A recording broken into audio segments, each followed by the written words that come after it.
Podium Audio presents Dismal Trail, Book 1 of Sandhills Justice. Written by Ron Schwab. Performed by Chris Brinkley. Chapter 1. Morgan Fraser sat in his favorite rocking chair in front of the fireplace on a late March night, listening to the rain patter against the wood shakes that sheathed the roof of his single-story limestone house. The kerosene lamp offered ample light for reading the book that lay on his lap as he fought sleep. He had read everything of Mark Twain's and had found a copy of Travels with a Donkey in the Cevennes, an account of Robert Louis Stevenson's travels through the mountains of southern France. Morg always finished a book he started, but this one certainly was not going to keep him awake at night, and would last a while. He might be forced to interrupt the story and read something else, maybe a dime novel, before he finished the Stevenson tale. His eyes opened, and he leaned forward in the rocker when he heard the howling outside. It was not the wind, although it whipped so hard against the house right now that the windows shook. Coyote? Maybe, but they generally had the good sense to shelter in a storm like this one. A shiver raced down his spine. The mournful cry sounded eerily like Rambler, the treasured shepherd dog he had buried almost a month ago, and still grieved. He had started a family burial plot when he laid his good friend to rest and fenced off space to hold a dozen plots, although he had no expectation that, other than himself, there would ever be other occupants. Of course, if he continued his present life, he would most likely be buzzard and coyote food before he had a chance to join Rambler. But he figured there might be another owner in the future who might claim a plot or two. There was a faint scratching at his door now, barely discernible amidst the rain, wind, and thunder. Out of habit, Morg reached for the Colt 6-gun on the lamp table and lifted himself from the rocker. There were too many men standing in line to kill him, and he knew there was a price on his head. He stood and straightened, trying to work the painful kinks from his back. He had just reached his 60th birthday 2 weeks earlier, but damned if he didn't feel 90 lately. He limped toward the front door that was located at the end of the parlor where the kitchen began. There were no wasteful hallways in the simple home, a box-like structure with an imaginary line between parlor and kitchen, and 2 bedrooms accessed off the parlor, only one of which was occupied these days. Before opening the door, he edged to the side of the adjacent window and pulled back the curtain just a bit. The windowsill was chest-high on a 6-foot frame, and the openings on all the windows were no more than 2 feet by 2 feet, strategically planned for a defense against Indian attacks, originally, but now useful for protection against other enemies. He peered out into the darkness and saw an object resting on the front porch, huddling against the door. A dog, maybe. Raccoons often investigated the porch and were not shy about scratching on the door, but they generally stayed on the move. In any case, a raccoon would race away if he opened the door. Morg stepped over and unbolted the lock on the thick oak door and inched it open a bit to identify the visitor. The dog lay there shivering and lifted its head, looking up at him with mournful eyes that stole his heart. The creature appeared to be injured and did not get to its feet. He laid his gun aside, opened the door wider, and knelt in the doorway beside the dog and reached out, wrapping his arms around its chest and upper back, and half dragged and half lifted the dog inside the house. Only after he maneuvered the dog to the well-worn buffalo hide rug in front of the fireplace did he notice the blood splotches on his hands and fingers. In front of the crackling fire he had lit this wet, chilly night, he stretched the dog out. Its breathing appeared steady but somewhat labored, and it finally moved some, trying to lift its head before lowering it back to the floor. Morg knelt beside the dog, tracing his fingers through the short, dense fur and seeking out the source of the bleeding. He found a slice between the front shoulders and the top of the neck, but it was scabbed over. He sighed. He would need to roll the dog over. He noted that the dog was female, apparently young because her teats showed no sign of having ever been nursed. A medium-sized dog, he estimated. She might now weigh quite 40 pounds, especially in her sickly condition. He recognized her as what some folks called an Australian cattle dog, said to be a mix of collie and wild Australian dingo dogs. It was not a recognized breed, as Morg understood it. Generations of breeding the mixed animals would be required for that, if it ever happened. This dog was of the red variety, brown and white hair closely intermingled to give her a light reddish look, and appearance that looked more like the dingo ancestor. There was a blue version of the cattle dog coated with black, white, and brown hair, sometimes coating the dog with patches to give it a different, unique hue, although the origins of the two dogs were similar. "Well, Dingo," he said, "I've got to move you." He rolled the dog over, feeling his lower back muscles stretch, telling him he would have a hell of a time getting off the floor after a bit. The dog whimpered, but did not resist, probably too weak to do so. Instantly, he spotted the blood source high in the hip. A bullet wound. Morg knew the signs. He had caused a good many and taken more than his share over the years. There was a story behind each scar on his body. He traced his fingers over the swollen flesh about the slug's entry and could feel the object under skin. It was not a deep wound, and the slug was not embedded in bone.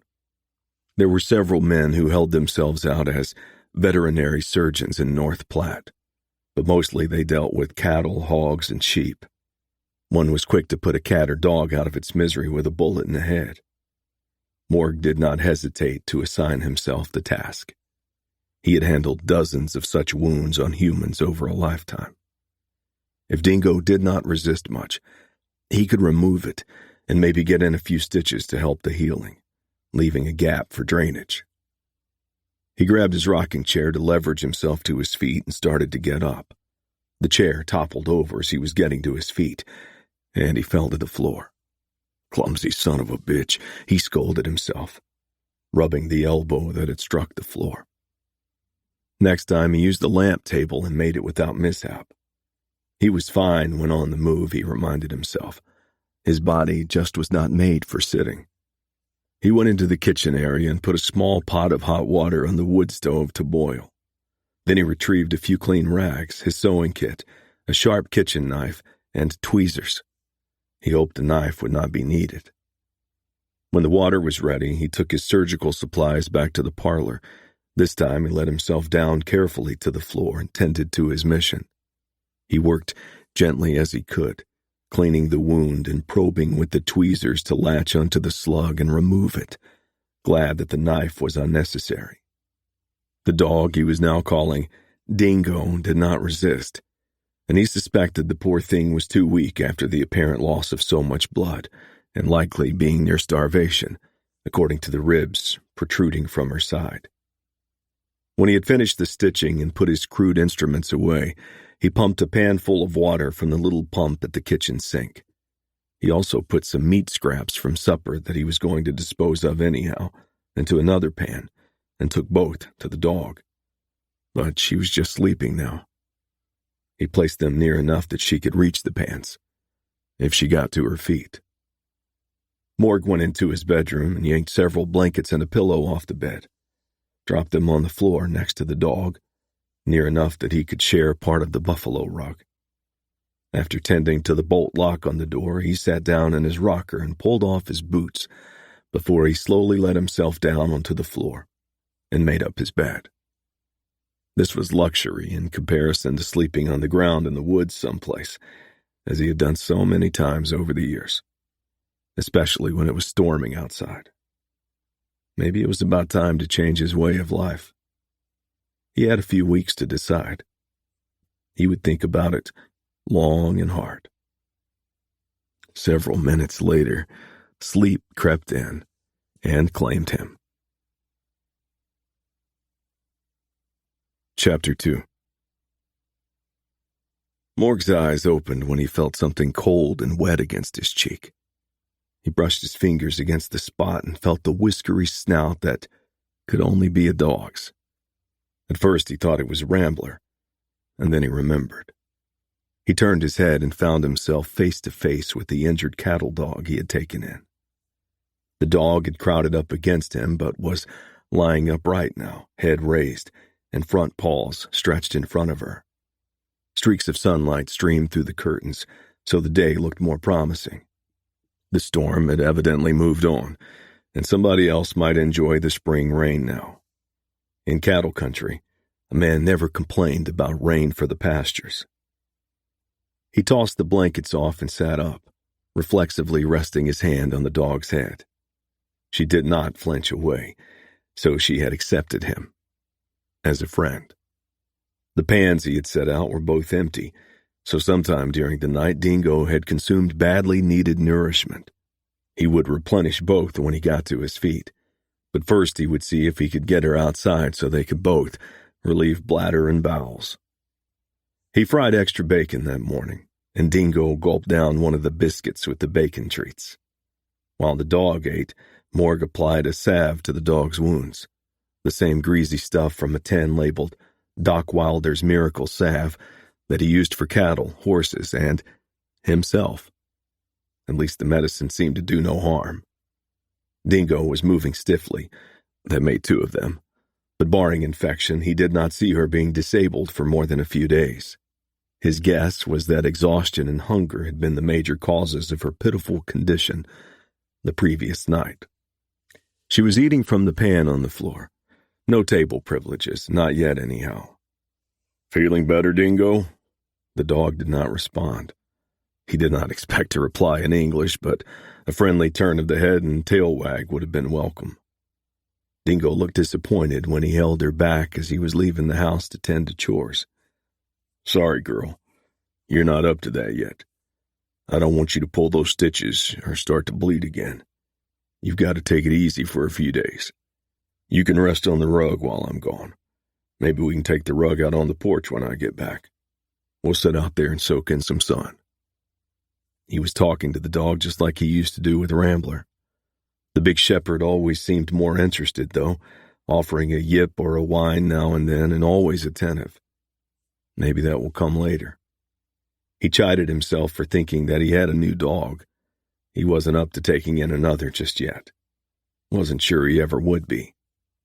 He would always compare the new dog to Rambler, and it would never measure up.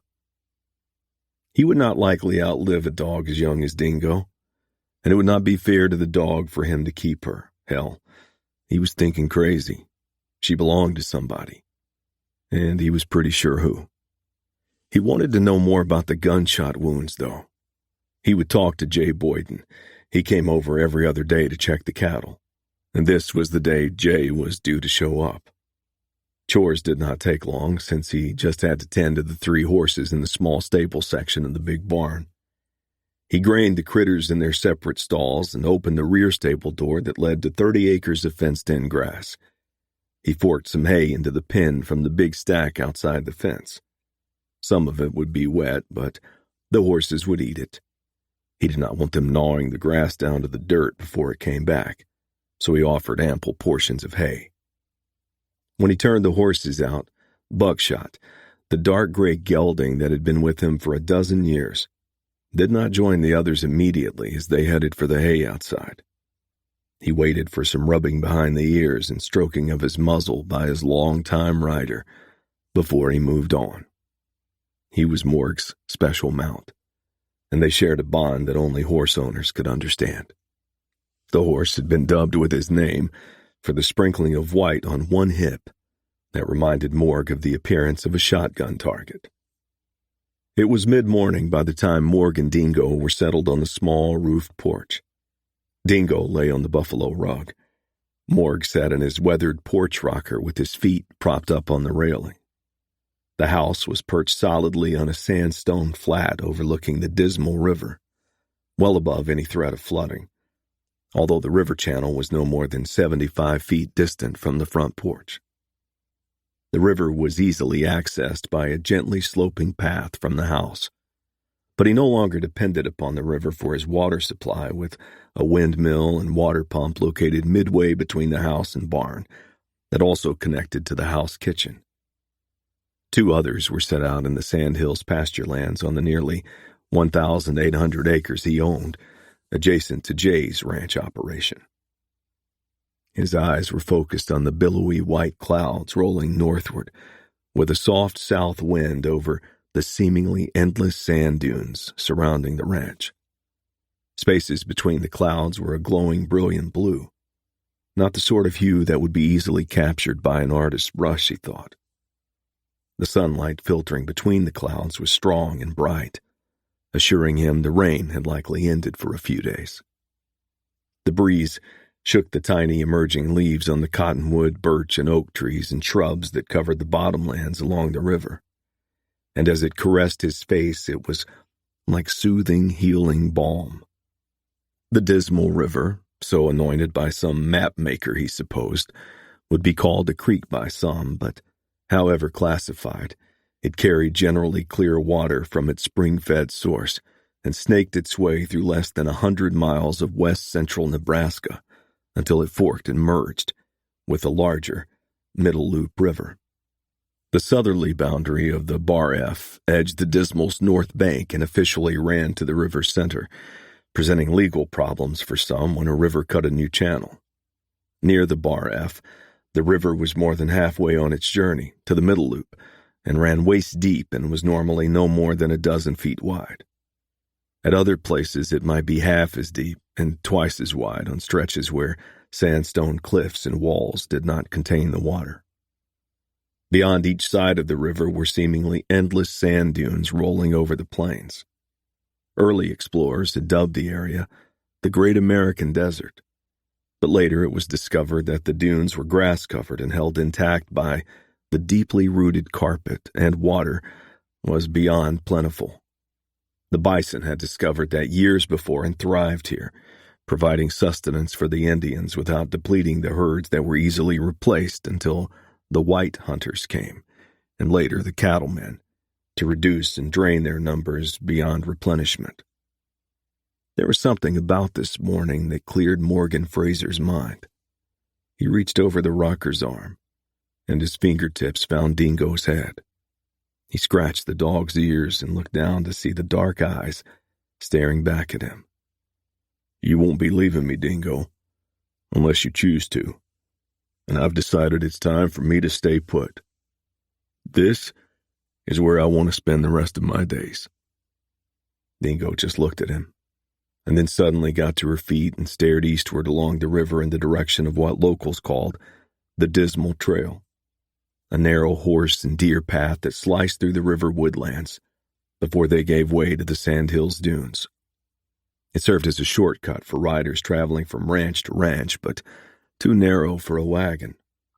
Buckboards were forced to connect to a series of county roads that passed the north side of the ranch.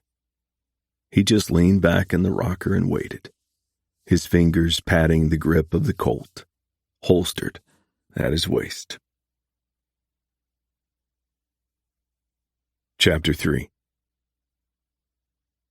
A rider astride a big sorrel gelding emerged from the trees, and Dingo offered a few barks but did not seem unduly excited. It was Jay Boyden, and Morg winced at the pain in his back when he got up to greet his young friend. He waved when Jay reined his horse up the slope from the Dismal riverbank toward the house. Jay dismounted as he came up on level ground and led his mount to the hitching rail in front of the house. Horse secured, he ambled to the porch's edge and took the single step onto the planked floor. "Good morning, Morg. Nice rain last night." "Yep. Ought to give the grass a good start." He had to look up a bit at the strapping man who stood a few inches over 6 feet in his stockinged feet, some 4 inches taller than Morg. Black hair that was not allowed to get past mid-neck or over the ears, and always the tan-colored, clean-shaven face. It had been a couple of days since Morg shaved, and as usual, his thick mustache needed a good trim, not to mention the shaggy graying hair that was falling over his ears. "'Pears you've got a guest," Jay said, nodding at the dog that was staring at him with interest. Storm washed her in last night. She's been shot twice, it appears, but I patched her up. She's doing fine today. I thought she was good as dead when I brought her in. Sit down. We need to talk some before you ride the pastures." Jay sat down on the two-seat bench next to the door, and Morg scooted his rocking chair around to face the young man, pushing it nearer because he had finally admitted he wasn't hearing as well as he used to. "About the dog. I'm dang sure where she came from," Jay said. "Her name is Worthless, and she came from the Tall Tea Ranch. She's supposed to be dead. Thomastown told Andy that the dog got sick and died while he was at school, and he'd buried her. Even had some ground dug up to show Andy the place. The boy was heartbroken. First time I ever saw tears in his eyes. Of course, Town shot the dog, and I'm sure Andy had that figured out. The dog was with the boy almost all the time, and he would have been aware if she was coming down with the sickness." Mork shook his head in disbelief that anyone would do such a thing. And still, he was not surprised. "The dog's new name is Dingo, by the way." "Why did he try to kill her?" "Because she was living up to her name. Town decided she was untrainable. She ignored every command, and I suspect he got mad one day and shot her before he thought of how he would explain to Andy. Your son loved that dog, and the feeling was mutual. Town won't like it if Andy finds out the dog ended up at your place. Obviously, she ran off, with him assuming she died down by the river someplace and became buzzard and coyote food. Nope, he'll have a hell of a time explaining to the boy.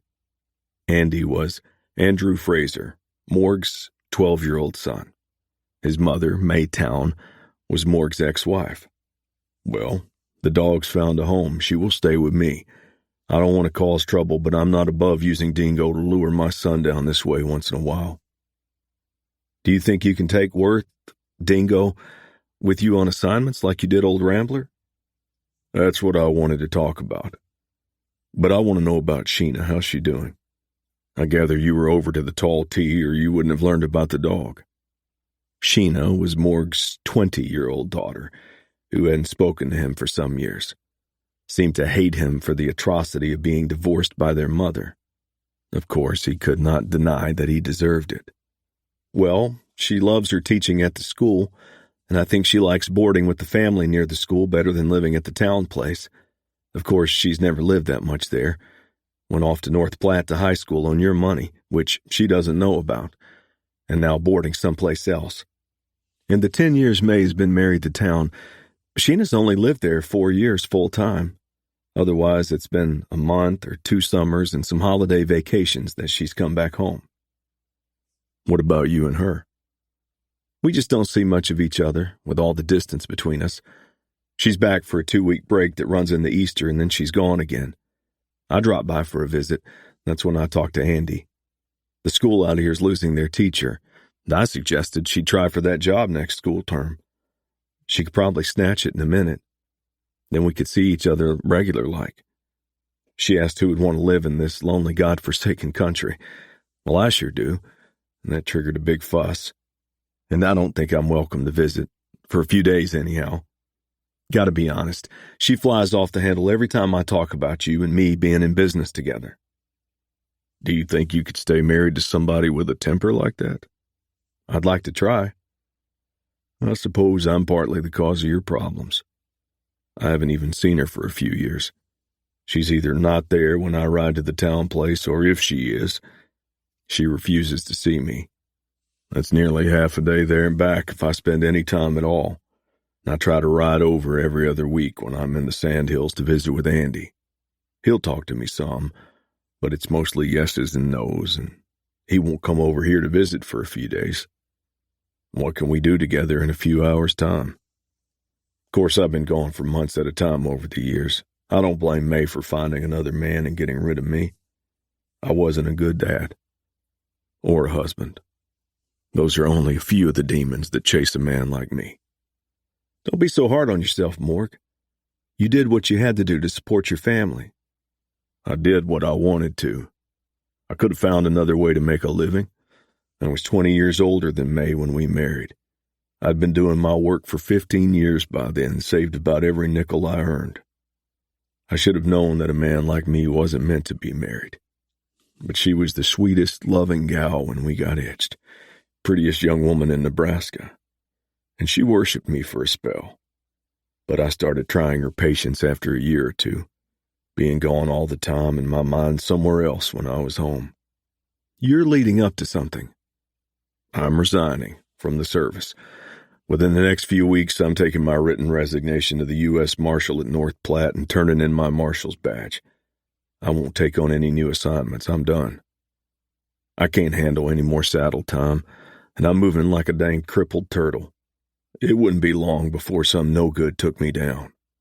I can't do the job anymore, and whatever time I've got left, I want to spend here, if the live demons don't catch up with me. What do you mean? I've got a price on my head. Kill me and deliver proof to a certain fella in Denver, and you can collect 3,000 cash money. Deliver me to the man alive, and I'm worth twice that. I don't understand. His name is Oxford, Monty Oxford. He's like an octopus with his tentacles mostly in places like Denver, Kansas City, Cheyenne, and even Chicago, as well as a lot of small towns in between. Some of his investments are legitimate, mining, hotels, and such. Then there are gambling dens and bordellos, openly where legal, secretive where they are not. He doesn't hesitate to bribe appropriate officials where necessary.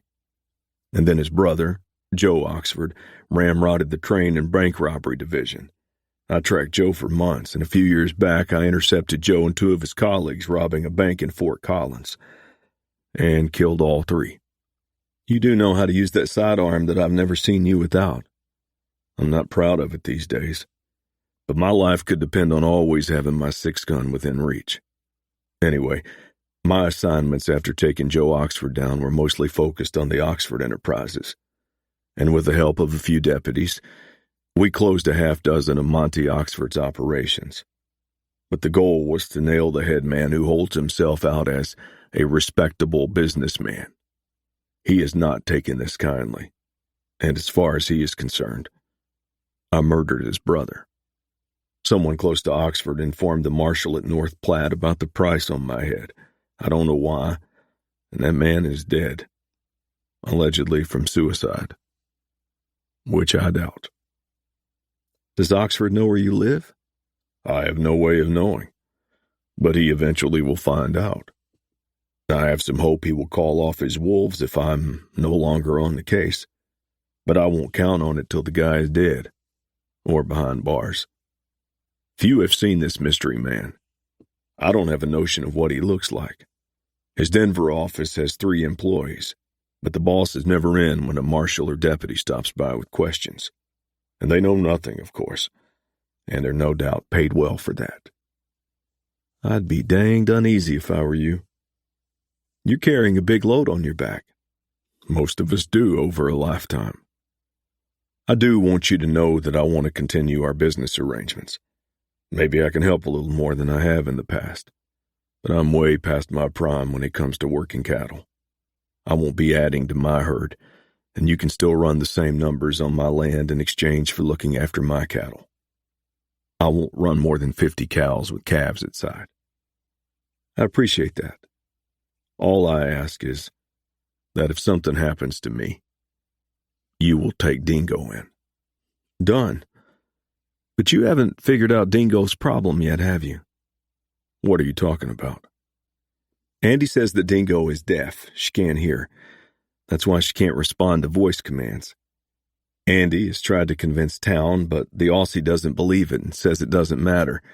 He's trying to establish these mixed dogs as a legitimate breed. Town claims he's the only man in the country breeding the dogs. He has at least 4 bitches and 2 stud dogs. But while there's a local market for the animals as cow dogs, he's got a problem finding a way to produce more pups without inbreeding, which often results in inferior offspring. Mork looked down at Dingo dozing on the rug, basking in warm sun rays that found their way under the porch roof. First, I've got to convince myself that Andy's right about Dingo's deafness. If his opinion proves true, Dingo and I are going to learn sign language. And when you come over later in the week and she is well enough, I would like you to look after Dingo for the day. Maybe take her with you to check the cattle. She doesn't seem uneasy with you here. I want to ride up to the Tall T to talk to Andy and tell him about his dog. I've got to think about how to handle it. I haven't run across her much, but I've known her since she was a pup. She wouldn't be quite 2 years old. She's always been a friendly dog. We'll get along. I'm still skeptical about her deafness. She knew you were on the Dismal Trail long before she could have seen you. Jay shrugged. I don't know. Maybe she hears some kinds of sounds or can just feel it sometimes. I've been around blind animals that move around dang good. They can't see, but they know you're there. Well, I guess this will give me something to think on, without getting out of the rocking chair. Chapter 4. A week later, Morg took the Dismal Trail along the river on his 10-mile journey to Thomas Town's Tall T Ranch. Dingo had watched him wistfully as he rode away, held back only by Jay holding onto the rope leash attached to the collar the dog had inherited from Rambler. He looked back only once, and it nearly brought tears to his eyes, so he did not turn his head again. The town ranch headquarters was a mile north of the Dismal River, but town owned a 5,000-acre spread, and its cattle grazed nearly that much of surrounding public lands. Town did not dirty his own hands more than necessary, and lodged a foreman and 3 year-round cowboys in the ranch's bunkhouse. As near as Morg could tell, Zeke Grammer, the foreman who was about his own age, pretty much ran the cattle operation, although another man named Packer Osborne carried the foreman title. Town apparently had more money than a man would ordinarily make in the cattle business. Most ranchers were land and cow poor, always hurting for cash. But not Thomas Town. Morg had been told that Town was an Australian immigrant who had brought money with him, which Morg assumed was inherited. But he did not know that much about the stepfather of his children.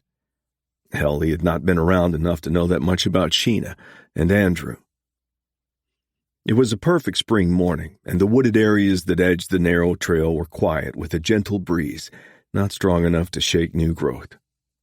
He could see birds nesting and squirrels scurrying about, all preparing for new families. In his own pasture, he had observed fresh new calves testing thin legs with their mamas not more than a few steps away. Yes, it was the time for rebirth, following a rugged winter, albeit it had been nothing in comparison to the historic blizzard that had struck a year earlier. Of course, he was relying on what folks had told him because he had been on assignment in Arizona Territory during December and January of 1888, while his children were surviving a storm that killed so many. Buckshot nickered and his ears came to attention. Morg immediately reined in the gelding. He had learned long ago to pay attention to the horse. He listened, and it irritated him that his hearing was not so reliable these days. The rustling brush behind him suggested a rider on horseback, moving up at a slow pace. The rider did not hurry on the Dismal Trail. The turns and twists were too sharp, and he could easily break through the woods and catapult into the river. The rider could be a cowhand, or anybody for that matter. Morg dismounted, his back popping when he lifted his leg over his mount's back. He pulled his Winchester from its scabbard, and holding onto the saddle's pommel, he leaned against Buckshot and waited. The horse nickered again, but Morg had already heard somebody crashing through the brush farther up the trail. Somebody afoot, and coming from the north where a horse was no doubt hitched. This one was a clumsy oaf, and certainly was not Sue. The two obviously thought they were stalking him and were going to catch him in a vice-like trap. He doubted they had a brain between them, but he had yet to encounter a smart outlaw. Morgan Fraser saw himself down the list a ways when it came to intelligence, but he always figured he had patience and persistence to offset any shortfall. He stepped back and slapped Buckshot on the rump. Buckshot headed on up the trail, but he would stop at 50 yards or so and wait for Morg to whistle or catch up to him. This experience was not new to either horse or rider. That was why Buckshot took the train with him when the mission was too distant for horseback. Morg stepped back into the wooded area lining the riverbank, seeking cover behind an ancient cottonwood tree. In less than 5 minutes, a man astride a bay gelding appeared on the trail. He was a skeletal man who looked like he was built of sticks. A scraggly goatee dropped from his chin midst a crop of whiskers that were likely shaved on occasion. He guessed the rider to be in his mid-20s, too young to throw his life away like this. A hoarse voice hollered from up the trail. "Dax, the son of a bitch ain't on his horse. Critter just went past me without a rider. Watch yourself." With a cartridge already levered into the Winchester's chamber, and the rifle held a bit above his waist, Morg stepped out from behind the tree with gun leveled at the young man's chest. "Unbuckle that gun belt and drop it on the ground. Then do the same with your rifle, and you might live a few more days. Now." He knew the other man could be no more than a few minutes away, and there was no time to waste. The man called Dax and nearly jumped from the saddle when Morg appeared, and the marshal figured he likely pissed his britches. But the fool had his pistol in his hand, ready to squeeze the trigger, when Morg fired his rifle, driving a slug into his chest. At the sound of the gun, the horse reared, and the would-be killer tumbled out of the saddle and landed on the trail. Morg swung around, readying for the other gunman, and found he had already arrived. He fell to the ground just before the man fired his pistol. Morg rolled over, pulling his Colt from its holster at the same time. Back pressed to the ground, he got off 2 shots at the big black-bearded man, one slug boring into the shooter's throat and the other into his eye. The man's gun clattered against a stone at the trail's edge, and following a choking, broken scream, his knees folded and his crumpled body joined that of his partner. But that was not the end of it. Morg struggled to his feet when he heard more noise in the brush that blended into the dune-like grasslands that rose beyond the river bottom. He picked up the rifle he had dropped on the ground and prepared for another confrontation. Then there was silence, and finally the barely discernible sound of a horse racing away. There had been a third man, evidently, waiting to back the others, and then thought better of it after his comrades did not fare so well. Now, what to do with the bodies and the extra horses? He was certain that the fleeing rider had not taken the horse the bearded man had left at the edge of the woods. The rider would have been forced to retreat to the hills in the absence of a clear trail, and he would have been slowed by trying to lead an extra horse. Dax's horse was lingering no more than 30 feet down the trail and seemed calm enough now. He would strip the horses of saddles and tack and turn them loose. They would not starve this time of year, and some rancher would have a windfall unless he saw the horses on his return trip. Then he would try to lure them to the Bar F and take them to the U.S. Marshal's office in North Platte when he reported the incident. Horses were easily worth 10 head of cows in this part of the country. He decided to search the men in their saddlebags and salvage anything that might help identify them or be of value. He would hide the gear and weapons in the trees for now, tell Jay about it and give him permission to claim anything except the guns. Any money would be put in his own saddlebags to be surrendered to the U.S. Marshal's office in due course. He would try to find a gully or wash to stuff the bodies in, and then cover them with rocks and sand as best he could. He would mark the spot, so what was left could be found when and if the law wanted to investigate. Nearly 80 miles from any town with an official lawman, he doubted any official would find it necessary. Chapter 5. Morg's pocket timepiece told him it was nearly 1 o'clock when he approached the Tall T Ranch. The skirmish on the trail had slowed him by almost 2 hours. The Tall T headquarters buildings could not be viewed from the river south of the building site, and there was no clear trail because the link to the county road was north of the 2-story house. The rolling hills and dunes made it appear that the grasslands went to the horizon. However, he had entered from the south many times, and he reined buckshot north across the rolling prairie, and as he neared the place, Morg directed the gelding to the top of a hill overlooking the headquarters site. It was an impressive view. The house reminded him of southern mansions he had observed during the war, many of which he watched burning in his 30s as a Union colonel. Many demons had attached to his memory during those weeks, and they still haunted, mostly during the nightmares that visited with increasing frequency, it seemed. A collection of buildings was clustered some distance from the house, including a bunkhouse, enormous hay barn, stable, and at least 4 smaller structures used for workshops and storage. There were several buildings and pens for dog kennels, and the henhouse was dwarfed by the other more imposing buildings. But Morg knew it was larger than most. The cowhands must eat a lot of eggs at chow time. Corrals and fences were set outside the barn and stable, interconnecting at different places, so they looked like a huge maze. No rancher in the Sandhills could match the looks of the place. He had doubts about the efficiency of the operation, but it offered a scenic view from the surrounding hills. Morg's arrival was announced by the barking of 2 Australian cattle dogs when he rode into the yard. They were soon joined by a chorus of others from the kennels. He dismounted, and the dogs raced up to him, welcoming him with front paws on his legs and begging him to be petted. He complied. He supposed they could be trained to attack strangers, but that seemed contrary to their nature. He hitched Buckshot on the rail set a good 50 feet back from the entrance to the house, and waited.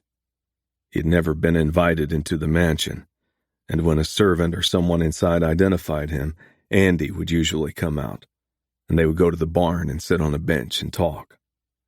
He had been a hell of a poor father to let their relationship develop this way. He should have found a way to drag the kid back to the Bar F. Of course, that was not possible if he was not home himself. He had virtually surrendered his son and daughter. He was surprised when his ex-wife, not Andy, emerged from the doorway and walked toward him. He supposed she was going to inform him that Andy refused to see him today. He waited with uneasiness as she approached. He never had difficulty facing down outlaws, but confrontation with May was another matter. Morg admitted he was half afraid of her, and the words between them since their parting had been few. She was still a pretty thing, though, tall and slim, her chestnut-colored hair pulled back and captured with a ribbon before cascading under her shoulders. She wore a green dress, a good color for her with those greenish eyes that Sheena shared, and at 40 could pass for 5 or 10 years younger. Morg figured he would likely pass for 5 or 10 years older than his 60. When she reached him at the hitching rail, she looked at him disapprovingly as usual. "Afternoon, May. I came over to see Andy." "I don't know who else you would be here to see. He'll be out shortly, but I wanted a word with you first." Morg nodded and waited. "The boy has become a problem. He and Thomas aren't speaking, and Andy has become very belligerent. He won't do anything he's asked to do. I learned from his teacher a few days ago that he hasn't shown up for school for 2 weeks. He's a terrible example for his younger brothers, screams at them all the time. Thomas won't put up with this anymore, and he won't pay to send Andy off to boarding school someplace. He'll finish 8th grade next year, and that's the end of his schooling. Thomas said he's already educated beyond his brains, and I'm starting to agree." The younger brothers were May's children with Thomastown, Abraham, age 7, and Simon, age 9. Morg supposed that the stepfather might tend to favor his own blood. Probably killing Andy's favorite dog had helped bring conflicts to a boil. "I'm sorry. How can I help?" "You come back with a buckboard tomorrow. We'll have all his things out here, including a bed and chest of drawers, some pillows, sheets, and such. I'm guessing you don't have anything to furnish that extra room." "Somebody cleaned it out." He started to say more and stopped. "I'm resigning from the Marshal Service. I'll be around to look after him." "It's about time. Now I'll send Andy out." "Does he know about this?" "You tell him." She whirled around and marched back toward the house. 10 minutes later, Andy came out of the house and walked toward Morg with a scowl on his face. Morg watched the boy trying to walk nonchalantly toward his father. The darn kid seemed to grow an inch or two between each visit, and in a few years would likely pass his father's height. He was a bit on the gangly side, but had never been inclined to fat. He shared Morg's dark brown eyes. Before the gray started to claim part of his scalp, his own hair had been rust brown like Andy's. Give him 4 or 5 years and his son would be irresistible to the young ladies. New kinds of trouble. "Good to see you, Andy," Morg said. He had never been much of a hugger, and he doubted the boy would welcome one in his present mood.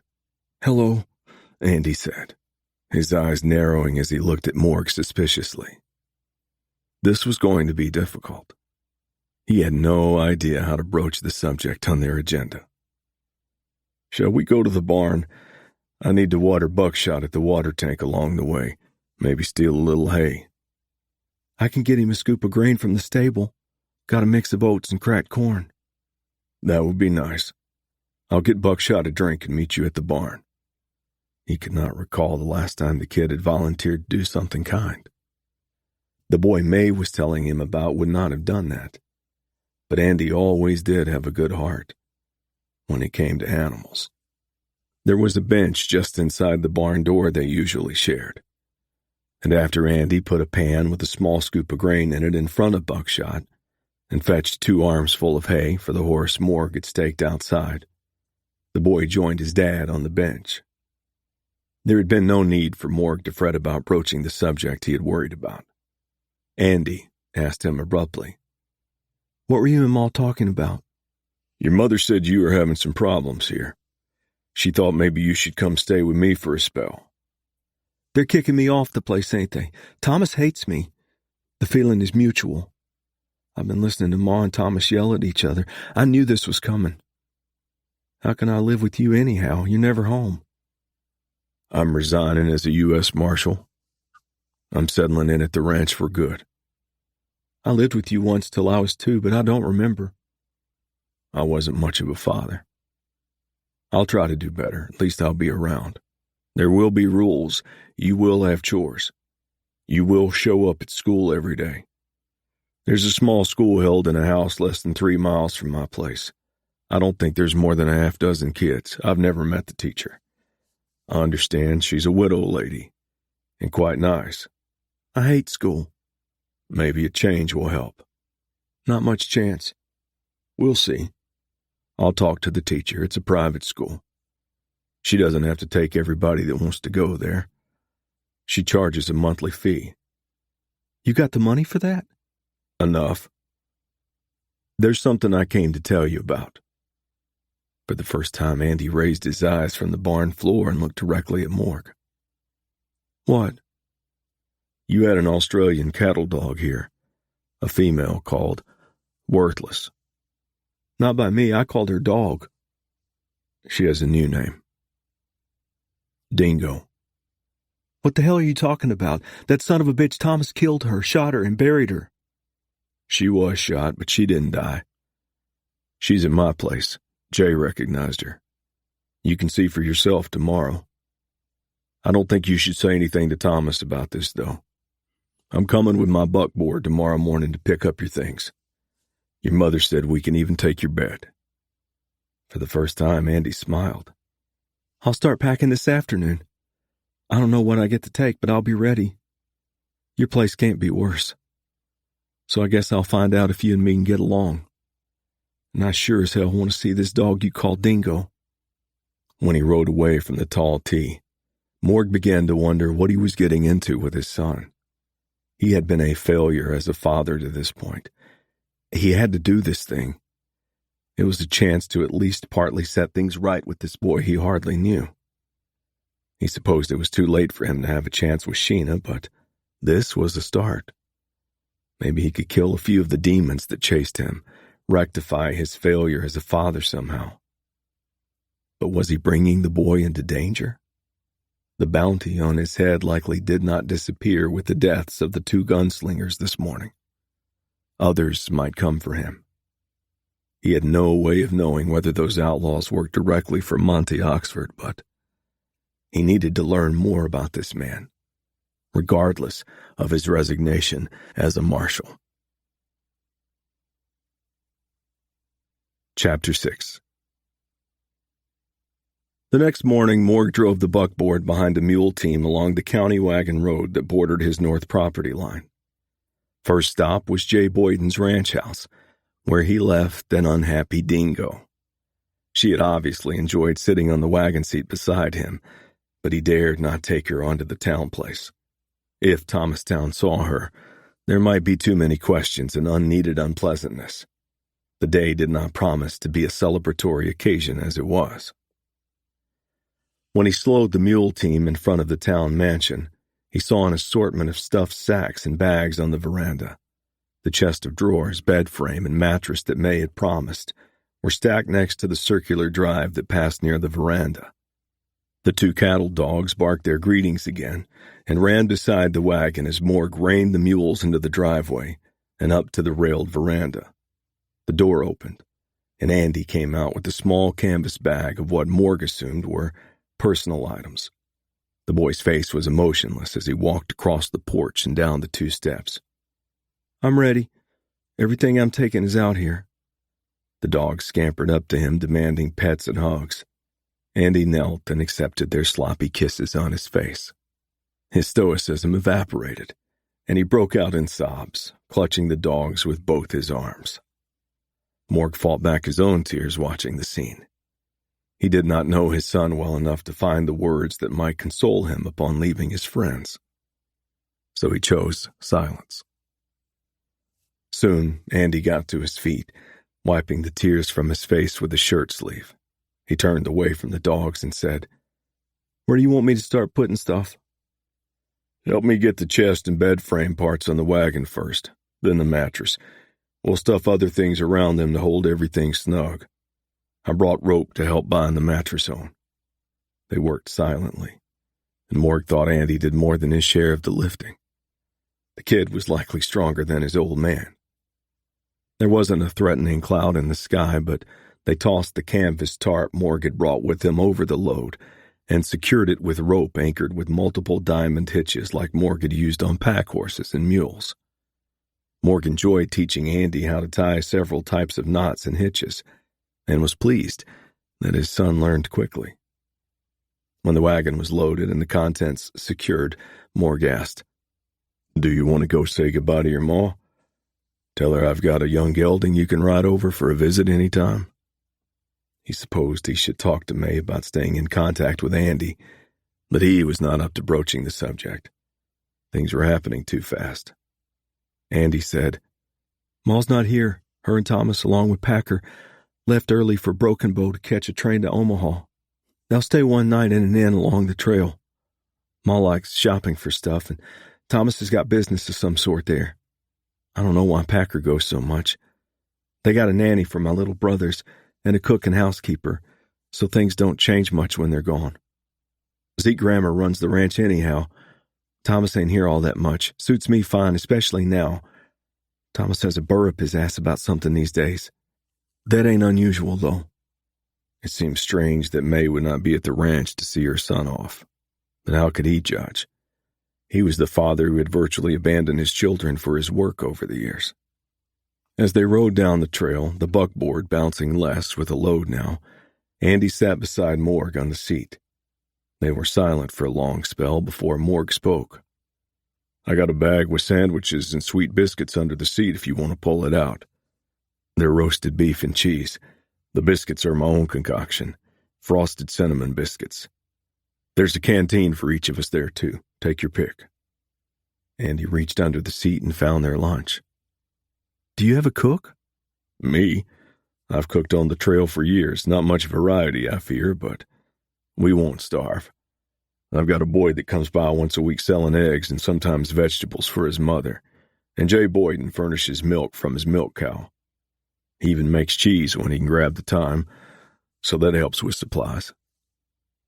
"You should have your own laying hens, maybe a milk cow." "Up until now, I haven't been around to look after chickens, but we've got a chicken house. I'd have to think about milking." Can you milk a cow? Yeah, that's about the only thing Ma let me do. The hands didn't like doing it, so Zeke had one of the guys teach me, and I've been milking 2 cows twice a day for a few years. I don't mind it. The hands will bitch about taking over that job and fuss about who's going to do it. We'll think about the milk cow. Chickens, too. How are you with horses? I ride a horse to school most days and whenever I get a chance, but I don't get to work cattle or anything like that. I don't have much to pick from, but I think you'll like the young gelding. It's a black and white Appaloosa. He's got a black patch around one eye. Bought him from a Sioux at the reservation up north. How are you with guns? Packer showed me how to shoot a couple times, but Thomas ordered him to quit. Don't know why. Maybe he thought I'd use it on him someday, but I ain't a killer. I've got an old Winchester you can have. I don't know much, but I do know shooting, and we'll start schooling you on that right away. Andy brightened. My own rifle? Yep, once you learn to use it properly. Morg hoped he wasn't unduly bribing his son, but the decision regarding the boy's living arrangements had already been made, and he wanted to give him something to look forward to. Besides, a man in the Sandhills had to learn to shoot and ride a horse for work and pleasure. He would hold off talking about school for a few days. They pulled the buggy off the main road near a stream to water the mules. They unhitched the critters and led them to drink, Morg showing Andy how the harnesses with various straps, bridles, and gear worked and fit together. He was surprised when the boy pitched right in and helped with the harnessing when they readied the mules to work again. He nearly had mastered the task. Andy pulled his carrying bag from the wagon and reached in and pulled out another small sack. Can I give them each a few handfuls of grain? I helped myself at the barn when I was getting ready to go. Oh, yeah, that would be fine. He watched as the boy brushed the nose of each animal with one hand, as he fed the grain with the other. The mules relished the treat, of course. When the grain was gone, Andy asked, What are their names? Never named them. I've had them 3 or 4 years, but I was never around to handle them that much. Jay always looked after the horses and mules when I wasn't here. They should have names. Why don't you think of something? Andy nodded, and they both climbed back on the wagon seat. As they rode on, Morg did not say anything because he could see that the boy was preoccupied with something. He understood that. Morg often took journeys in his own head and found that he generally never felt alone in his own company. He supposed that was how he had tolerated the life of a roving marshal. Athena and Iris. Morg furrowed his brow and turned his head toward his son. What? They are both females, Athena and Iris. Athena is the Greek goddess of wisdom and war. She will be the one on the right. Iris is the goddess of rainbows. I like Greek stuff. Will those names suit you? Yeah, sure. So you know about Greek gods and goddesses? I read about them. I borrow books from Thomas's library. He's got an unbelievable library, but it's just for show. I doubt if he's ever read a book. I sneak them out all the time, and they are never missed because he doesn't even know what's there. There's no current stuff, a lot of Shakespeare and Hawthorne. Those were wrote before the 1870s. No Mark Twain? Nope. I've heard of him at school. Well, I've got a lot of the modern authors, so I should have some new material for you, and you can just help yourself. If you've been reading the classics, you might not be interested in my dime novels. Heard of them. Like to try one. I probably got 50 stacked in my bedroom, so you can pick what looks interesting to you. Cowboy stories, ain't they? Yeah, a lot of gunfighting, lawmen chasing outlaws and stuff like that. Like what you do. It doesn't come as easy to me as the lawmen in the books. For the first time in their infrequent contacts, father and son talked, and Morg listened, beginning to grasp the hell this boy had gone through. And he cussed himself for assuming things were all right with the kids. He was a professional investigator. He should have found out what was going on in their lives. He could have left his job years back. He was frugal and had saved money.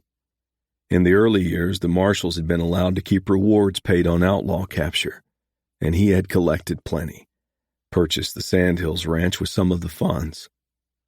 With the modest ranch income and the money set aside, He was better fixed than 90% of his colleagues, most of whom died broke. Why had he run from his children, for God's sake? No more. When they approached Jay Boyden's home place, he caught sight of Dingo sitting in the middle of the road. "Andy, look down the road." The dog was racing toward the wagon now. Andy yelled, "My dog! I'd know her any time with that brown splotch across her nose. Pull up, Dad, please." Morg complied, and Andy leaped out of the wagon running to meet the dog. And soon Dingo and her old friend were rolling in the middle of the road. Andy's tears this time were not tears of sorrow.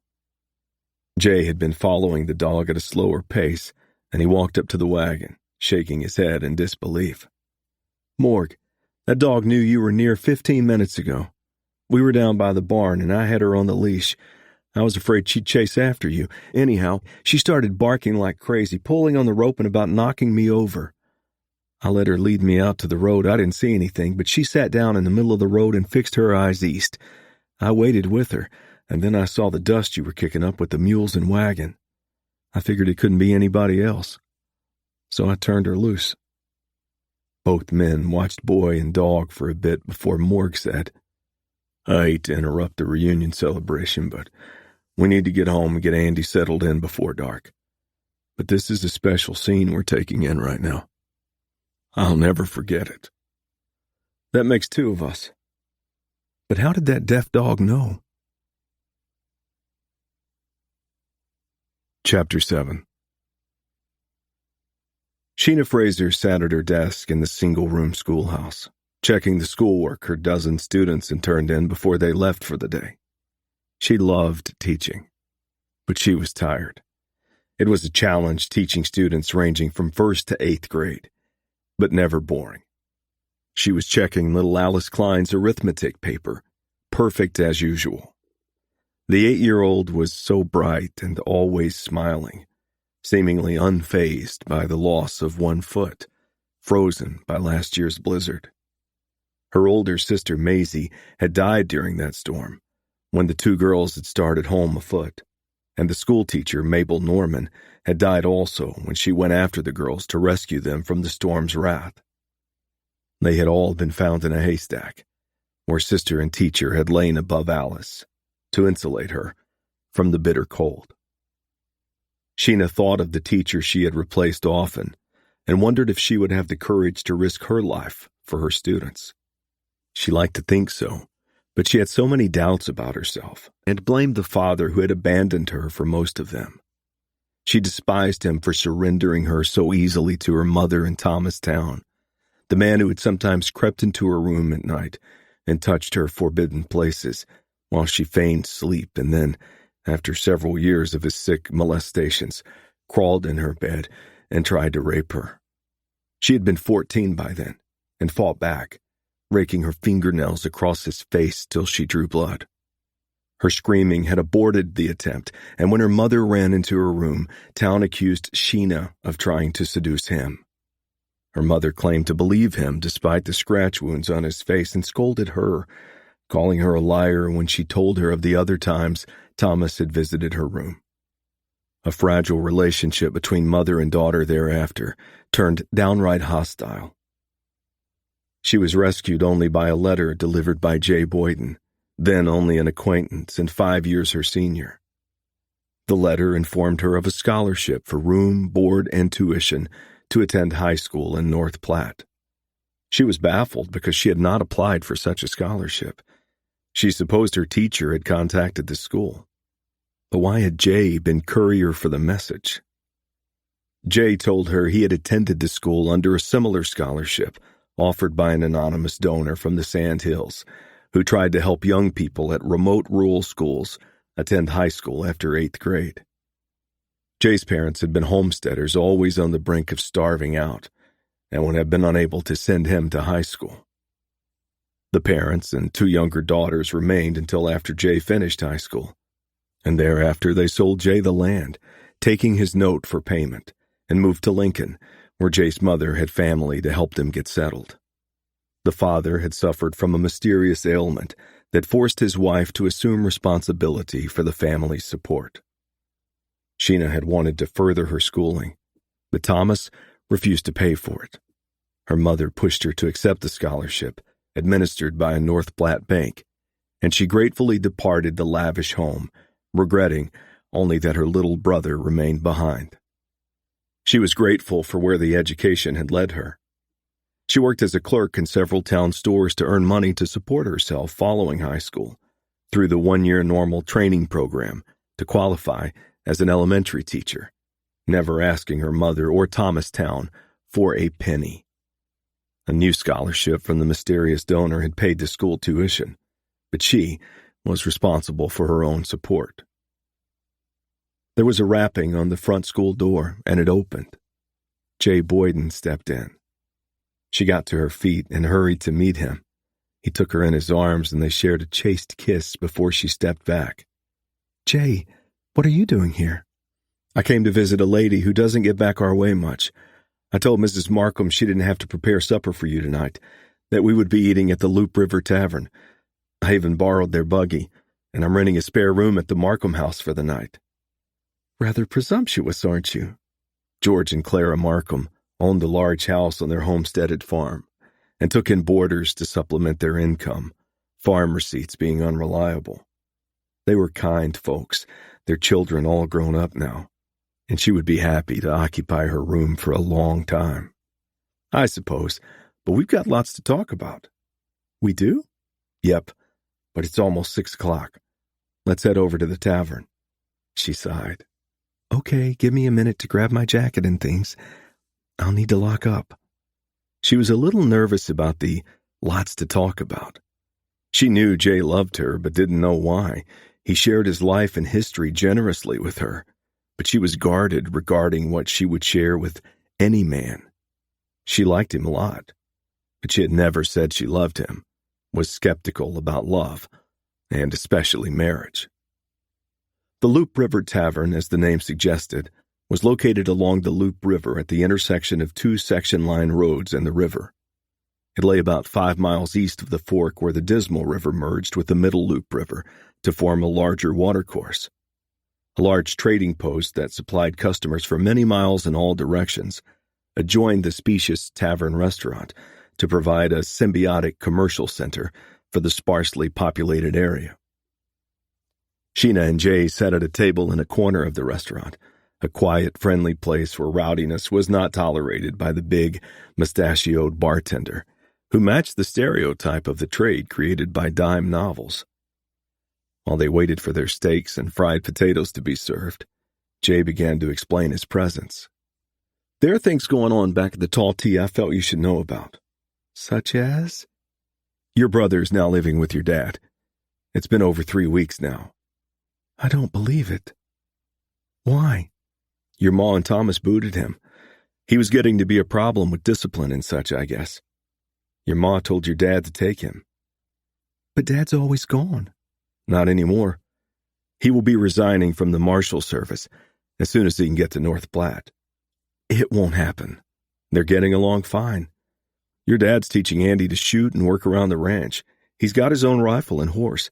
Andy comes over and helps me some already. And they've got this dog, Dingo they call her." He told her about Dingo showing up at Morg's home and the failed attempt of Thomastown to kill the dog. "I'm glad my father is helping Andy, but he's going to let my brother down, and then Andy will be hurt even more." "I think you're wrong. But time will tell about that, I guess." "I won't say I hate my father, but I don't like him. He failed Andy and me. If he had stayed home with his family, my mother never would have taken up with Thomastown." "You've got to sort those things out for yourself. But your dad is one of the finest men I've ever known. You're not fair in blaming him for all that's happened in your life."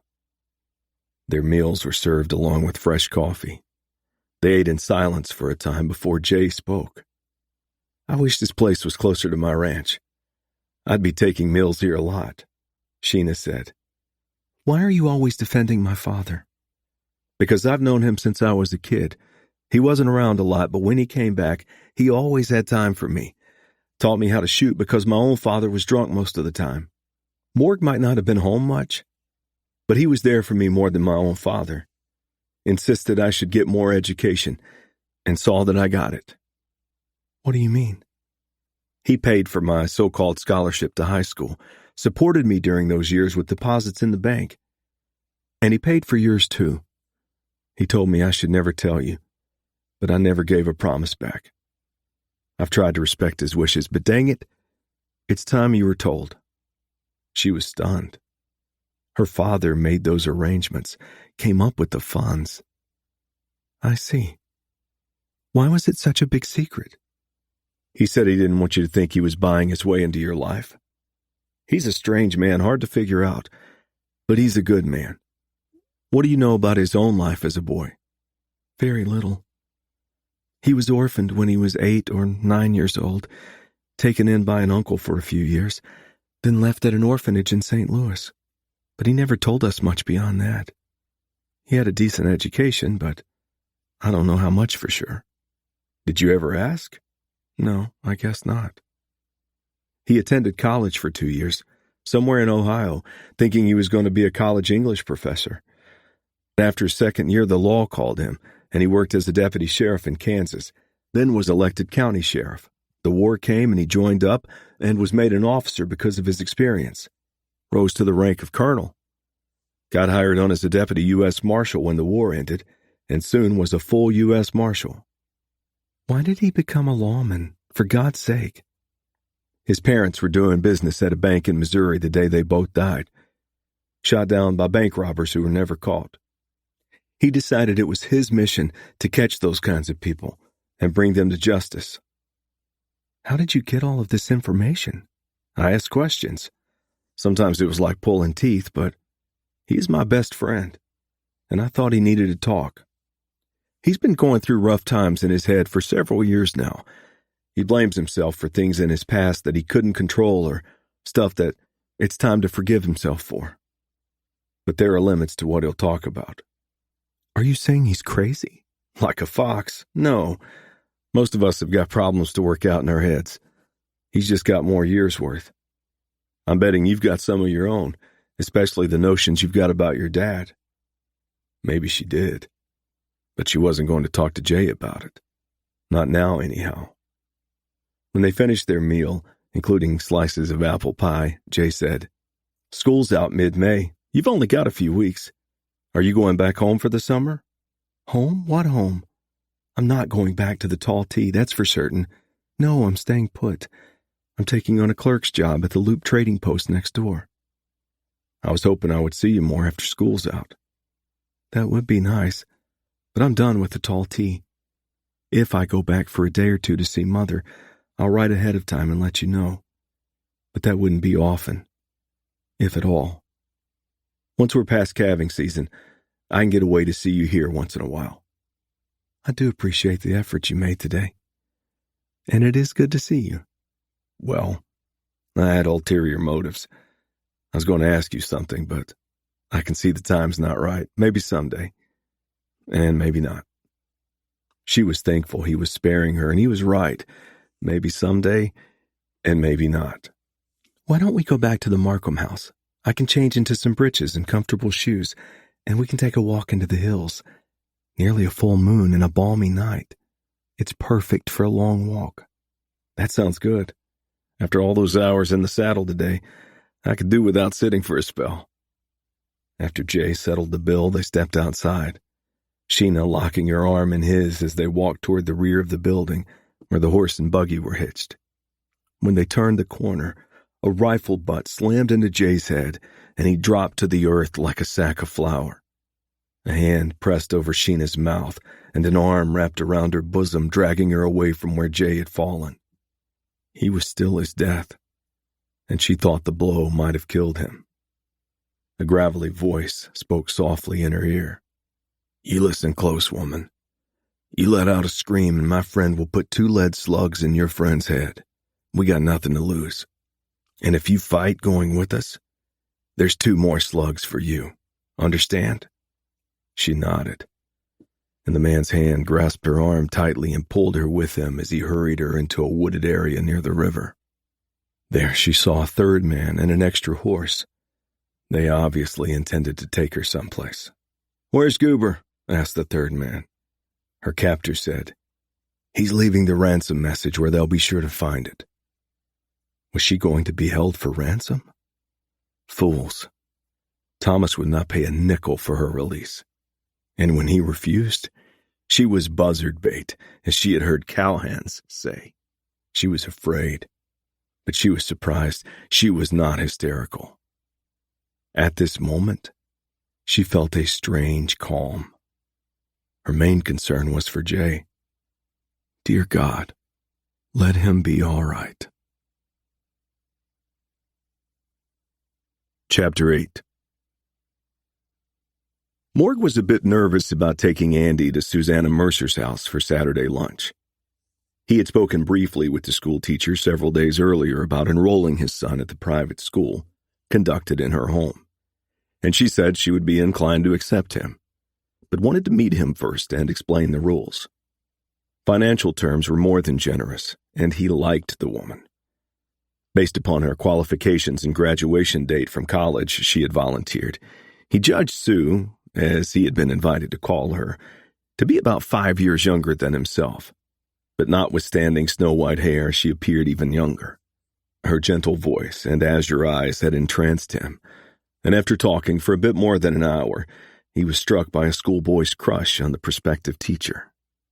Today, as Andy and Morg, followed by Dingo, rode toward the Mercer house, several miles west on the Dismal trail, Morg had taken care to trim his mustache and shave the rest of his face with a straight edge. He had even taken a bath in the washtub the night previous, shined his boots, and decided to wear the coat and string tie he wore to testify in courts. He had dusted off his gray Stetson this morning. "What are you all gussied up for, Dad?" Andy said, as they rode side by side on a stretch where the trail widened. "We're just going to see an old school teacher. Seems like foolishness to me." He wasn't sure of the answer to the boy's question. "I'm just trying to be respectful, son. I want this lady to take you on." "I don't care. As far as I'm concerned, I've had enough schooling." "Well, not as far as I'm concerned. And she's got what they call a bachelor's degree. She says she can teach you through the first 2 years of high school, but you would have to test to qualify. I'm not anxious to send you off somewhere to go to school so quickly." "I ain't interested in high school anyhow. Hardly anybody out this way goes after 8th grade. "We'll see." When they arrived at the 2-story house, they rode around it to the north side, since the house was set a good distance back from the river and faced the county wagon road to the north. They hitched Buckshot and Palouse, Andy's Appaloosa gelding, to the hitching posts in front of the house. Dingo started to follow her companions to the front porch of the house, and Morg stopped and turned toward her, holding up his hand in a halt sign. She sat down to wait, but looked at him with the sad eyes that always pushed his guilt button. Susanna stepped out of the doorway with a welcoming smile before they reached the porch. "It's all right. Your dog can come in. You mentioned her when you were here, so I saved some beef trimmings." "You're sure?" Morg said. "Absolutely." Andy had already waved the cattle dog to join them. Morg said, "I don't think I mentioned that the dog is deaf, but Andy works with her every day, and she's getting a good vocabulary of signals. She seems to be an intelligent creature." "How interesting. I hope she likes me." "She will as soon as you place a tin of beef scraps in front of her." "Well, all of you come in." The aroma of fresh cornbread and a succulent stew permeated the downstairs, which included a large kitchen and a huge parlor crammed with school desks and chairs. A mammoth oak table that would sit at least 10 people rested in the open area between the kitchen and parlor. A hallway off the parlor provided access to 2 other rooms, possibly a bedroom and study, he speculated.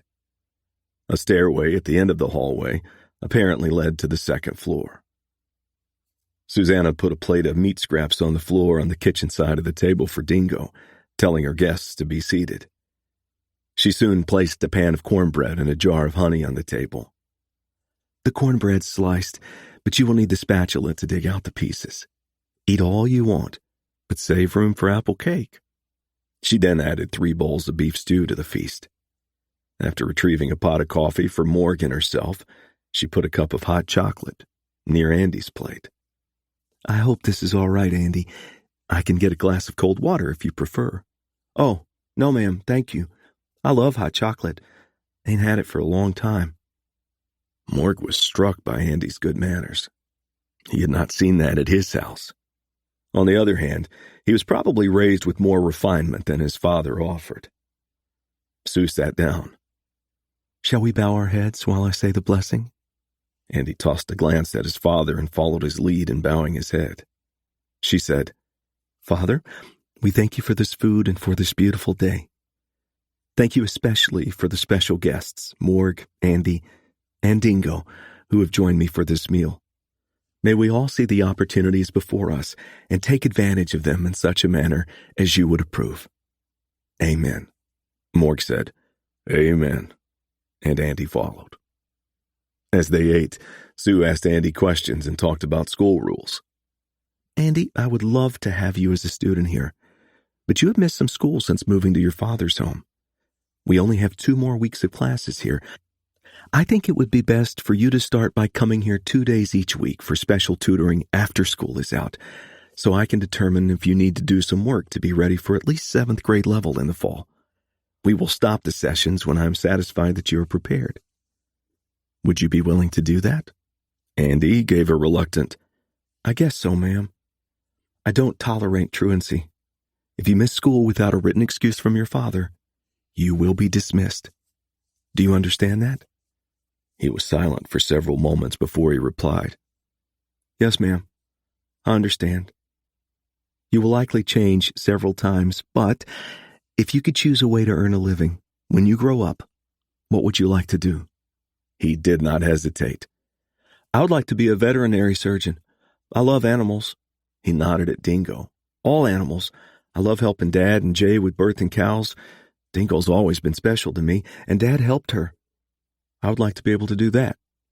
There aren't many veterinary colleges in the country, but there is a new one being established at Kansas State Agricultural College in Manhattan, Kansas.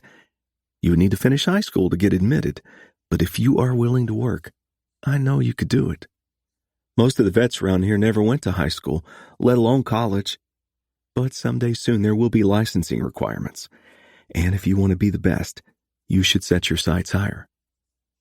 The 3 talked for an hour after lunch while Dingo dozed on a rug. Mork was amazed at the woman's skill at getting the boy engaged in conversation.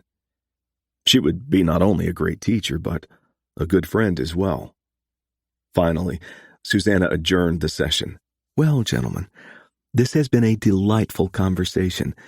As I indicated, Morg, my rates will be daily during whatever summer meetings are required, and I suspect there will not be many. The weekly rate applies during the regular school term. If it is still your wish for Andy to attend my school, I would be pleased to have him. Morg said, You have a new pupil. Maybe I can stop by when school is out to see when you wish to start Andy's sessions. That would be nice. I look forward to seeing you. Morg and Andy stood to leave. Morg said, Thanks for the delicious lunch, Sue. Andy said, Yes, thank you, ma'am. I ain't had food that good ever, and I sure ain't going to get it at Dad's. Not that his cooking is awful, but it's nice to eat something besides beans and biscuits sometimes. Well, I enjoyed your company. We will try to do this again. Dingo sat on the rug looking anxiously at Andy and Morg. Andy gave her the wave to follow, and they headed out the door.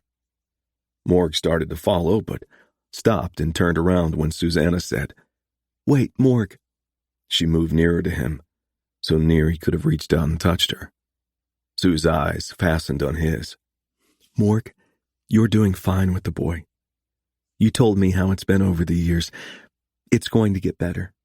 You may have some rough spots, but you and Andy will be fine. I think you're lucky to have each other. Thanks. That little boost helps more than you could know. Oh, but I do know. And I promise you that before summer is out, ain't will be a forgotten word to that boy. Chapter 9. I like Mrs. Mercer. I think school might not be so bad with her as a teacher, Andy said, as they rode down the trail toward home. She seems like a real nice lady. Morg was thinking about that parting moment when Sue stepped so close to him. It had been a long time since he wanted to take a woman in his arms and hold her and share a lingering kiss. Danged if Sue hadn't chased away half of those aches and pains he had been grumbling about, and his back had not even complained when he swung into the saddle as they were leaving. When they rode off the trail into the ranch yard, Mork saw Jay's sorrel gelding tied to the hitching rail before he saw his friend sitting on the porch bench. When they dismounted at the rail, he noticed the edge of a white head wrap dropping out from beneath Jay's black, low-crowned hat. He did not like the grim look on his young friend's face. He said, "Jay, what in blazes are you doing here?" Jay held up a white envelope. "Bringing your mail. I didn't open it, but I was sure as the devil tempted. It has to do with Sheena." Mork stepped onto the porch and took the envelope before dropping into his rocker. It was sealed with wax, and the only words in heavy black ink were, "Morgan Fraser." He tore it open while Jay related the story of his evening with Sheena. "All I know is that we came out of the tavern and were headed for the buggy when something drove into the side of my head like a sledgehammer and flattened me. I woke up after midnight in a bed at the Markham house. That's where Sheena boards. The side of my head had been split, and Mrs. Markham stitched it and patched me up." "How did you get there?" "We had their horse and buggy, and George got concerned when we weren't back at their place by 10 o'clock and came looking for us. He figured there was only one place we could have gone for supper. I'd rented a room there for the night and told Mrs. Markham we should be back by 9. Hell, there's no place to go up in that country other than where we went. This envelope was tucked inside my shirt. Beyond that, all I know is that Sheena has disappeared." "How much time has passed?" "It was the night before last. I kept dropping off to sleep yesterday morning and tried to head out last night, but passed out saddling my horse. I was still dizzy this morning, but Markham helped me get saddled. Then I started home with the envelope. Had to rest my horse and nap a few hours, several times along the way, but we came right here. Poor old Red's about tuckered out, but you did a good job of getting me here." Morg said, "Here's what the message says. Marshal Fraser, your daughter's held for trade. You for her. Go to Mad Rock on the Snake River. Somebody will meet you there to make the deal. Be there by noon on April 26th. She's coyote food, if you don't show up." Jay said, "I figured somebody wanted money." "This is likely how they're getting it. I told you there's a bounty on my head. We got a little time. Today's the 23rd. If I can leave before noon tomorrow, I can make Mad Rock in plenty of time. I'm riding with you, and I've got somebody else on the way. I thought we might be doing some tracking, and I hired a boy to take a message to my friend at the K-Bar K, about 20 miles south of the Loop River Tavern intersection. I thought we might need a tracker to find Sheena, and I asked him to take a look-see at the area, around the tavern, before he came on to my place. I guess we don't need his tracking. But there's no better man to have at your side out in this country." "Just who are you talking about?" "My friend, Jim Hunter. He's Santee Sioux. Indian name's Coyote Hunter. He's a ranch hand at the K-Bar K. Chose not to be a reservation Indian. He'd be a reliable backup with a gun." "I don't expect any gunplay, but I'd welcome his company since you're not coming." "I said I was going with you." "You're not in any condition to ride that distance. Besides, I need you to stay with Andy while I'm gone." "I've got Avery Holland looking after my stock right now, and he'll take care of your mules and any horses you leave behind." "And what about Andy?" "I'm going with you too," Andy said. "No, you're staying here. It's decided." Jay said, "You've met Susanna Mercer now. I've known her a spell. I'll bet she'd take Andy in. That would free me up." Andy protested. "Sheena's my sister. I need to go." Jay said, "And she's my betrothed. Or I'm working on it anyhow. And I was with her when she was taken. I owe it to her to get her out of this fix." "There's nothing for you to do. Does your friend Hunter speak decent English?" "Hell, I doubt if he even speaks Sioux anymore. He went to a Quaker school near the reservation and decided to take the white man's path." "Maybe he can help negotiate the way the trade takes place." "You're not really going to just take her place." "I don't see any choice right now. She's my daughter. I'll trade places with her." "That's a death sentence." Mork shrugged. Chapter 10.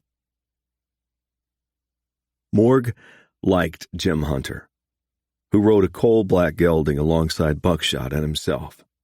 He did not fit the Indian stereotype established by dime novels, with black hair cropped shorter than his own, and usual cowhand attire with faded denim breeches, a dusty low-crowned hat, and scuffed boots.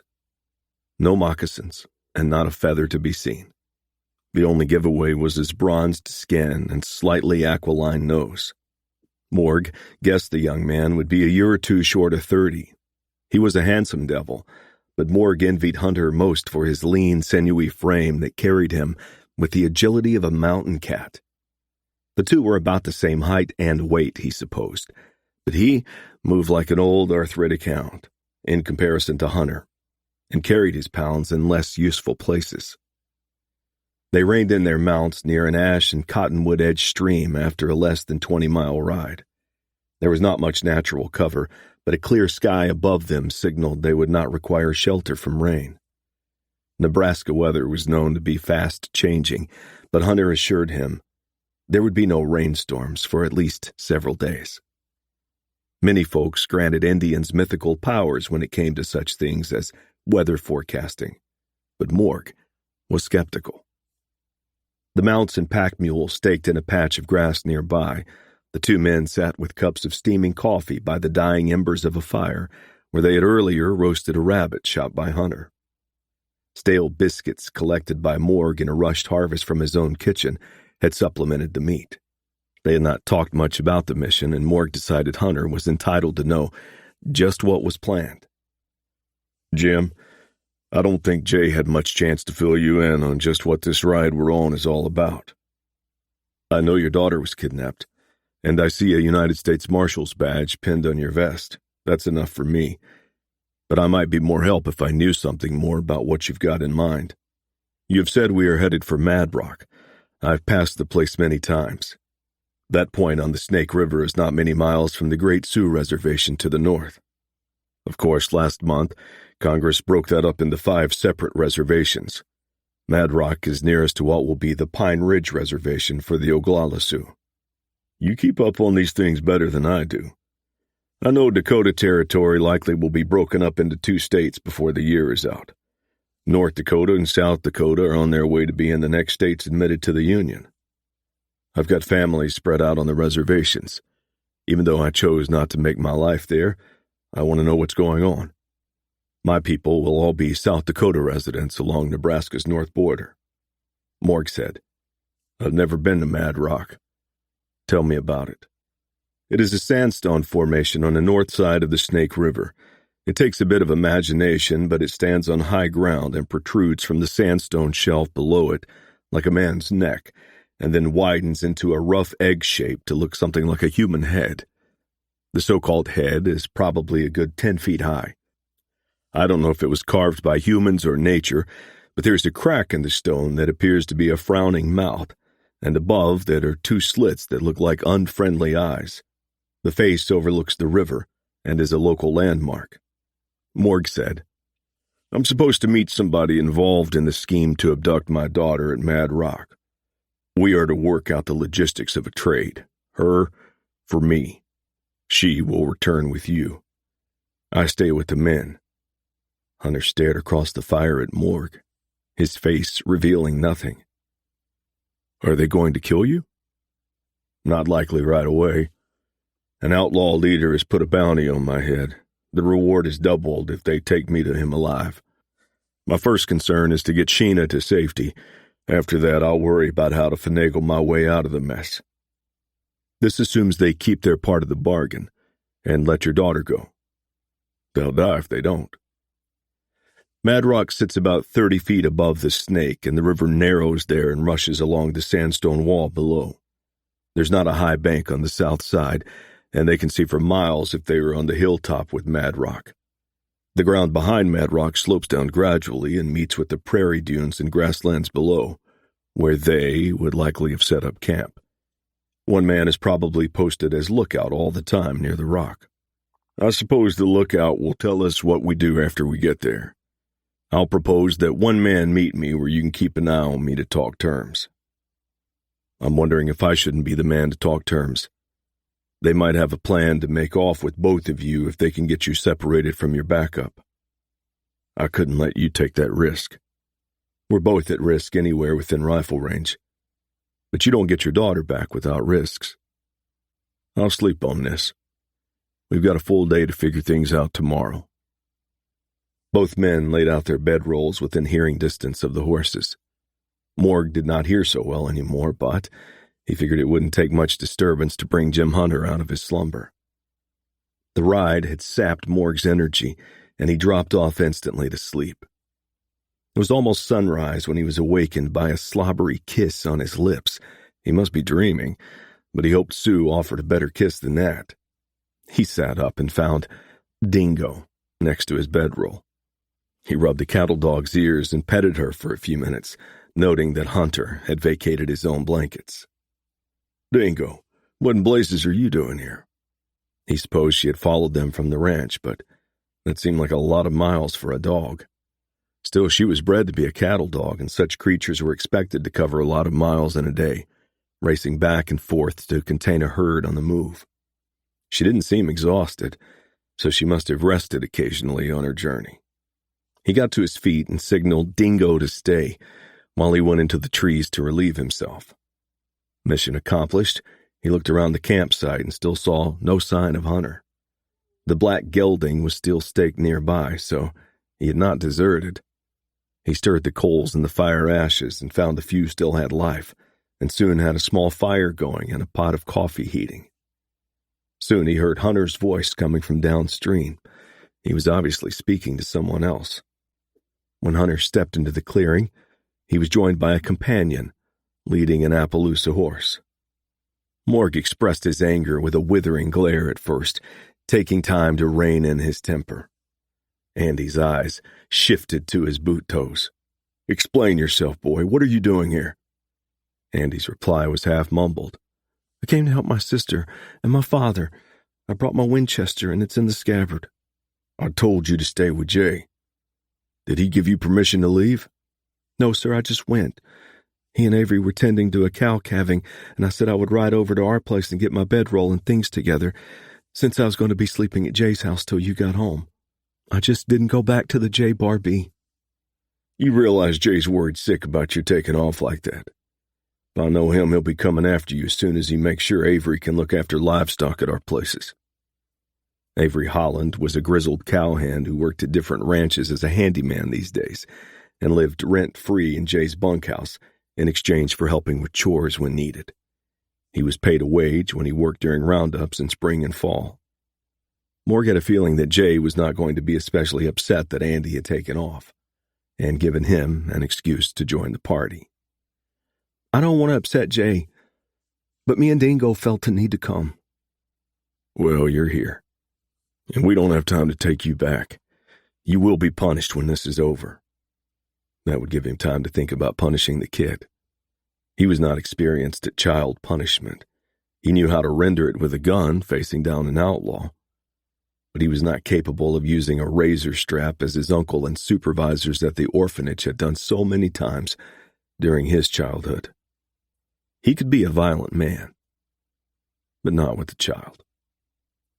Dingo looked up at him and whined as if pleading Andy's case.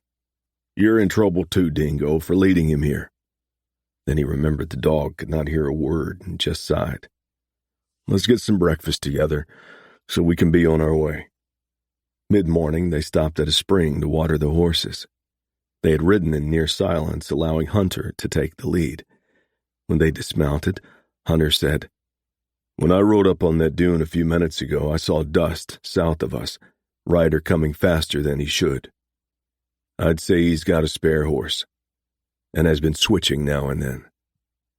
I'd look for Jay to join us in less than a half hour." Chapter 11. Sheena Fraser sat on the rocky ground at the base of a lone cedar tree not more than a mile north of the Snake River in Mad Rock. A bright spring sun was already dropping a warm blanket on the sandhills, and the shade from her lonely tree was casting its shadow on the side opposite where she was bound with hands behind her back. The three abductors were gone for the moment, and her only company consisted of 2 or 3 crows perched on the tree. She was not certain whether the birds were eyeing her as a supper prospect or had just found a comfortable place to rest, given the dearth of trees on the rolling mounds of grass-cloaked sand. Other than an occasional call, the prairie was enveloped in dead silence, and to her surprise, she found she was savoring the quiet and the beauty of the surrounding hills. It occurred to her that she had never taken the time to see the treasure that surrounded her. Now she was beginning to grasp Jay's love of the sparsely populated land. Her captors had not treated her cruelly, and it appeared she was truly being held for ransom. Still, she could identify the men if they released her. She reminded herself repeatedly that folks disappeared all the time in the country, and ransom money would no doubt enable the three to do just that, if the ransom was paid. She feared that her stepfather, Thomas Town, might not meet whatever demands were being made. She knew the 3 men only by single names. Goober, a paunchy young man with reddish hair and shaggy mustache, seemed to be lowest in the pecking order, assigned most of the errand boy work by Fincher, a tall, lean, beardless man who spoke only to issue orders. He was tallest of the 3, lean and dark, with eyes that made her nervous when he stared at her. She could see in those dusky eyes that he was undressing her, and she knew what he wanted. He was clearly in charge of the crew, and she was convinced that he was responsible to some nameless person who was not present. He often referred to what they were supposed to do, suggesting he must answer to someone else. Willie was an average-sized man with a dirty black beard that dropped to his chest.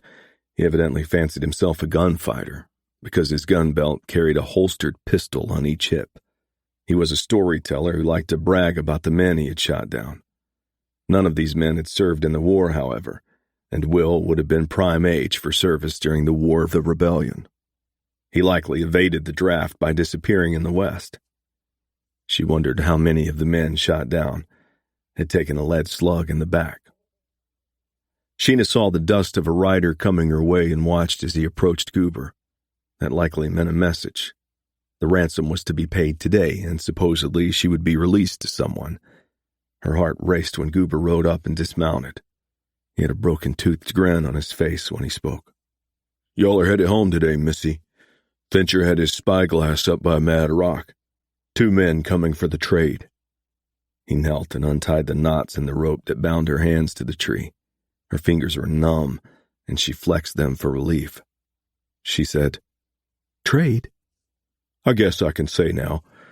We're trading you for a U.S. Marshal." "I don't understand." "Your pa, Morgan Fraser. Somebody wants him bad. Willing to pay $6,000 if we take him and get him to where he's going alive.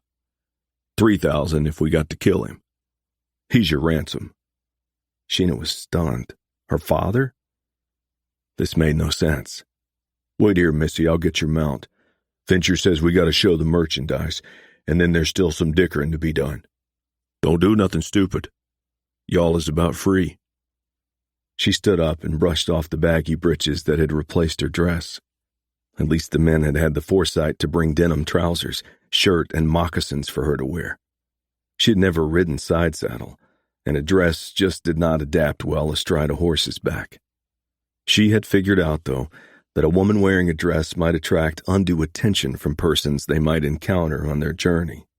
She understood that when Fincher ordered her to tie her long hair up and then jammed a hat on her head that covered most of her forehead. A rope had been cut for a belt to hold up trousers that were far too wide in the waist, and she thought she could easily pass for a scarecrow. Goober led her dun mare that had been staked in grass near a spring to the cedar tree. "Saddle up, Missy. We ain't got no time to waste." "I've got to pee. You've had me tied up all morning." "Well, get it done then. We got to be moving, or I'll catch hell from Fincher." She stepped behind the tree, knowing that the spindly thing would not hide much, and that Goober would be enjoying a good view of her butt. She didn't care. Modesty had disappeared the second day out. Several minutes later, they rode away to join the others. When they arrived at Mad Rock, Fincher was standing next to the big stone with his eyes focused beyond the river to the south. Willie was crouched off to the side about 10 feet, half hidden in a fissure in the sandstone base, his rifle cradled in his arms. Fincher said, "Goober, tie the horses down slope with the others, and you stay put until I holler for you. Woman, I want you up here with me for now." She climbed the slope to Mad Rock, and he handed her the telescope. "They'll be here soon, and then the game starts. Tell me who you're seeing."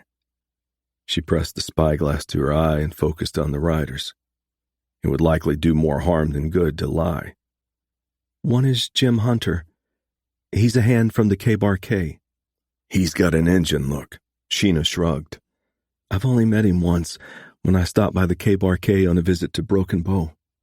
She did not add that Jay Boyden had accompanied her, and that they had stayed the night at the headquarters ranch home, or that Jay and Jim were good friends. "And the other?" "My father, Marshal Morgan Fraser." "All right. You go back down there with Goober." Chapter 12. "That is Mad Rock," Hunter said, pointing toward the huge sandstone face that rose above the cliff top on the north side of the river. "Yeah, and it's not yet 11 o'clock, so we're ahead of the deadline. I guess the next move is theirs. You're still willing to be the go-between?" "Yes, but I don't like the idea of you going with those men."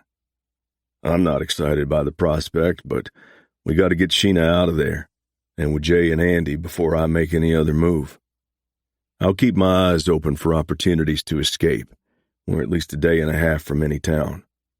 I'm curious about where we're headed, and I'd like to meet Monty Oxford. Bringing him down would be a perfect ending to my marshal service.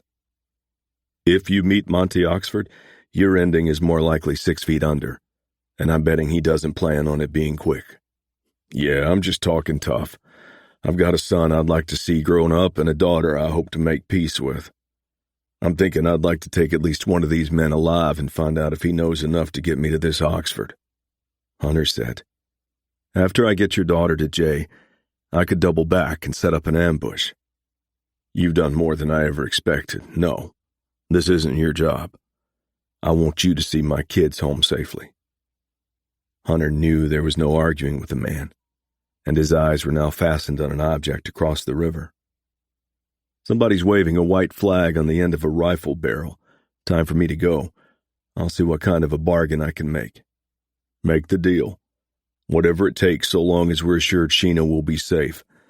I don't need to tell you that the word of men like these is worthless." Hunter nodded and nudged his black gelding toward the river some 50 yards away. When he reached the riverbank, he looked upward at the man who stood on a wide ledge below Mad Rock on much higher ground on the opposite side. The outlaw was a tall, lean man, with a smirk on his face. "Who are you?" the man said. "My name is Hunter, Jim Hunter. Who are you?" "Don't know if an Injun's got a right to know. But I go by Fincher. How did you come to be here?" "Marshal Fraser asked me to." "You a lawman of some kind?" "I'm a cowhand, helping a neighbor out." "You don't sound like no Injun I ever heard talk. Maybe you haven't met enough of the Indian people. Now, I think we have business to attend to. I see you got Marshal Fraser out there. Don't know why he didn't come up and talk for himself. You can talk with him soon enough if we make a deal. Now, I want to see Miss Fraser before we talk further." Fincher tossed his head back and hollered, "Willie, bring her out." A heavy, black-bearded man stepped out from behind Mad Rock, pulling Sheena Fraser roughly by one arm. At first glance, dressed in baggy blue jeans and hat brim falling just above her eyes, Hunter did not recognize her, but yes, it was Sheena. Her pretty face appeared tired and drawn, but her identity was unmistakable. Fincher said, "Terms are simple. You get the marshal up here. There's a shallow crossing about 20 yards upstream where the high ground drops off. He rides his critter across. Then we send the young lady. After that, we head our separate ways. Ain't nothing to it. No, we won't buy that. They'll enter at the same time, pass each other midstream. I will be standing on the bank's edge near the crossing, and you'll do the same on the north side. We'll be within easy gunshot range of each other, in case somebody causes trouble. I got 2 men with rifles at the ready just over the backside of the cliff. And I got a man settled with the sharps on the first dune after the river bottom to the southeast. He's a crack shot old buffalo hunter. And you will go down if any harm comes to Miss Fraser. The marshal or me. He was lying, but the grim look on Fincher's face said that whatever suspicions he had, the man was taking his words seriously. Fincher said, "Go get your marshal and bring him up here. I'll fetch him. In the meantime, I want to see you and the lady on the north river bank before we ride up to the river's edge." Hunter reined his mount around and rode back toward Morgan Fraser at an easy gallop. As he approached, he noted that Morg had unsaddled Buckshot and saddled the spare mount, a dun gelding he had owned for only a few years. When he reached Morg, he dismounted and relayed his conversation with the outlaw called Fincher. Morg said, "It sounds like you made a decent bargain. Do you think he believed your story about the sniper with the sharps?" "I think he had doubts. But if all he wants is you, why would he risk it?" "That's true enough. Well, let's get to it and get my little girl started on her way home." He handed Buckshot's lead rope to Hunter. "Just in case things don't go right, see that Buckshot goes to Andy." When they neared the river, Hunter saw that Fincher was already at the riverside with Sheena mounted on the dun mare.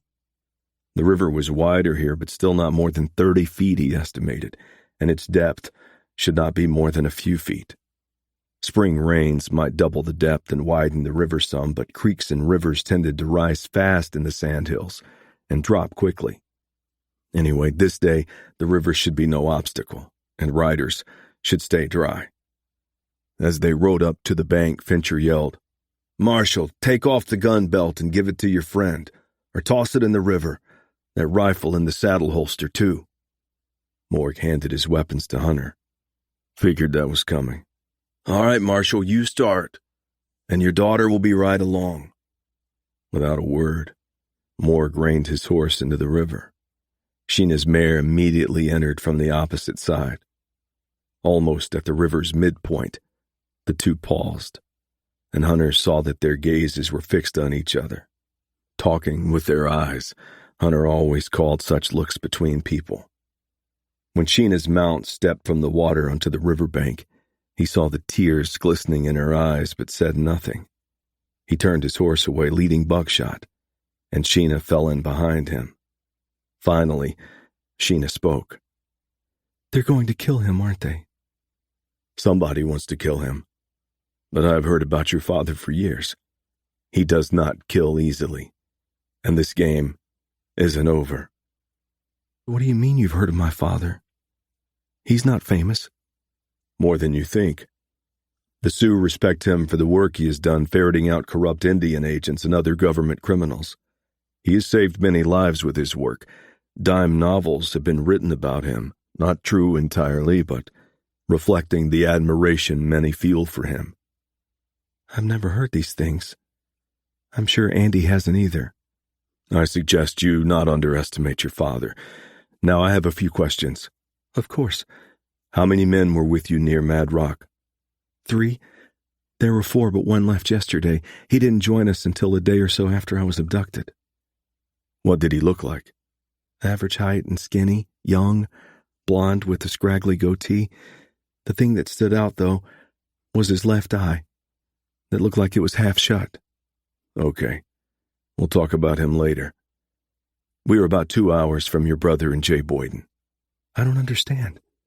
What are they doing here?" "I'll let them explain." Chapter 13. Dingo started her warning barking before Jay and Andy saw the riders emerge from behind one of the seemingly endless grass-covered dunes to the north. Jay still could not figure out how the deaf cattle dog could sense the approach of riders, but the handicap had not significantly impaired her value as a watchdog. Suddenly, Dingo raced away toward the riders. "Dingo, stay!" he hollered, before he remembered that the dog could not hear him. "She can't obey unless she sees her signals," Andy said. "Yeah, I forgot, but I guess it doesn't matter this time. She's joined up with Buckshot and trotting along beside your Pa's horse." "She loves Dad. She's my pal too, but Dingo always tends to Dad first. Jim's leading Buckshot, but there's a stranger riding beside him. Where's Sheena?" "That stranger is Sheena. She's just outfitted like a scruffy cowhand." Andy's face turned somber, and he looked at Jay with tears glazing his eyes. "They made the trade. I ain't never going to see my dad again, am I?" Jay had his doubts, but replied, "It's not over yet. I'm betting your dad's been in 100 tight spots like this over the years and squeezed through them. He's probably already got his escape figured out." "I don't think you know, Jay. You're just trying to make me feel better.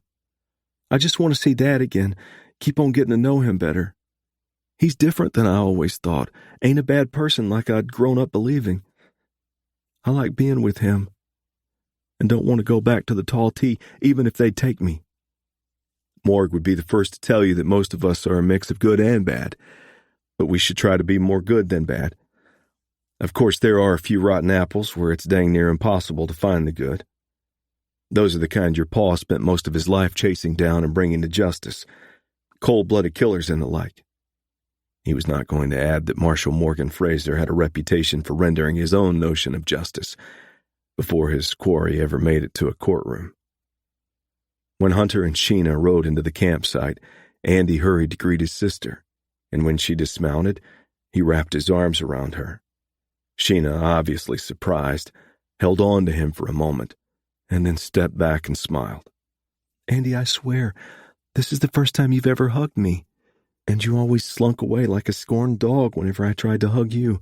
And my heavens, you're almost as tall as I am now, and I'm not exactly a tiny thing." Andy shrugged and surrendered a sheepish grin. "Like Dad always says, times are changing. So those men took Dad, huh?" The few minutes of lightheartedness vanished, and Sheena's face turned grim. "They did, and I feel guilty about it. I don't know what in the devil got into him." Jay stepped up and interrupted. "It's simple, Sheena. Your father loves you. He blamed himself for your dilemma. The only thing that mattered to him was getting you away from those men. But he had to think I hated him. I avoided him, and if I got trapped, I barely spoke to him. He was like a stranger to me. When I was small, I came to think he was a bad person because it seemed like he was always gone on one of his assignments and didn't care about us." Andy said, "He's more good than bad, Sheena. Are you always a good person?" She looked at him but did not reply. Hunter dismounted. "I'm sorry, you can talk more later, but I must interrupt. We all have things to get done. I'm going to be riding out again soon." Jay said, "I thought you were riding back with us. That's what Morg directed." "I'm aware of that, but I intend to track these men and see if I can find a way to break Morg free of those no-goods."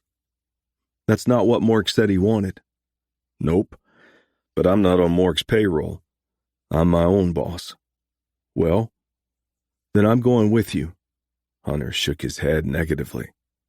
"And who looks after Sheena and Andy? Do you think Morg would approve of your deserting them out here in the middle of the sandhills? Besides, I've got another concern. Sheena said that a fourth man joined up with them for a spell, but after they got to Mad Rock, he disappeared. Now he may have gone on ahead to report to somebody else. Another possibility is that he had instructions to kill Sheena after she was released, and that he intended to intercept her in any escort and make certain she never got back. She can identify them all, and it's a good bet that there is paper out on at least one of these men in a lawman's office, possibly all. She will be shuffling through wanted posters. That's for certain." Jay said, "Then why are you leaving?" "You can't handle one man?" Jay just glared at him. Half an hour later, after selecting a meager portion of the food supplies, Hunter disappeared. Jay thought of breaking camp, packing their supplies on the pack horse, and starting the return trip, but decided that by the time they finished their tasks, they likely would not have more than an hour's riding time before dusk. Considering the risk of a stalker, it would be best to proceed with a bit of caution. He surveyed the site he and Andy had set up after Morg and Jim Hunter had separated from them. The plan had always been to hole up here overnight. The location was protected by a sandstone cliff on one side. The wall offered a concave surface at the base that sank some 4 feet into the stone, providing some protection from the wind and any rainstorm. From the growth lining the nearby creek, they had harvested some dead ash and oak limbs for the fire pit they had dug out in front of the shelter. The trees along the creek screened the campers somewhat from discovery, but he was aware that anyone searching for them would have no problem locating the place. Sheena's voice abruptly invaded his contemplation. While you were daydreaming, Andy and I unsaddled and staked out the 2 horses I've added to your remuda. Don't expect me to do all the cooking. I like to build fires, I'll do that. We can build a fire, can't we? Or are we going to pretend that smoke might betray our location? Jay turned to where Sheena and Andy were standing not 10 feet distant. Yeah, we can build a fire. He stared at her incredulously. She had Morg's rifle in one hand and his gun belt with a holstered pistol slung over the opposite shoulder. Can you shoot those things? And why do you think I cannot? I've never seen you fire a gun. I figured you'd know how to handle one, certainly not a 6-gun. There are a lot of things you've never learned about me. Well, how did you learn to fire a gun? A boyfriend? What boyfriend? I never knew you to see any man but me. A young man named Charles Vaughn. You didn't see me that much when I was away at high school and normal training in North Platte. You knew me and saw me the brief times I was back, but we weren't more than acquaintances. I was quite serious about Charles then. He was 2 years older, and he competed in marksmanship competitions and such. We would go out in the countryside and fire his guns. I'm a good marksman if I say so myself.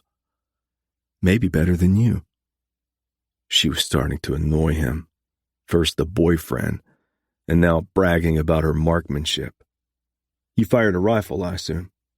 What about pistols? Mostly a Winchester, but I can handle a pistol and hit a target up close. What became of Charles? He worked in the family business for a year after high school, but they sent him back east to school, to Yale, to study law. He should be finished in another year, I suppose. He had 100 questions he wanted to ask her about this Charles, but he knew it wasn't any of his business, and he was not an innocent when it came to other female company. Still, he could not deny a bit of jealousy. He'd always assumed she had experienced no male romantic relationships before. He wondered just how romantic. Was Charles still a prospective suitor? Jay said, I'll see what I can put together for supper if you want to get a fire going. I think we can count on Dingo to warn us if a stranger comes near the camp. Sheena said, You're going to rely on a deaf dog to guard the camp. Andy interrupted to defend Dingo. You can count on Dingo. She's the smartest dog in the whole country. How many can obey hand signals? I'd trust her with my life any day. Dad would too. He saved her life, and Dingo knows it. Jay said, I'll be standing guard too. You and I will take shifts, Sheena said. Include me, Andy said. We'll talk about this after supper. Jay had assumed he was in command of the little party, but now he was having his doubts. He was seeing a side of Sheena that had been hidden till now. Somehow, however aggravating, it made her even more alluring. Chapter 14. Jay sat in the shadows of the sandstone cliff, resting his back against the wall with the rifle cradled in his arms. Sheena slept not 15 feet away in the bedroll they had brought for her, and Dingo dozed between her and Andy, who had surrendered part of his blanket to the dog. A full moon cast its soft beam on the faces of his sleeping comrades, and somehow made their slumber contagious. He nodded off for a few minutes, but woke suddenly when Dingo's cool, wet nose brushed his cheek. His hand instinctively reached out, and ran his fingers over the short, coarse hair on the dog's neck, and then scratched behind her ears. Usually she would bask in this attention, but her ears stiffened and her head turned toward the trees along the creek. Jay was fully alert when the dog's soft whine told him something was worrying her. He gently grasped her muzzle so she would look at his face, then pressed a finger to his lips to signal silence. Dingo, still obviously tense and nervous, obeyed, but turned her head again to the trees. Jay readied the rifle but did not move. Together, he and Dingo watched and waited. Finally, a shadowy figure emerged from the trees. Jay got to his feet and yelled, "Don't move, mister, or you are a dead man." The visitor already had a pistol in his hand and swung toward Jay, who dived for the ground just as the man's gun cracked twice, sending 2 slugs his way. Jay rolled over, came to his knees with the Winchester held chest high, and got off 2 shots of his own. The man dropped his pistol and crumpled to his knees before falling face forward onto the ground. Dingo was barking wildly now as Jay went to confirm that the stalker would cause no more trouble this night.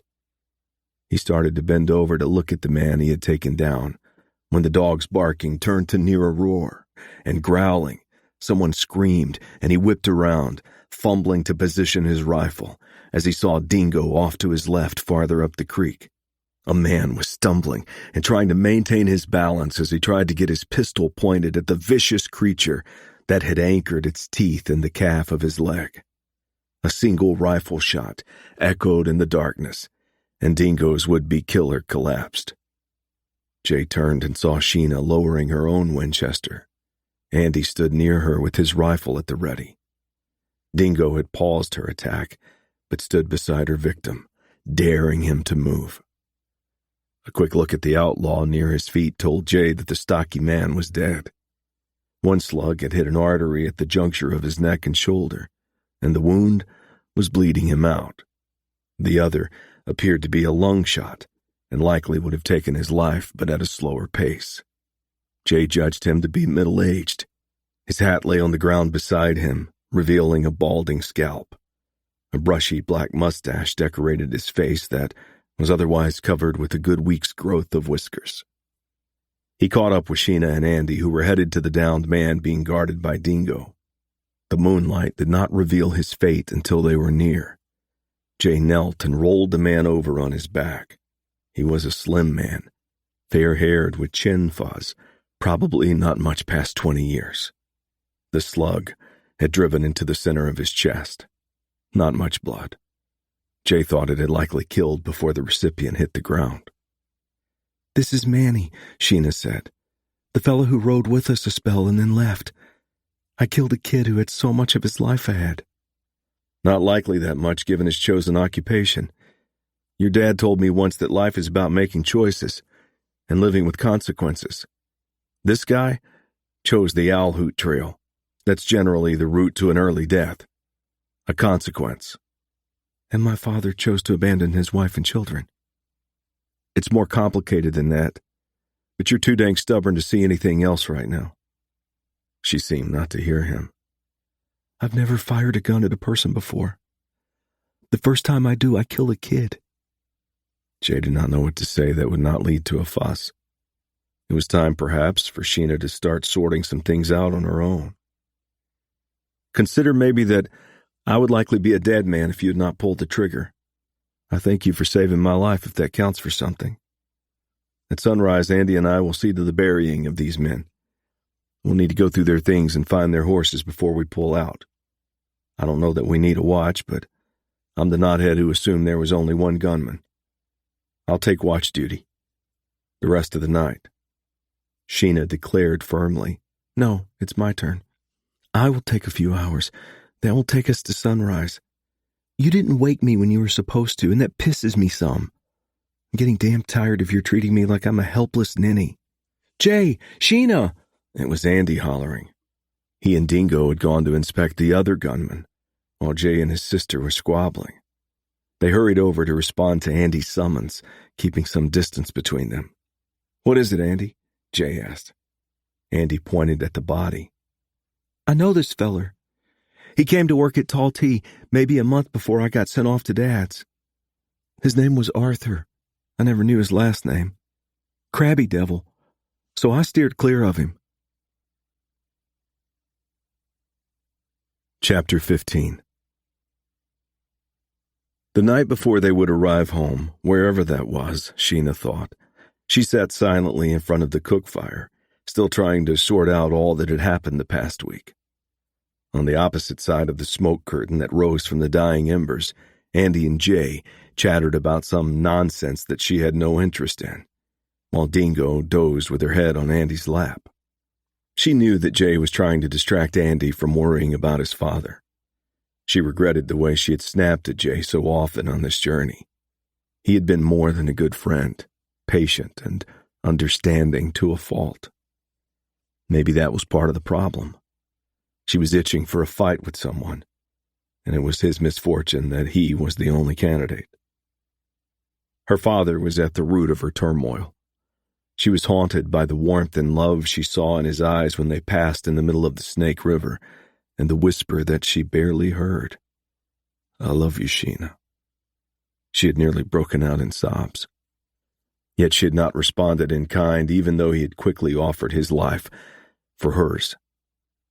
Jay had told her there was not a moment's hesitation when he delivered the ransom note to her father. Plans for the exchange had been implemented instantly. He had not considered recruiting a posse to chase down the abductors, knowing that it would put her life at risk. Sheena stood. Jay, I would like to speak with you. Alone. She did not flinch at the dirty look that Andy cast at her. Her brother had witnessed too many of their conversations. He was a boy, and decisions were for his elders to make. Jay got up and followed her to the remuda where they now had 7 horses staked out, including their mounts, the pack horse, and the acquisitions from the dead gunslingers. They paused not far from the tiny stream near the new lush grass where the horses were staked. Jay said nothing, obviously waiting for her to initiate the conversation. Sheena said, I have made some decisions, but I have questions and promise I will listen to anything you want to say. All right. I'm going to stay at my father's house with Andy until my father returns. She hesitated. If he dies, I will decide after that what to do. He would be welcome to stay with me. You would be too. I have a big house with extra rooms. It may be run down and I'm not the best housekeeper, but it might be safest to have an extra gun available until everything is settled. I have no ulterior motives. I promise. She wondered how she would respond if his motives were derailed. He was a ruggedly handsome rascal, every bit of Charles's match and more. She was not a virgin, and Charles had thoroughly ignited her lust, too long since unsatisfied. Maybe that was part of her annoyance with Jay sometimes. He was too much of a gentleman. Still, she was far from ready to commit to him or any other man. Best to keep a respectable distance from Jay for now. She had a brother to care for, and a father to worry about. Thank you, but I will be staying at my father's house. It will take me a day there to get settled in, and then I intend to call on my mother. I still have clothes and other items to retrieve at the Tall Tea, brothers to say goodbye to. For now, I also intend to ask her about the man named Arthur who worked there. There's too much coincidence for me to shake off. I agree, but I wonder if we shouldn't be more discreet in learning about Arthur. I'm acquainted with one of the Tall Tea hands, Colt Loudon. I've been thinking about trying to hire him on since your dad is considering letting me lease his land and expand my herd. I think I can make a few extra dollars with a hired hand. Besides, there are 2 quarter sections nearby homesteaders are wanting to sell after fall harvest. That land is for cattle, not corn or wheat, and they've come to realize that, and don't want to spend another winter here. Colt Loudon was another eligible bachelor who could steal a woman's heart, and it occurred to Sheena that the Sandhills produced a surplus of such young men. They needed more females in this country. I know Colt. He's sort of a lone wolf among the Tall Tea hands. Takes on all the dirtiest jobs without complaint. It might be good if you could talk to him. But I still intend to talk to my mother. Consider this. I could take you and Andy and my buckboard to the Tall T and see if Colt is nearby. If he is, I'll have a talk with him. If I offer him a job first, it might loosen his tongue some." "You are bribing him." "No, I'm not. He's got the job whether he's got anything to say or not." "You should have been a lawyer, the way you use weasel words." "What do you say? We'll get back tomorrow late. Next day, we go to the Tall T." "I need to go to the Loop Trading Post and let the folks there know I won't be able to work there this summer.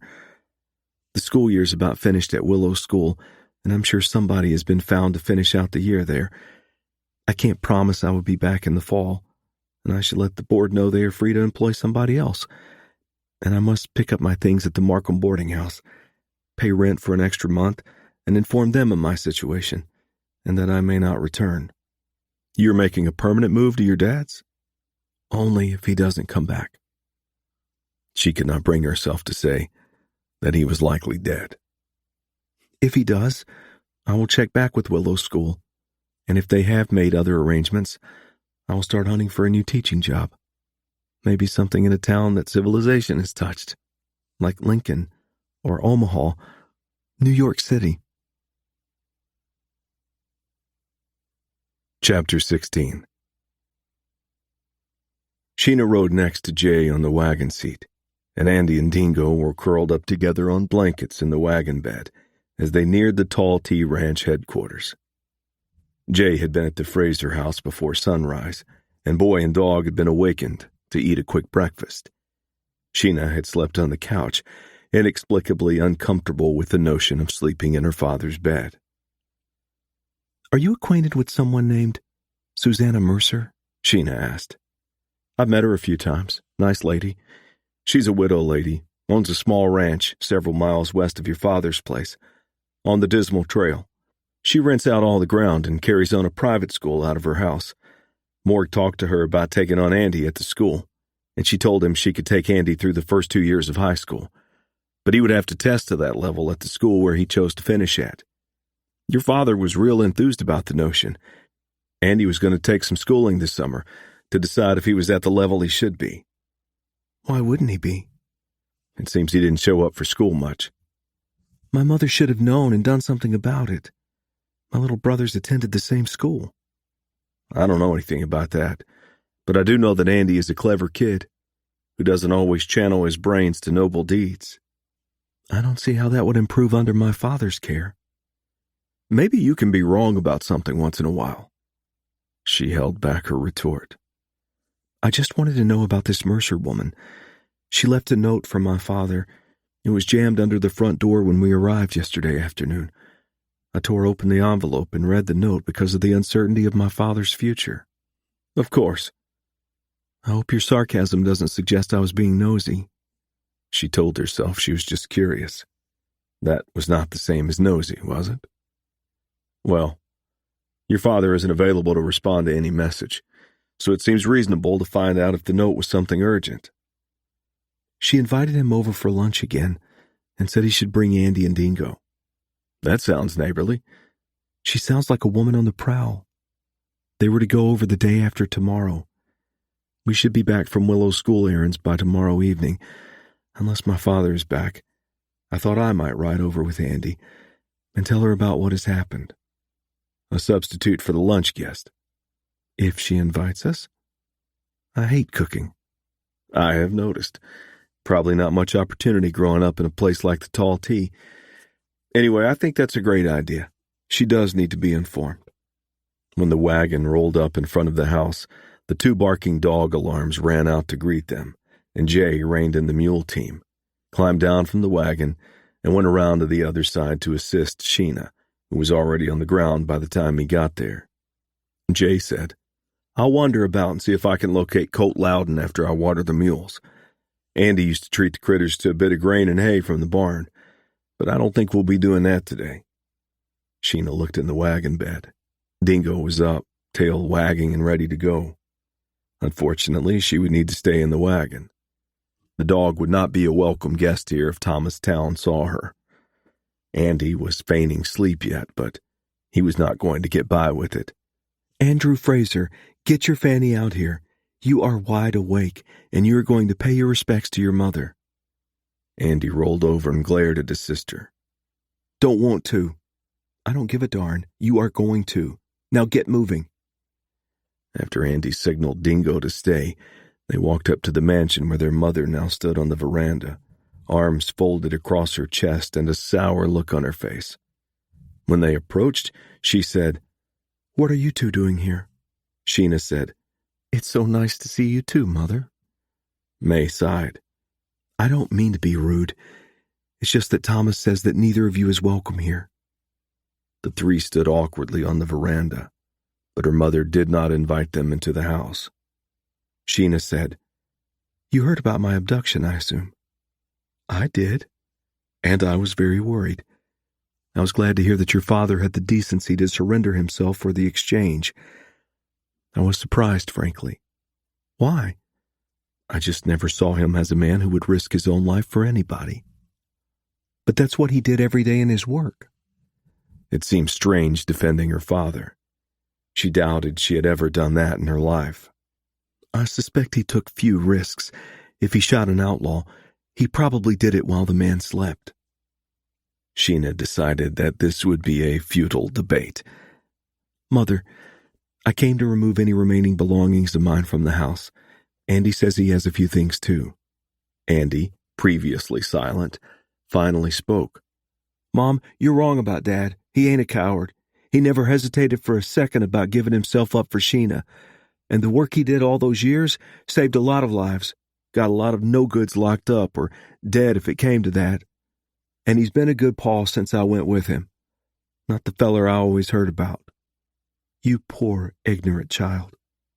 I thought such things about him until I came to know him. I was too young, and he wore that shiny badge and swept me off my feet for a spell. You will have to find out the truth for yourself." Sheena said, "Mother, our clothes and personal things. They're gone. Some of the clothes were given to the help. The rest were burned or buried in the dump pit. You have nothing here."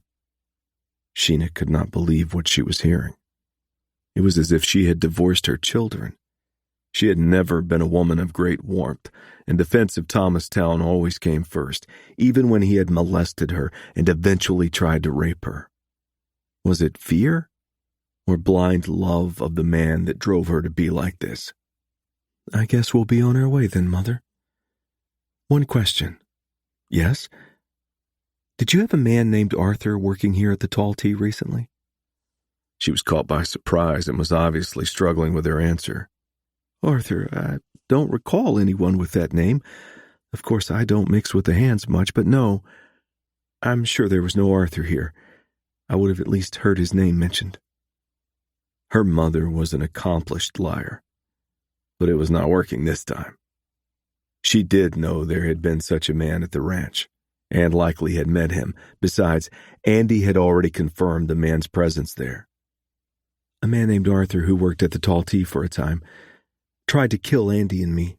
Jake killed the man, and I shot down the killer that was with him." Her mother's eyes widened with a look of horror. "I just can't believe that. A man from this ranch tried to murder you, and you killed another man? This is just too far-fetched." "You have been dreaming," Andy said. "She's telling the truth, Mom, and I saw this Arthur at the ranch when I was still here. I recognized him." Sheena turned away from her mother. "Let's go, Andy. I can see Dingo's getting impatient, and Jay should be along soon." Chapter 17. Jay caught sight of Colt Loudon astride a resisting bay gelding at the corral, where he and an older cowhand were apparently breaking horses. By the time Jay reached the corral, the horse appeared under control, and Colt was dismounting. He looked Jay's way and waved, leading the horse over to the board fence where Jay waited. The fence boards barred a handshake, but Colt offered his crooked grin and nodded. He was a fair-haired young man who had attended country school with Jay. After 8th grade, Jay headed to North Platte to high school, and Colt moved on to whatever ranch jobs he could find. His parents were homesteaders to the northeast, with 6 younger children, and there was no place for Colt on the small farm. Jay said. I brought Sheena over to fetch her things and thought I'd see if I could hunt you up while I was here. You gonna marry that pretty filly? I only wish. Well, you found me at my favorite hangout. I just wish we had more horses on the place. I like cattle good enough, but I love horses. I would like to expand my ranching into the horse business. Maybe we could work something out. Well, hell, I'll just come right out and say it. Colt, I'd like to have you come work for me at the J Bar B. It would be year-round. I could pay $100 a month and let you run some horses of your own, maybe partner on some if you want. I'm probably not matching what you're paid here, but that's the best I can offer. You got yourself a hand, Jay. It's past time for me to move on. I don't fit here. When do I start? As soon as you can. I'll be there day after tomorrow. You'll have to share the bunkhouse with Avery. He lives there in exchange for some handyman work. He's at neighboring ranches and farms a lot of the time. I've known Avery since you and me wasn't much more than tykes, and I don't mind storytelling. Show up when you're able to start. Before I go, I've got a question. Okay. Did you have a man working here by the name of Arthur? Yep. Wasn't here more than a month or two. Mean son of a bitch. Never done a lick of work. I think he fancied himself a gunslinger. Him in town was cozy, and Arthur and Packer Osborne got along good enough. Osborne's sort of a manager, I guess, above Zeke, who's the real foreman of the outfit. Everybody else kept their distance pretty much. He never said as much as a word to me. I steered clear, and he looked at me like I was a pile of cow shit. Loudon paused, his eyes fixed on something behind Jay. Uh-oh, trouble coming this way. Jay turned and saw the master of tall tea strutting their way, his pendulous belly in front. Thomastown was a big, burly man with reddish hair and handlebar mustache, with a light complexion that revealed cheeks that turned bright as a red rose when his temper flared. Today, they almost glowed. He likely wants to welcome me, Jay said. Go ahead and get back to your work. I'll chat with the gentleman. Next chat I have will be to tell him I'm pulling out. I ain't so sure I won't be bunking at your place tonight. Your bunk is waiting. He stepped out to intercept town. Howdy, Thomas. He extended his hand, which was ignored. I didn't invite you to my place, and you got no business taking up the time of my cowhands. I want you to hell off the tall tea now. Don't get yourself excited, Thomas. I just brought Sheena and Andy over to pick up their belongings. They're at your wagon, waiting to leave.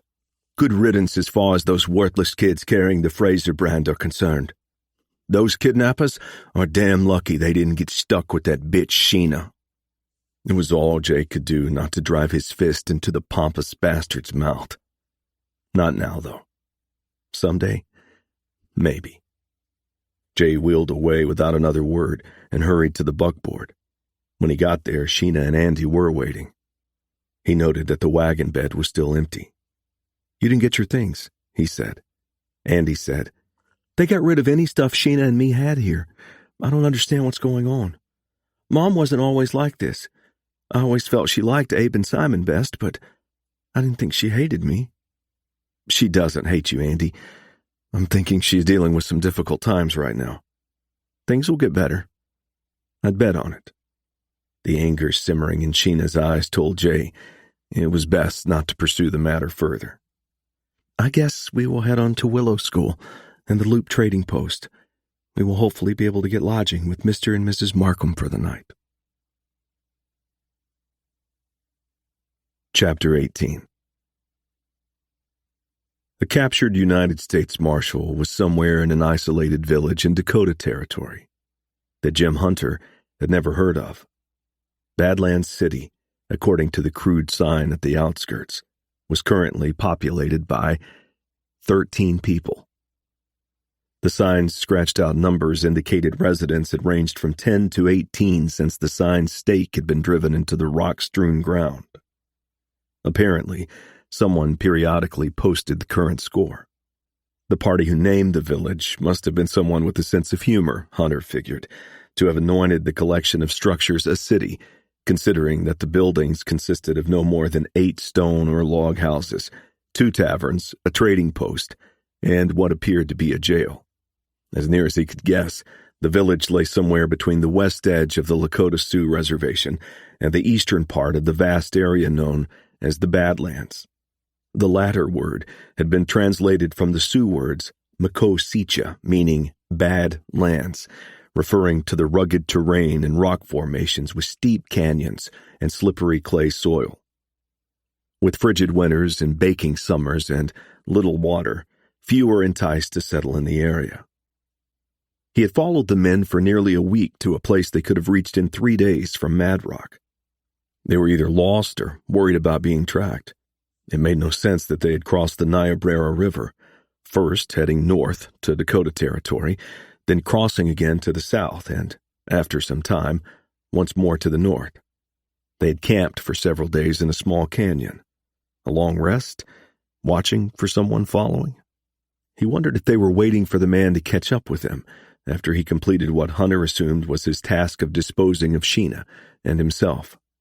If so, he took the man's absence as a positive sign that his mission had not been accomplished.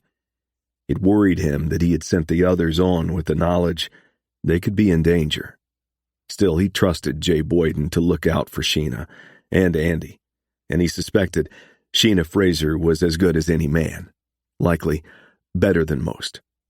Anyhow, he could not reverse his decision now. His job was to locate Marshall Fraser and then help him escape. He had circled the town, and there was no sign that they had stopped and moved on. Morgan Fraser was here. Someplace. It was late afternoon of the day following Hunter's discovery of the village of Badlands City. He had learned the previous night how the occupants of the village survived, perhaps even thrived. He had found a knoll south of town behind which he could stake his mount near a stream where there was enough sickly grass to graze a single critter. He tossed his bedroll within 20 feet of the horse, resigning himself to a cold camp, absent hot coffee. Last night it was nearly dusk before he could go to the knoll's top and focus his spyglass on the town. There had been a parade of people into the little village, the majority Sioux, but a good number of whites as well. The taverns were across the road from each other, and it was obvious the Indians and whites were entering separate establishments. Other than that, the town's visitors appeared to intermingle with ease. It was obvious Badlands City had taken root just outside of reservation boundaries to profit off the red man's curse. Demon alcohol. The white men were probably a mix of government people who worked at the reservation and outlaws who were known to hide out in the Badlands from time to time. 2 of the small houses had white men standing in line outside with the doors opening every half hour or so, with one man exiting and another entering. He assumed that these were bordellos, and from the ragged appearances of the waiting line, Hunter doubted many could afford more than a half hour with one of the ladies. The marshal's captors were the only people in the town who might recognize him, but he thought he could resolve that by wearing moccasins and his buckskin shirt into the crowd, perhaps tie a bandana about his head. There weren't many Sioux wearing breechclouts these days, and the majority of men, except for ceremonial occasions, were wearing denims and a variety of shirts. Most whites he had encountered thought all Indians looked alike anyway. Tonight he would venture into the big city and see if he could find Morg Fraser.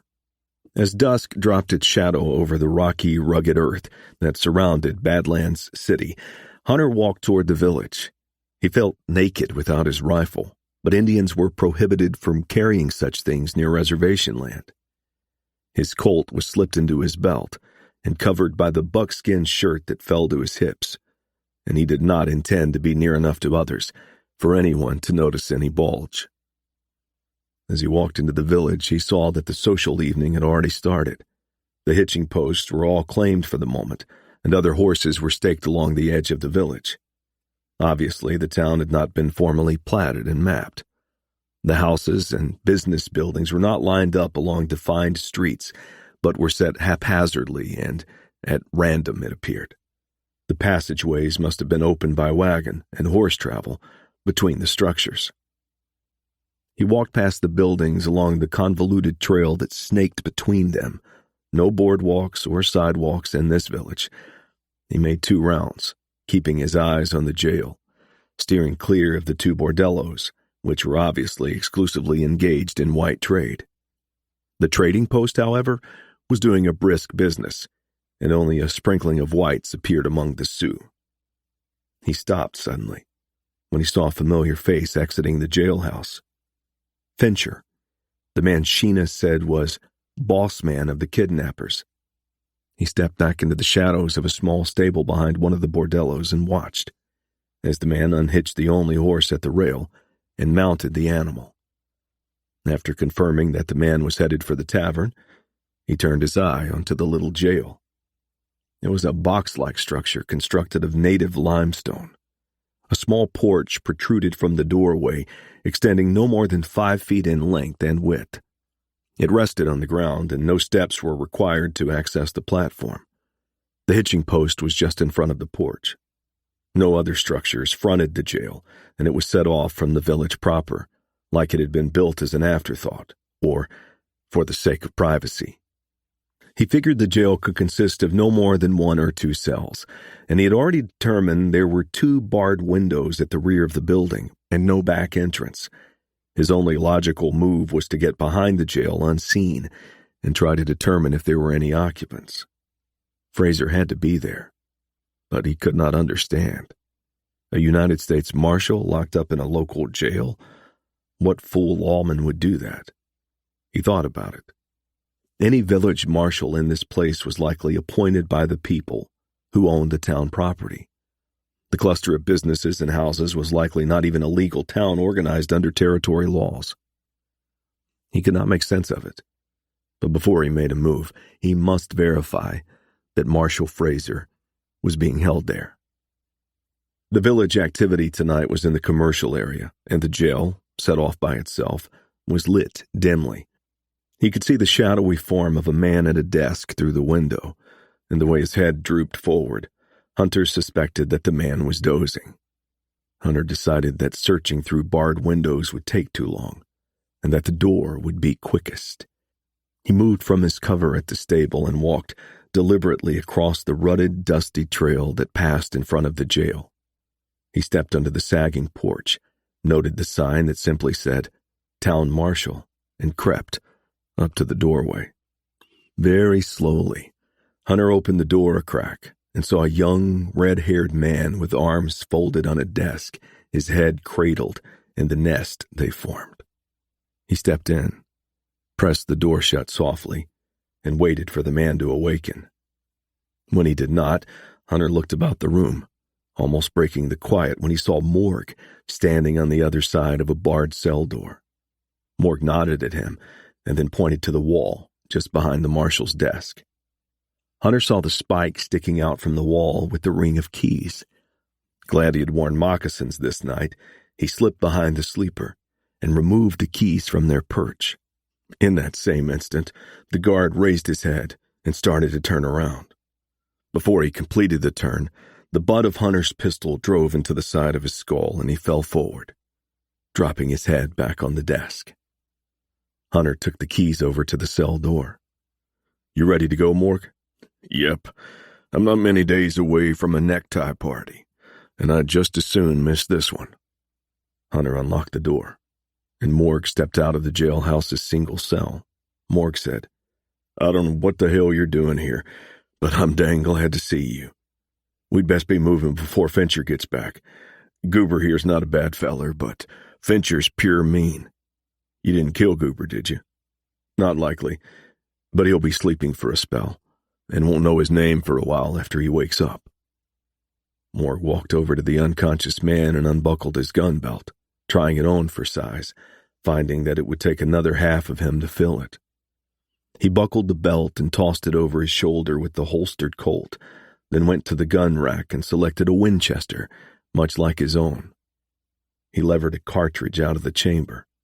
Looks like a 44-40, same as the sidearm, it appears. I'll check the desk drawer, but they're the same as mine, and I've got 2 boxes in my saddlebags. Hunter stepped over to the desk, pushing Goober's limp form aside. The man slipped off the desk and crumpled onto the floor. Hunter rifled through the desk drawers and came up with another box of cartridges. Morg said, Just to be safe, we'd better drag old Goober into the cell and lock him up. I don't want a chance his waking up and going for help any sooner than possible. After they got the unconscious man onto the cell cot, Morg said, "So what's your plan?" "My only plan was to find you. I got my horse staked at a cold camp behind a hill just outside of town. We should head there. Do you have an extra horse?" "Nope, not yet. I'll get you pointed in the right direction, and then I'll circle back and find a mount and saddle and tack. The bastards took all my money. Can you afford that? I'll pay you back, of course. I can handle it." Chapter 19. Morg found Hunter's mount and nearly naked campsite without any difficulty, and now he waited. His luck was holding. He figured it had about run out till Hunter showed up. He had squeezed out of dozens of close calls over his years as a lawman, but this had looked like the end. They weren't out of danger by a long shot, but there was a fighting chance of making it back to his Dismal River home. He saw a rider leading a horse moving in his direction, and he assumed it was Jim Hunter, but he reached for his rifle and prepared to use it if necessary. He relaxed when Hunter appeared from the darkness. Hunter dismounted and led the horses over to Morg. Morg said, "You didn't take much time. You must have made a fast deal." "You could say that." Morg stepped over to the horse and began brushing his hand over its neck and running his fingers over its flank and rump, probing the muscular flesh. "Sturdy critter, a gelding. No waste on him. He's covered some miles, I'd say." He checked the saddle and saw there was a scabbard with a rifle stock sticking from it. "And this horse? It's a bay with a single white stripe running from between his eyes to the muzzle. This is Fincher's horse. You stole this animal." "Borrowed. He can have it back when you're done with it. Figured he would be riding nothing but the best. He'll be enraged. He won't know who took the horse. He'll figure it out soon enough. Jim, we're not up against just 3 men. From talk I heard at the jail, I'm betting half the men in town work for the people that own the place. A fair number of Oglala, too. They will have 50 people trying to track us down, and your Sioux brothers aren't likely to have trouble tracking us. We'll head into the Badlands. That will slow down the whites after us. They won't be able to move without an Oglala tracking. The Oglala are a sub-tribe to the Lakota branch of the Sioux Nation. They think they are the best trackers. I am of the Santee from the Dakota branch. Wapekute, which means shooters among the leaves. We have our own tricks. We can set up an ambush if they are able to find us. They will likely break up into several groups and spread out looking for us. It's not like they will have an army trailing us. There will be many opportunities in the Badlands. It is like a maze puzzle that we played with in school." "Have you been in the Badlands?" "Twice.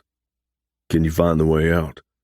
I would like to head for Fort Robinson on the Nebraska side of the border. I don't think they would expect us to go there. They'd be more likely to head southeast instead of west.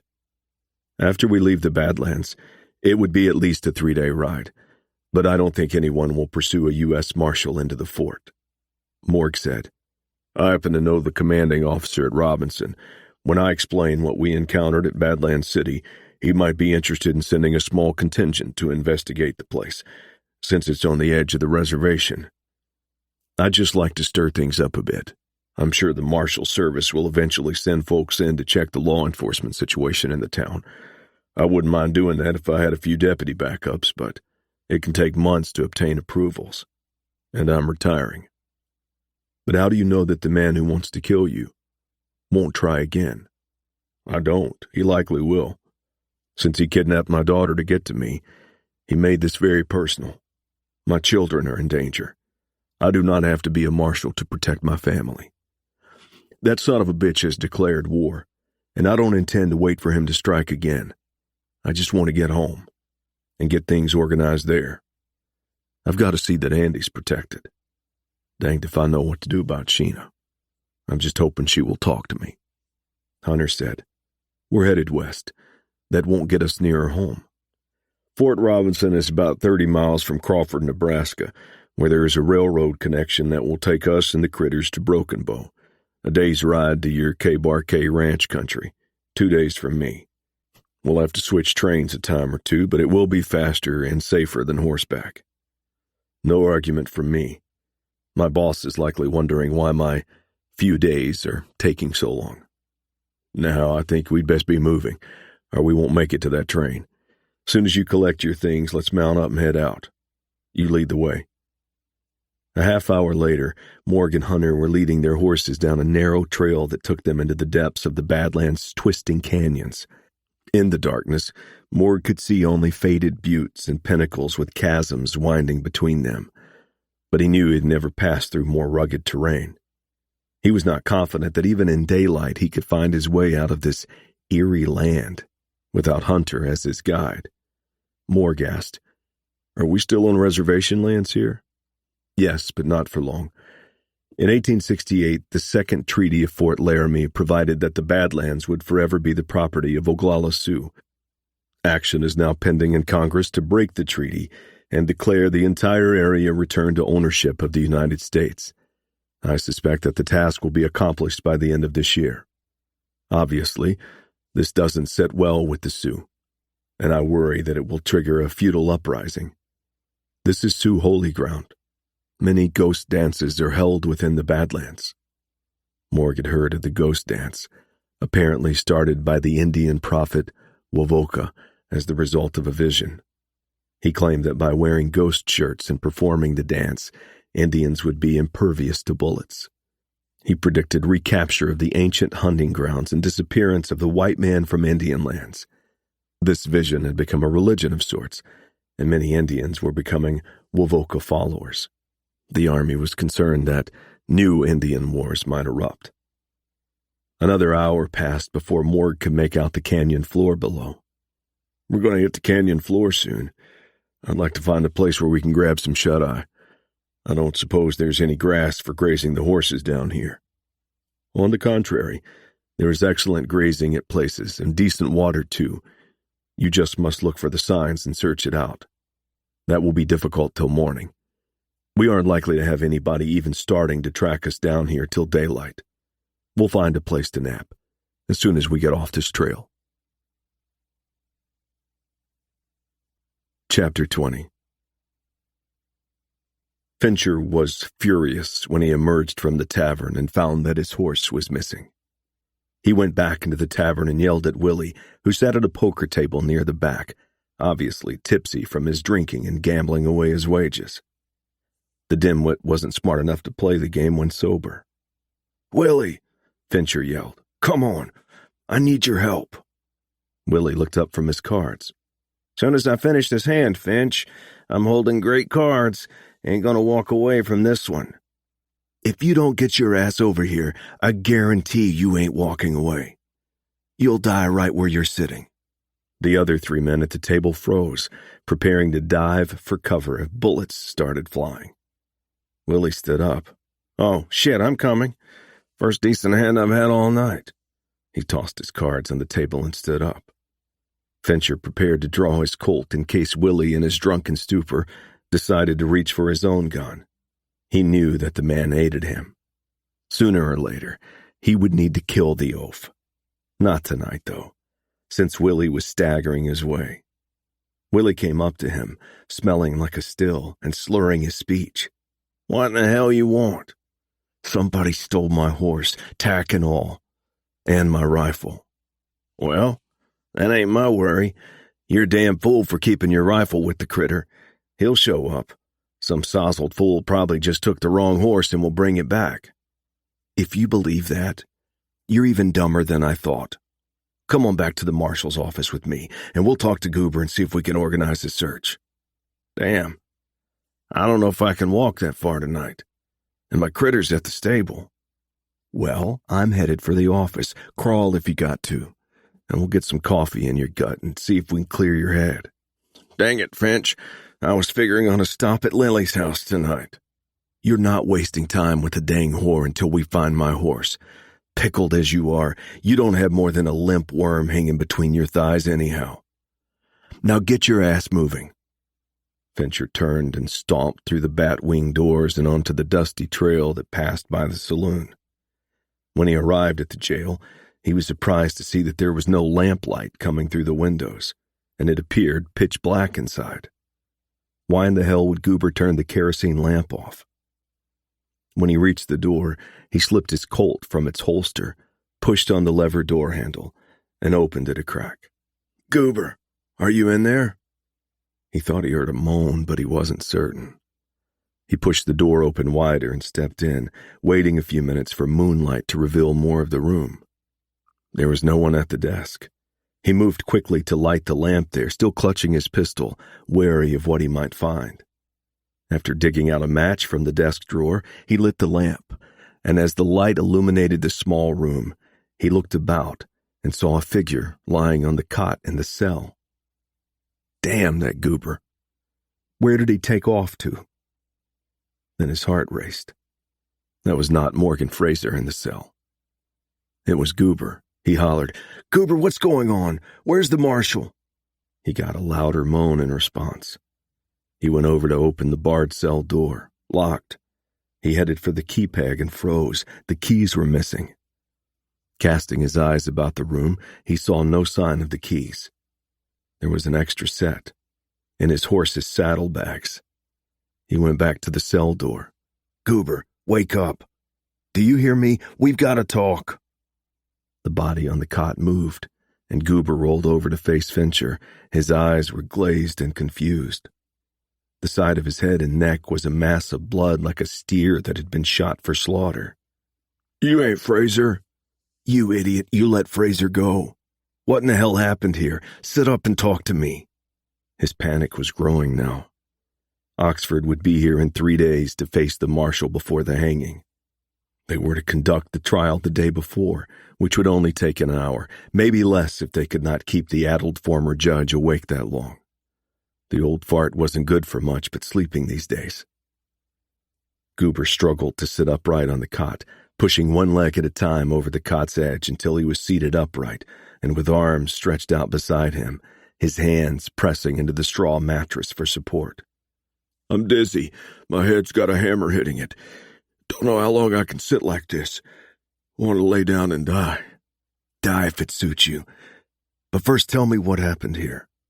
"Don't know." "How in the hell can you not know?" "I was at the desk. Then you woke me up. And I come to find out I'm in the jail cell." "That makes no sense. Something happened to get you in here. Think, you fool. Think." There was a long silence before Goober spoke. "I don't remember nothing. Just what I told you." Fincher started and wheeled around with 6-gun ready to fire when Willie stumbled in the door. Before Fincher could say a word, the man was bent over and puking his guts out on the floor. How had he ended up with these two morons? He remembered now that Arthur had dug them up someplace. Well, Arthur was going to answer for that when he showed up, which reminded him that Arthur should have arrived by now. He had expected Arthur to arrive before he did. He had not asked for all the responsibility for this job. Willie was at the dry heaves stage now. Maybe he got rid of some of the booze. "You're going to clean up that mess," Fincher said. "Ain't cleaning up nothing. Too sick right now." He shuffled over to the straight-back chair in front of the desk and dropped on the seat. He looked around the room. "Where's Goob?" "He's in the cell." "What did he do?" "He let the prisoner get away." "What good does it do to lock him up for that?" Fincher sighed. "I didn't lock him up. It appears the prisoner did." "Ain't you going to let Goob out?" "The prisoner seems to have all the keys." "I gotta piss," Goober said. "Bad." "Use the bucket." "Ain't here. I forgot to put it back after I emptied it last. It's outside by the water pump. I was going to rinse it, but a feller come by and we got to talking. Then I forgot." "We can't squeeze the bucket through the bars." "You're on your own." Fincher turned to Willie. "Feeling better?" "Nope." "Can you go find Four Fingers?" "I suppose. He'd be at that teepee he's got set up behind the tavern selling pokes to whites with the 2 Indian women he's got there. Some fellers like something different once in a while. Got 2 in the teepee with a blanket for a wall between the 2. Tell him to get his butt over here now. He's got a partner that can run his business. I'm headed for the stable to find a horse and tack for tomorrow morning. I'll see if Oscar can use his smithing skills to get the damn cell door open. I won't be long." Before he left, Fincher turned back to the cell where Goober still sat on the cot, hunched over with hands clutching his head. His misery was obvious, but Fincher figured the fool had brought it on himself. He went over to the cup rack near the wood stove and plucked Goober's tin cup from the protruding nail. He reached between the steel bars and flipped the cup towards the cot, and it bounced on the floor near Goober's feet.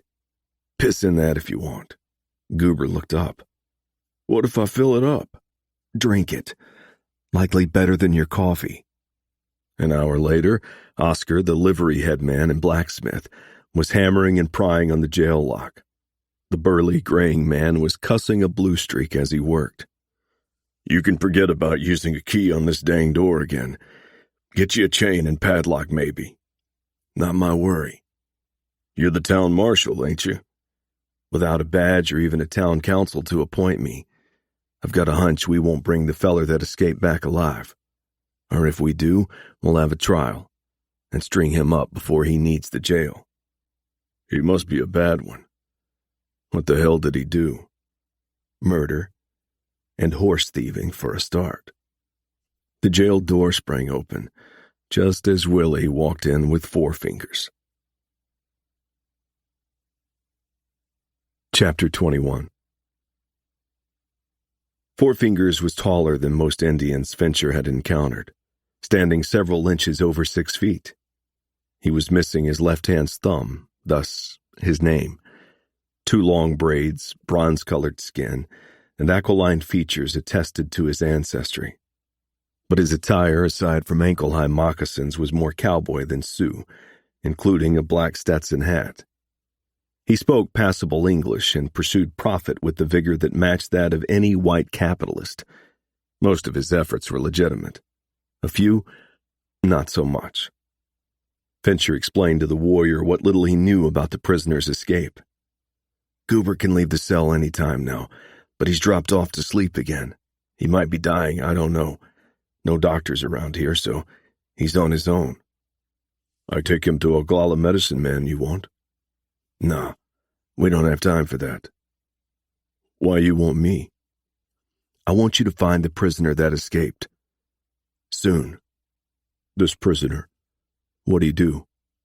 "He murdered somebody, and now he's a horse thief. Willie and I will go with you, but we need you to pick up his trail and help us track him." "How much?" With this greedy bastard, it always came down to money. $50 when we catch him." $50 now? $50 if catch." "Don't say if. We gotta catch this guy and bring him in, dead or alive." "Circle town when sun come. See what can find." "I guess we got no choice. I hate to give him that head start. I'll be here at sunrise waiting for you. We'll have our horses saddled and ready to ride." Four Fingers nodded. $50. Of course the dang redskin wouldn't forget his money. Fortunately, he had been provided money up front for such things, and he pulled a roll of bills from his front pocket and counted out the money, handing the warrior 2 20s and a 10, confident that if the Sioux could read anything, it would be numbers on the bills. Willie stood near the door amid his pools of vomit as Four Fingers stepped around the mess and departed. "What do I do now?" Willie asked. "You get the bucket, pump some water, and clean up that puke. Then go ahead and get that poke for all I care. But you damn well better be here ready to ride at sunrise." "Don't feel much like poking now." "Then don't. I'm going to the boarding house to catch a few hours shut-eye. You just show up sober." The next morning, Willie walked in, sober as ordered, and Fincher shared cinnamon biscuits and a pot of coffee he had picked up at the restaurant. He had brought enough for Goober, who was sitting up and awake now, but in no condition to ride. Fincher had been in a generous mood, and even rinsed out Goober's cup at the pump. He had examined Goober's head more closely and could see that the gaping wound needed stitches. "Goober, why don't you check with one of the whores and see if they can sew up that wound? You might have to pay the cost of a poke or two, but It would likely be worth it. I think I could walk that far after I eat and have my coffee. I still don't know what happened. I think that you got hammered with the butt end of a pistol grip. Somebody snuck up behind you. But I don't see how Fraser did it, unless you gave him the pistol and jail keys. Not that much of a fool. Fincher wasn't sure, but said nothing. A few minutes later, the door opened, and Four-Fingers stepped in. His stoic face revealed nothing. Well, Fincher said. One man hide behind hill with horse. Walk here. Moccasins show. In sand and dirt. An Indian? Four-Fingers did not reply to the question. He walk in town like looks for something. Comes here. Goes away with man in boots. They walk together. Then man come back to town. Horse leave town and moccasins not go back. You're saying the Indian stole my horse and rode it to the hiding place? Four-Fingers shrugged. Think so. Good guess. But the two are gone from the hill hideaway. Gone, yes. Ride to Badlands, maybe. Tracks say that, but they might pass by. What would you do if you thought someone might be chasing you? Go to Badlands if Sioux. And you know the Badlands, how to get in and out. I know. Then let's saddle up and get after those two. More money to go in Badlands. We made a deal. Badlands not part. Four-Fingers had him by the balls. He just might end up with a bullet in his back. How much? $50. Half now, other half if catch. Quit saying if. He peeled off more bills and handed them to the Sioux. Fincher had expected to pocket most of the expense money for himself, but at this rate it would dwindle to a pittance. He could not afford to face Oxford, however, and tell the man that the quarry had escaped. Chapter 22. Sheena and Andy rode their horses west on the Dismal Trail, and soon arrived at Susanna Mercer's house. It was not the small home she had anticipated. It was nothing on the scale of the tall tea plantation-style mansion, of course, but it was a two-story spacious home, unpretentious and simple in design, but well-kept, with a nice front porch and a smaller one at the back that overlooked the river. The corrals and a large combination barn and stable were set a good distance west of the house. At least 3 swings and 2 seesaws were set on the far east side of the house, signaling that the big house also functioned as a school. She was anxious about meeting this woman, and worried she was not attired properly for a first meeting, wearing riding breeches and boots she had purchased at the general store. Still, she looked forward to talking to a fellow schoolteacher and another woman for a spell. They dismounted in front of the house and hitched their mounts to the rail. Dingo was already on the porch wagging her tail before they had the horses secured, and a pretty, white-haired lady in a green gingham dress knelt beside the dog, stroking Dingo's head and rubbing her behind the ears. The willowy woman stood as the visitors stepped under the porch, offering a welcoming smile, but her eyes betraying confusion at the unexpected guest. Sheena extended her hand and said, I am Sheena Fraser, Morgan's daughter. My father isn't presently home, and I read your invitation for reasons I will explain. I see. Morg's not ill or anything, is he? It's all very complicated. If we could sit down for a bit? We'll sit down at the dinner table. I have fried chicken and mashed potatoes and gravy along with beans, biscuits, and apple dumplings. Coffee's about always brewing. Come in, please. They started to enter the house, and then Sheena stopped. Dingo, you probably don't want her in here. Oh, by all means. She's visited before. Dingo's a sweetheart. I already have her a bowl prepared. I'm sure she loves chicken. Susanna smiled. She won't eat at the table, of course. The redolent aroma captured Sheena the moment she entered the house. She could not remember smelling anything so enticing, and somehow it made her feel more at home than she had for years. Susanna offered a short blessing at the table before they ate, and as if Susanna knew Sheena was not delivering good tidings, her final words were, "And bless and protect Morgan Fraser, wherever he may be." Amen. Susanna sat at one end of the dining table, and Sheena and Andy each sat at a setting on each side of the hostess. Susanna said, I have taken what would have been Morg's place. Let's just start passing the bowls, and perhaps, Sheena, you would be so kind as to tell me about your father while we eat. I fear I can't defer that discussion until after dinner. Sheena said, I don't know where my father is right now, or what has happened to him. She started from the beginning and, between pauses to eat, told Susanna the entire story. My heavens, you must have been terrified, Susanna said. Yes, and confused when I learned that my father had come for the exchange. Why? I hardly know him.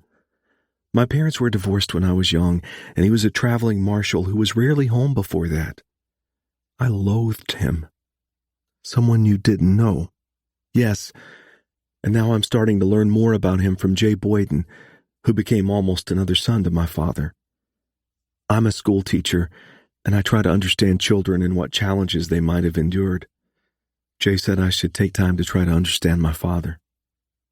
Andy paused eating long enough to interject. I didn't like my dad till my mom sent me away to be with him, but he saved Dingo's life and helped me learn all kinds of things. I like him lots now, and I miss him and want him back home with me. Tears glazed the boy's eyes as he turned back to his food.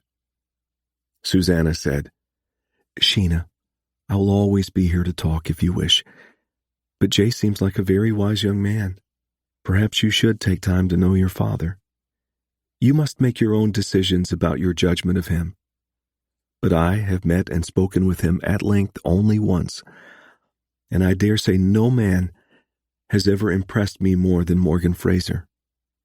I am slow to judge people at first meeting, but I immediately saw him as a good, strong man.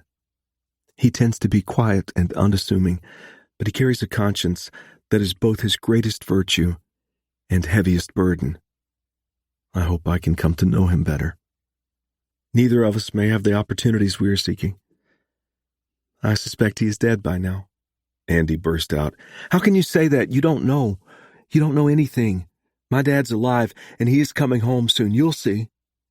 Susanna interceded. Andy, I agree with you. I believe we will see him again. I don't think his time has ended. But whatever the outcome of this horrible experience, he would want us to go on and make the best of whatever life throws at us. In the meantime, I will be praying for him, and I am so thankful that you both have visited and informed me of what is happening. Susanna served apple dumplings for dessert, and Andy seemed somewhat consoled by the scrumptious dish. Sheena found herself almost jealous of her hostess's culinary skills, but it did not subdue her appetite. After she had eaten more than she had consumed at a single meal for years, if ever, Sheena said, I'll help with cleanup. I'm not much of a cook, but I am an accomplished dishwasher. Very well. I have a kettle of hot water on the cook stove. I would welcome some help. Andy said, Would it be all right if I took Dingo outside? Sheena said, That's an excellent idea. Go right ahead, but don't wander out of sight of the house. After Andy left with Dingo, Sheena said, Andy and Dingo will likely inspect your barn and outbuildings, and then sit along the Dismal riverbank and stare at the water flowing by. He has always been a loner of sorts, lost in his thoughts, speaking only when he feels strongly about something, like when he defended his dad. Most of the time he seems to live in a world of silence, like the dog. Of course, I was away at high school and normal training in North Platte, and then teaching, so I really haven't had time to know him. When I was home briefly, he was just a little nuisance to me. I had problems of my own and paid no attention to him. As they stood at the kitchen sink, scrubbing and drying pans and dishes, Susanna said, So, do you enjoy teaching? I love it, I truly do, and I've been offered my job back at the Willow School for next term, but I must notify them by the 1st of June, and I may not know yet what my responsibility for Andy will be by that time. If my father returns, I will not stay with him. Why not? For one thing, there is not enough room. Also, I barely know him. and I still have trouble feeling much for him. I don't want him to die, and it bothers me that he might give up his life for mine. Still, I would not have been taken hostage if not for him in the first place. This is all very strange. If someone wanted your father dead, why didn't that person just hire a man to ambush him? Jay said my father killed a gang leader's brother, and the man wants to meet him personally and watch him die. It makes no sense to me. The twisted minds of such people cannot be comprehended by most of us. But regarding your job, I will have another teaching position available here in the fall. A local school district has contracted with me to educate 6 more students. The school board cannot find a teacher to come to their isolated school, and the parents are arranging lodging for the children with residents nearer to my home. I've allowed for employing another teacher in my budget. I would be paid privately by parents wishing to have their children complete the equivalent of the first 2 years of high school here. What would I teach? Grades 1 through 6? I would take those from 7th through 10th. You would have a few more students. There should be 13 or 14 in all. I teach 1 through 8 now. I do best with the younger ones. I'm paid $70 monthly plus room and board. I will pay $80 plus room and board if your father returns and you choose not to live with him. Otherwise, if you stay with your brother at your father's house, I will pay $100 monthly. You have hired a teacher. I'm confident we can work very well together. You obviously enjoy teaching children. Tell me, do you have children of your own somewhere? 3. They are buried with their father in the little cemetery we established here on the ranch. Stephen, John, and Miranda, ages 9, 6, and 4. Diphtheria took them all over several weeks' time. Sheena determined to learn more about this remarkable woman who had fought through unimaginable tragedies without wallowing in self-pity, even maintaining an obvious zest for life. She felt like her own education was just beginning. Chapter 23. Jay and Colt Loudon turned out the last of the calves that had been corralled for branding, including young bulls that were now steers after meeting the castration blade. They had spent the past 3 days rounding up and corralling calves that needed attention, and now the task had been completed in a third of the usual time thanks to Loudon. He was a tireless worker and a good fit for the J-Bar B. He had taken on Avery Holland full-time now as a cook and handyman. The old man grabbed the opportunity because he was tired of moving from ranch to ranch to take on odd jobs. His cooking skills left something to be desired, but most of what he cooked was edible, if you didn't mind scraping the char off the biscuits and could tolerate the meat a bit beyond well done. Jay and Colt contributed cakes and cobblers on occasion, and nobody starved. Subject to approval of a loan from the bank in North Platte, Jay hoped to add 50 cows to the herd to bring the J-Bar B and Fraser pastures to full capacity. It would require almost $2,000 to accomplish this, but he had ambitions and could not support 2 full-time hands for long without expanding the herd.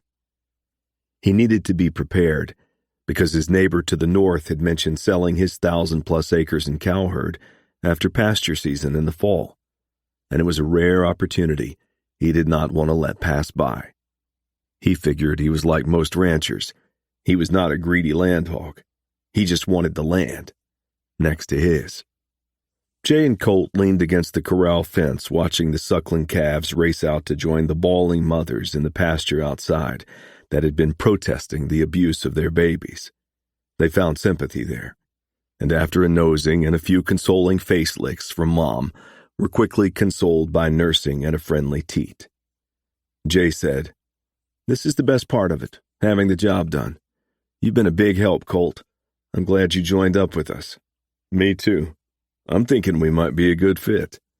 You said I might be able to put a few breeding horses on the place. I'd like to go see Jim Hunter soon and maybe buy a few bred mares.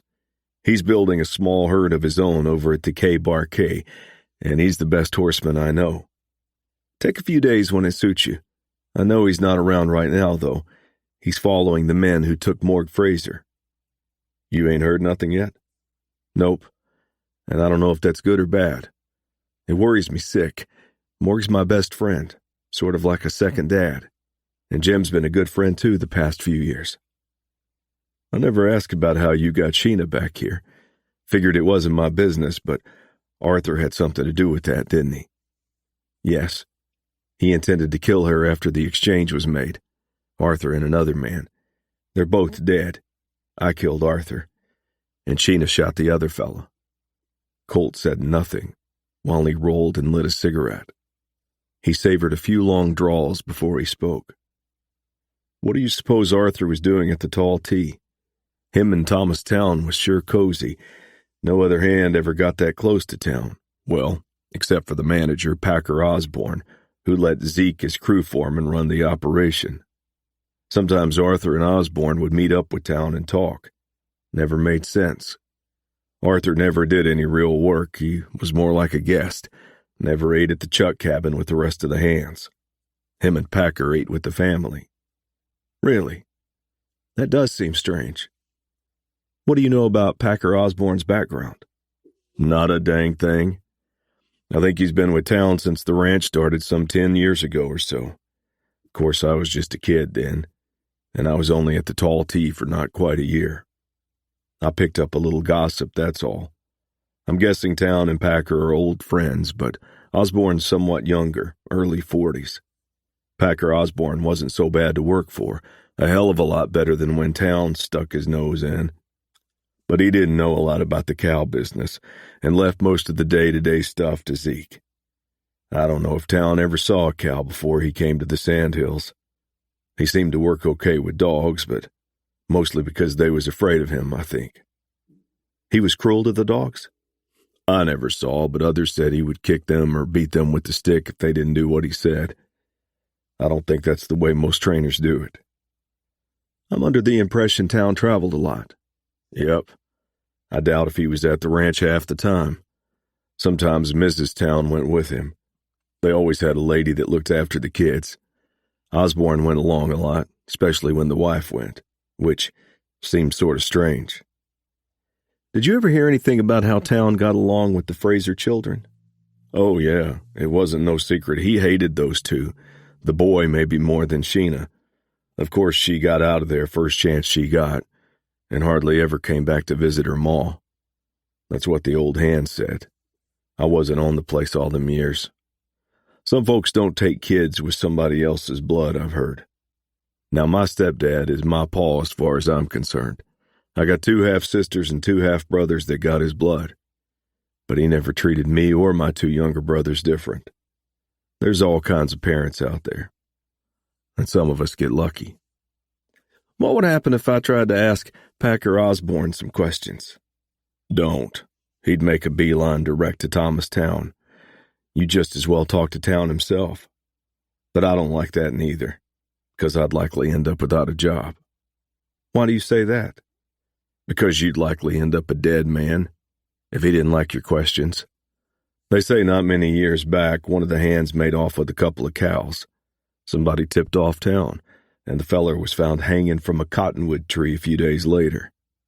Not likely an accident, I'd say. No hand at the Tall T cuts out a cow or 2 now and then. I can guarantee that. Chapter 24. The morning after his conversation with Colt Loudon, Jay decided to visit Sheena and Andy at the Bar F. He rode his mount at a slow trot, taking in the countryside, his eyes always searching, confident he would always see something interesting and different. Today, it was a bald eagle soaring almost directly above him, its majestic form cast against a cloudless azure sky, likely its keen eyes seeking out unsuspecting prey. It was a balmy May morning with the sun casting its warming rays over the seemingly endless sandhills dunes. Cattle grazed lazily on the hillsides, his favorite portrait of the hill country. He could sit for hours and observe this scene, while his thoughts traveled leisurely to other places. It somehow drained all tension from his body, deferred his worries for a time. He loved this country. He would live out his life here, die here, and become a part of it.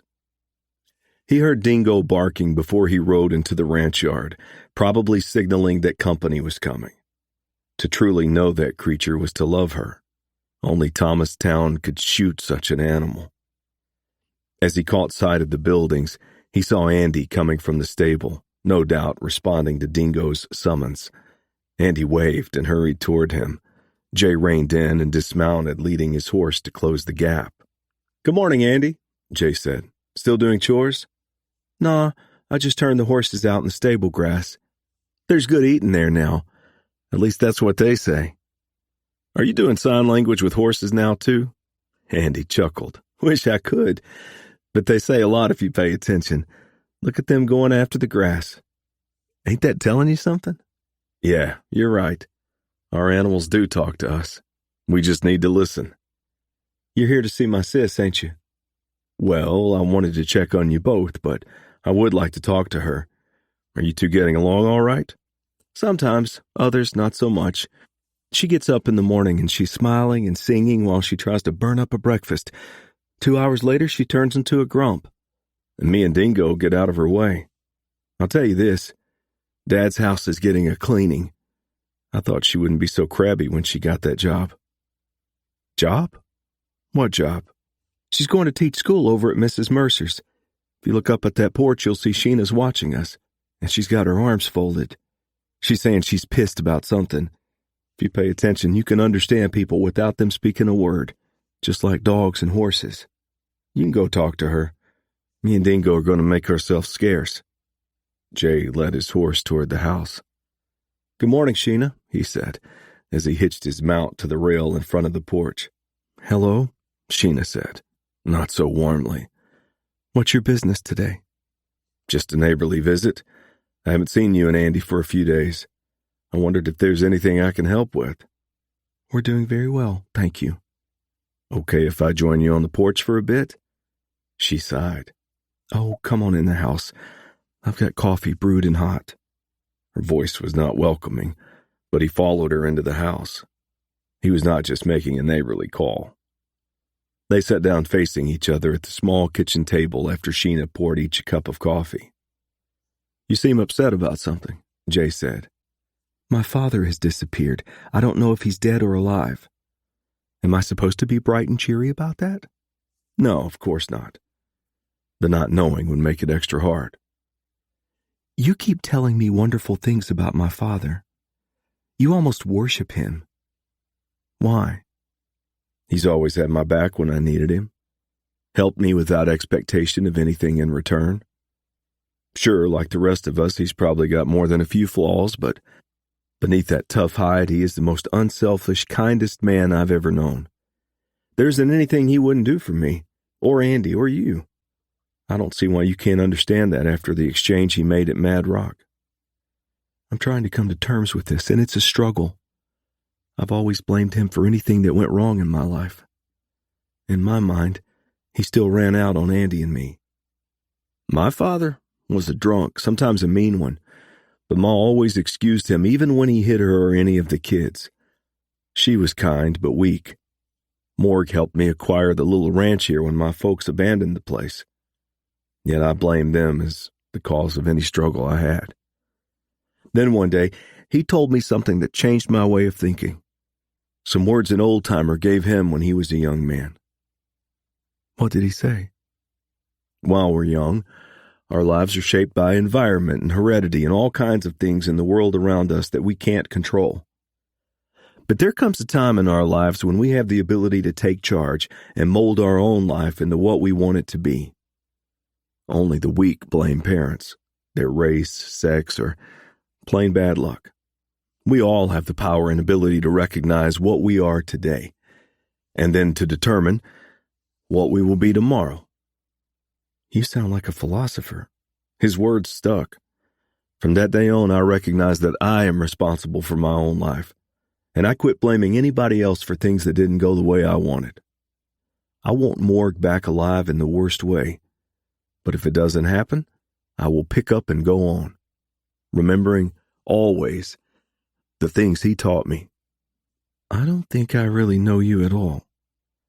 I'd like it if we could start to get acquainted again. I've come to realize the same about you. You're no longer just the prettiest gal in the sand hills to me. She blushed, rolled her eyes, and couldn't hold back traces of a smile. That's the Jay Boyden I thought I knew. By the way, there's a rumor out there that you've got a new job. You probably picked up the rumor out by the stable, yes. Susanna Mercer is expanding her school and is taking me on as a teacher. If my father comes home, I intend to move in with her. If he doesn't, assuming Andy and I can stay on this place, I will ride over to her house with Andy for school every day.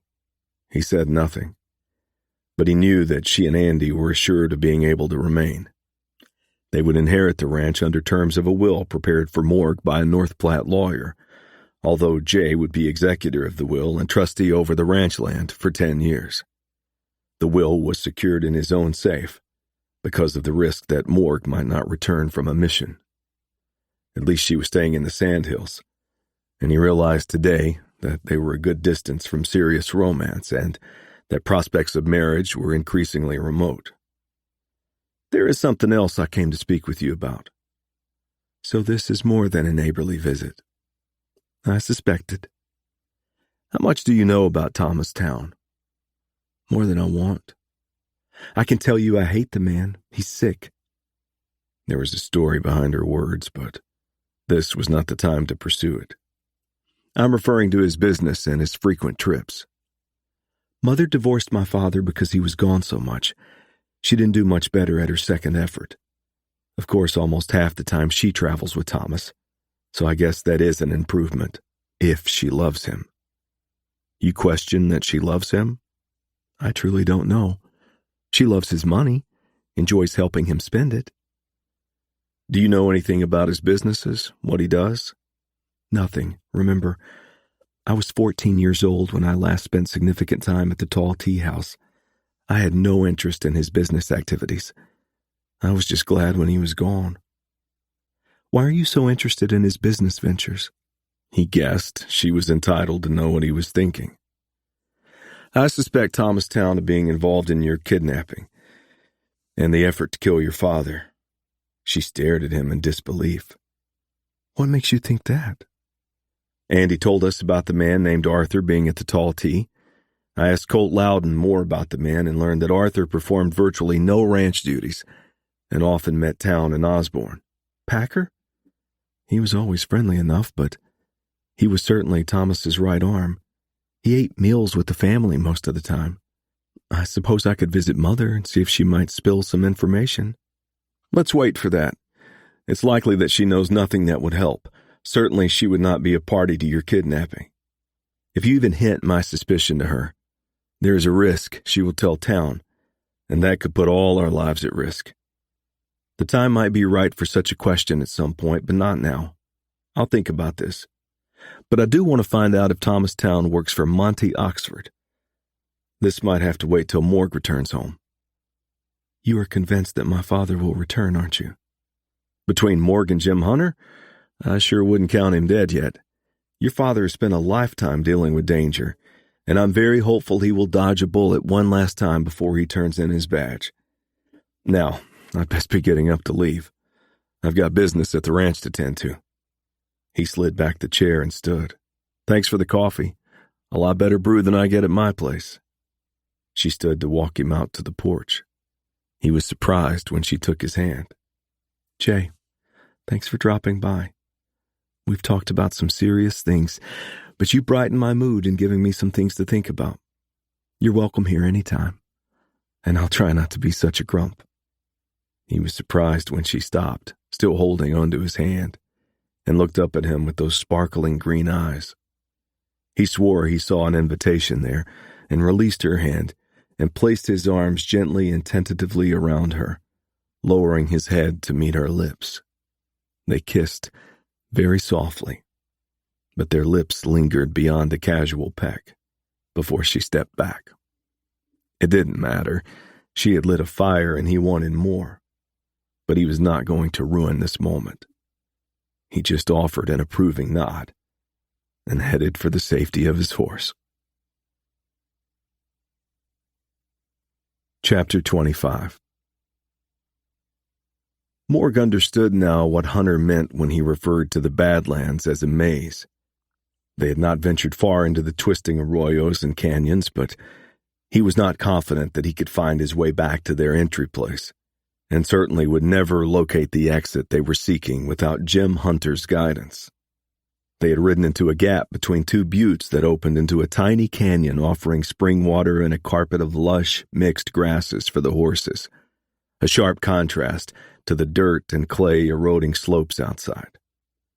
They had grabbed 3 or 4 hours of precious sleep here, but a glow above the walls above told him sunrise was no more than a half-hour away, and they should be moving. It seemed strange to him to wear the hat of a pursued now. He had always been the pursuer. Morg was finishing his portion of the dried fruit and hardtack Hunter had purchased at the general store in Badlands City. He had also acquired a decent supply of beef jerky, a can of beans, and another of peaches. They could not risk a fire, so hunting would not bolster the food supply. But Hunter assured him that there were ample edible plants along the way to ward off starvation. Hunter had left him, taking off afoot after informing Morg that he intended to find out if anyone was following before he scaled the canyon wall, which at no more than 50 feet high was not a serious challenge for a young man of his experience and skills. Morg had no idea where Hunter went after he disappeared over the rim, but he went about saddling the horses so they would be ready to ride when he returned. It was shortly after sunrise when Hunter walked through the cleft that had led them into the canyon. The sober-faced Sioux came up to him and said, "I didn't need to go far on high ground to see the trail where we entered the Badlands. We're being followed. I could barely make them out, but there are 3. From the way he moves ahead of the others and stops to check the trail. One is Sioux. We expected this, but it means we aren't likely to lose them." "How much of a lead do we have?" "Not much as the eagle flies, but 4 or 5 hours with all the twists and turns they must deal with. You saw how it was last night. Some places require that you lead the mounts and walk. We lost time descending in darkness. They have the advantage of daylight and will move much faster to this point than we did. Tell me, do you wish to find a place to make a stand now, or try to outrun them? If we leave now, can we maintain the 4 or 5 hours between us?" "Not indefinitely, because I will need time to seek out our routes through the ravines and canyons. As we move, we will be carving a map in the earth for the warrior to follow. By day's end, I suspect most of the gap will be closed." "I can see that. Let's go on. See if we can find a good place to make our stand along the way. I would prefer an ambush." "You wish to shoot them down without warning?" "No, I've never been comfortable taking a man down that way. We'd give them a chance to drop their weapons and surrender, but I won't hesitate to squeeze the trigger if it comes to that."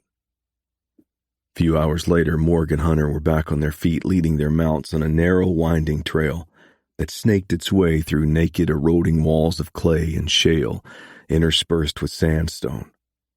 Other stones that he could not identify added green and reddish hues. There were formations of all sorts, many crumbling, but the sandstone towers and spires that surrounded them appeared most successfully to ward off the ravages wrought by nature's attacks. They had abandoned the wider, more often used trail that allowed them to ride, but Hunter had suggested they were more likely to find opportunity to set up a surprise confrontation on this rarely traveled path. When they came upon a fissure in the steep cliff wall that edged one side of the trail, Hunter signaled a halt, handed his horse's reins to Morg, and slipped into the crevice. A few minutes later, he emerged. "This would be a good place for us. There is a hollow inside the bluff, room enough for the horses. One of us can climb the inner wall and get positioned at the top. The other can hide in the crevice and step up and fire from there, if necessary." The crevice walls brushed the horses' ribs, but it was no more than a 10-foot journey into the hollow, and when they were all within the enclosure, Morg studied the walls surrounding them. The side adjacent to the trail was a bit over 20 feet high, but potential hand and footholds were scant. There was a time when he might have scampered to the top, but those days were past. I'll take the crevice. You can claim the high ground. When they come, why don't you fire a warning shot to get their attention and warn me, and then I'll step out to inform them they're under arrest. I will do that. Right now I will seek higher ground and see if I can get sight of them. We don't want to wait longer than we must. Or if they have given up the chase, we can move on. Morg nodded agreement, and Hunter quickly scaled the wall and disappeared. While Hunter was gone, Morg surveyed his surroundings and found himself uncomfortable there. He and the two horses were sharing no more than 150 square feet of space, and he felt like he occupied a tomb. If one of the stalkers found him first from the cliff top, there was no place to find cover, and the horses were vulnerable too. They could not afford to lose a horse. A shadow appeared over him from above. Hunter was back quickly. That must mean that the search party was nearing. But when he looked up, he did not see Hunter, but instead a different Indian, a huskier, grim-faced warrior. The warrior stared down at him with his rifle pointed at Morg's chest. "White man, unbuckle gun belt and drop. You die if you try shoot me." The warrior wasn't lying about that. For the moment, Morg decided he had no choice, and he moved his hands slowly to obey. "You drop your gun, Four Fingers, now." It was Hunter's voice. The warrior turned away from Morg, who re-cinched his belt. The intruder froze but did not drop the weapon. "Coyote Hunter?" he said. "Why you be here?" "I am helping this man. He is a United States Marshal. You are breaking the white man's law if you kill him. You will hang." Morg's horse whinnied and looked toward the crevice. Morg drew his Colt and wheeled. Someone was slinking through the fissure. Morg recognized him instantly when he stepped from the darkness with his own pistol ready. "Drop it, Willie." Willie started. "Like hell." He turned toward Morg, his gun ready to fire just as Morg squeezed the trigger twice and sent 2 slugs burrowing into the gunman's chest. Willie's eyes widened in disbelief as he pitched forward and landed face down in the dirt.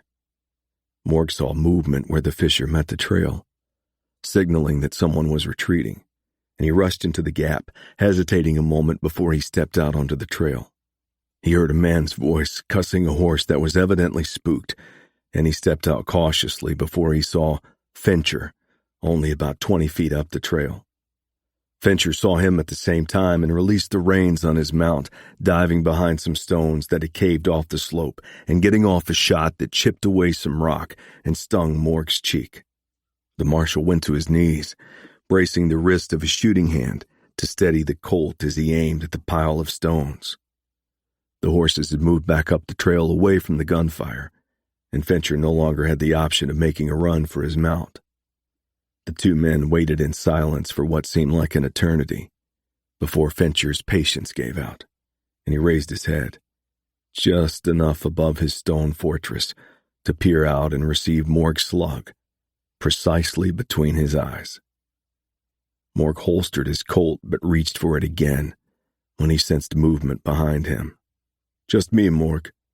Looks like you did fine without my help." He relaxed when he heard Hunter's voice and turned around.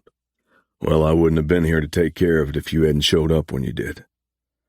I turned around when I realized Four Fingers was circling around behind us. Somehow they closed the gap faster than I guessed. He knows the Badlands like the back of his hand and must have taken some shortcuts. "I didn't hear gunfire." "You obviously know the fella. What happened?" "He's my cousin. Our mothers are sisters, both Oglala. My father is Santee, and we never saw much of Four Fingers' family over the years. Not more often than every other year when I was growing up, but I did get to know him some. Anyhow, when I told him you are a U.S. Marshal, he backed away fast, but he wanted the money he was owed by those 2 gunslingers. I said if he saw the 2 buried, he could lay claim to the horses intact and any money or valuables they might have. I've got a feeling that he's going to strike a bonanza off this venture. I hope I didn't exceed my authority." "Nope. You got me out of this mess. You aren't near to the limits of your authority. Let's get the dang horses and be on our way." Do you really think this cousin of yours will bury these men? Probably, but he won't do any digging. He will likely drag them to one of the nearby ravines and cave off some dirt and shale over them. He'll clean their pockets good first, though. Four Fingers plans on becoming the richest Sioux on the reservations, and I'm guessing he is well on his way. He had no interest in getting killed or arrested over causing trouble for a U.S. Marshal. It's good to know somebody's not after my hide. I guess we should move on to Fort Robinson. That's what good sense says to do. But I'm sure itching to go back to Badlands City and poke around some more. You're serious? Only halfway. We got folks back in the Sandhills wondering what became of us. And I suppose I shouldn't be pushing my luck. No, we'd better head back. I need a bit of thinking time anyhow. Chapter 26. Jay was at the Bar F calving pens helping a cow that was stretched out on the ground with calf delivery problems. Andy, to his credit, had caught sight of the cow in the home place pasture when he was doing early morning chores. With Dingo taking charge, they had driven the cow from the pasture to the calving pen. After informing Sheena of the problem, he had ridden to summon Jay at the J Bar B. The cow was now hitched to a fence post in case she refused to cooperate, but Jay figured she was too tired out to resist. Andy was holding the cow's tail out of the way, and Jay had a bucket of soapy water within reach to lubricate the calf and the would-be mother's vulva and birth canal to ease the calf's journey. He was stripped naked to the waist, and his arm stretched halfway into the birth canal trying to locate the issue. He stepped back a moment, withdrawing his bloody arm. The calf's coming head first, which is fine, but the front leg is doubled back, blocking the way out. Sheena, attired in breeches and a man's cotton shirt today, said, "They're going to die? The calf and mother?" "Not if I can help it. I'm going to try to push the calf back into the birth canal some and see if I can straighten the leg. It's not a big calf. I'd bet it's a heifer." "Is it dead?" "I can't tell, but regardless, we've got to save the cow. I need some short ropes to hitch to the calf's legs when I get the troublemaker straightened. I'll need you to help pull, too." "Me?" "Yeah, you and Andy. Don't worry. You don't have to strip your shirt off if you don't want." Her brow furrowed, and she gave him a glare that told him she did not find his remark funny, before she headed into the barn to fetch some ropes. In less than 10 minutes, Jay straightened the leg, and soon the front hooves and nose were appearing at the vulva exit. He quickly anchored ropes to the legs, assigning Andy and Sheena each to one. "You pull when I tell you. I'll slicken things up as best I can and guide the head and legs." After a few pulls and stops and the cow straining and bawling, the calf shot through the opening and lay stretched out on the ground. It moved a bit, and Jay moved to clear the calf's mouth and pumped his hands on its diaphragm. Soon, the calf raised its head. "We got us a little girl, and she's going to be fine," Jay said. "You did a good job, Andy. If you hadn't seen that cow and recognized she was in trouble, she would have been dead by the end of the day." Andy grinned. "I'll be keeping my eyes open. Between what you and Dad have taught me, I'm thinking I might be a cattleman myself someday, after I become a veterinary surgeon." "Oh, Lord. Think carefully about that, Andy," his sister said. "That's not an easy life." Jay said, "It's not so hard, Sheena. Most things aren't if you love what you're doing. Now, to me, it couldn't get much harder than teaching school." She rolled her eyes. "I suppose you've got a point. Anyway, thanks for coming over. Glad I could help. Besides, under my arrangement with Morg, I've got a special interest in his herd now." They talked for a spell, and before they left the pen, the cow was up licking her newborn, and Jay knew that soon the baby would be sucking at its mama's teat. When he closed the gate to the pen, he noticed a dust cloud rolling rapidly down the trail that connected the two ranches. Somebody was in a hurry, and that, generally, was not good news. "Did you have breakfast?" Sheena asked. "I did get some fresh biscuits made without much damage this morning, and I've got some bacon Susanna shared with me, because she said it's hard to ruin bacon. And of course there is a pot of coffee. The least I can do is feed you after helping us out." "As a matter of fact, I didn't have time for breakfast, and that sounds good." "She's getting better," Andy said. "Bad thing is, though, She's making me do most of the cleanup. Dingo came beside him and looked up with sad eyes. I know, girl, you're hungry too, and you did a good job too. I'd never got her in without you. Jay nodded toward the dust cloud. Somebody's coming from my place.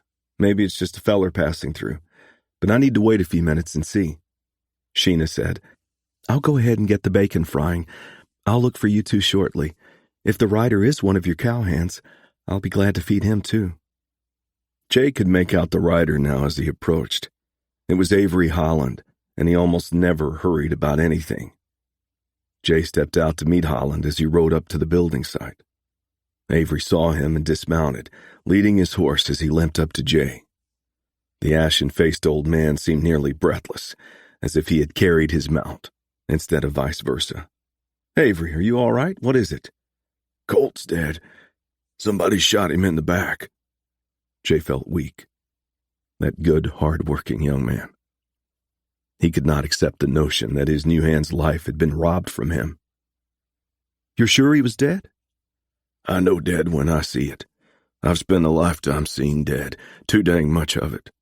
I ain't figured out why it ain't claimed me yet. Should have taken me and left Colt behind. How did it happen?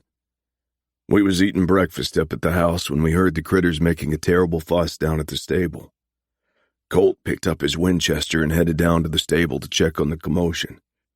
We figured some animal might have got in there and was getting them all excited, maybe a couple of dang coons or something. They got a knack for opening doors and such. They wouldn't take on a horse, but they could sure as hell get the critters all stirred up. So what happened after that? Well, I heard a gunshot coming from the stable, but didn't think nothing of it. Figured it was Colt killing a coon. I finished my breakfast, figuring he'd be back soon to finish his. When he didn't show up, I headed down to the stable to see what was going on. I wasn't worried about him or nothing. Thought maybe he was skinning whatever creature he shot. He's never been one to waste a bullet. He'd try to find a use for a dead coon.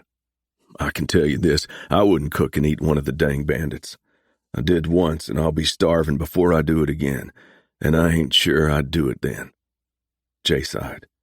Avery would never answer in a few words when he could use 100. Avery, just tell me what you saw. Well, the stable door was wide open, and I just walked in, and there was poor Colt laying face down in the dirt, his shirt soaked with blood that was still leaking from his back. I looked around and didn't see nobody, but I was sure as hell wishing I'd brought a gun with me. Anyhow, I stooped down and didn't see no sign of life, but I rolled Colt over to be sure. Them eyes, I'll never forget them eyes. Told me he was gone. But I checked for signs of breathing and such anyhow. He was dead.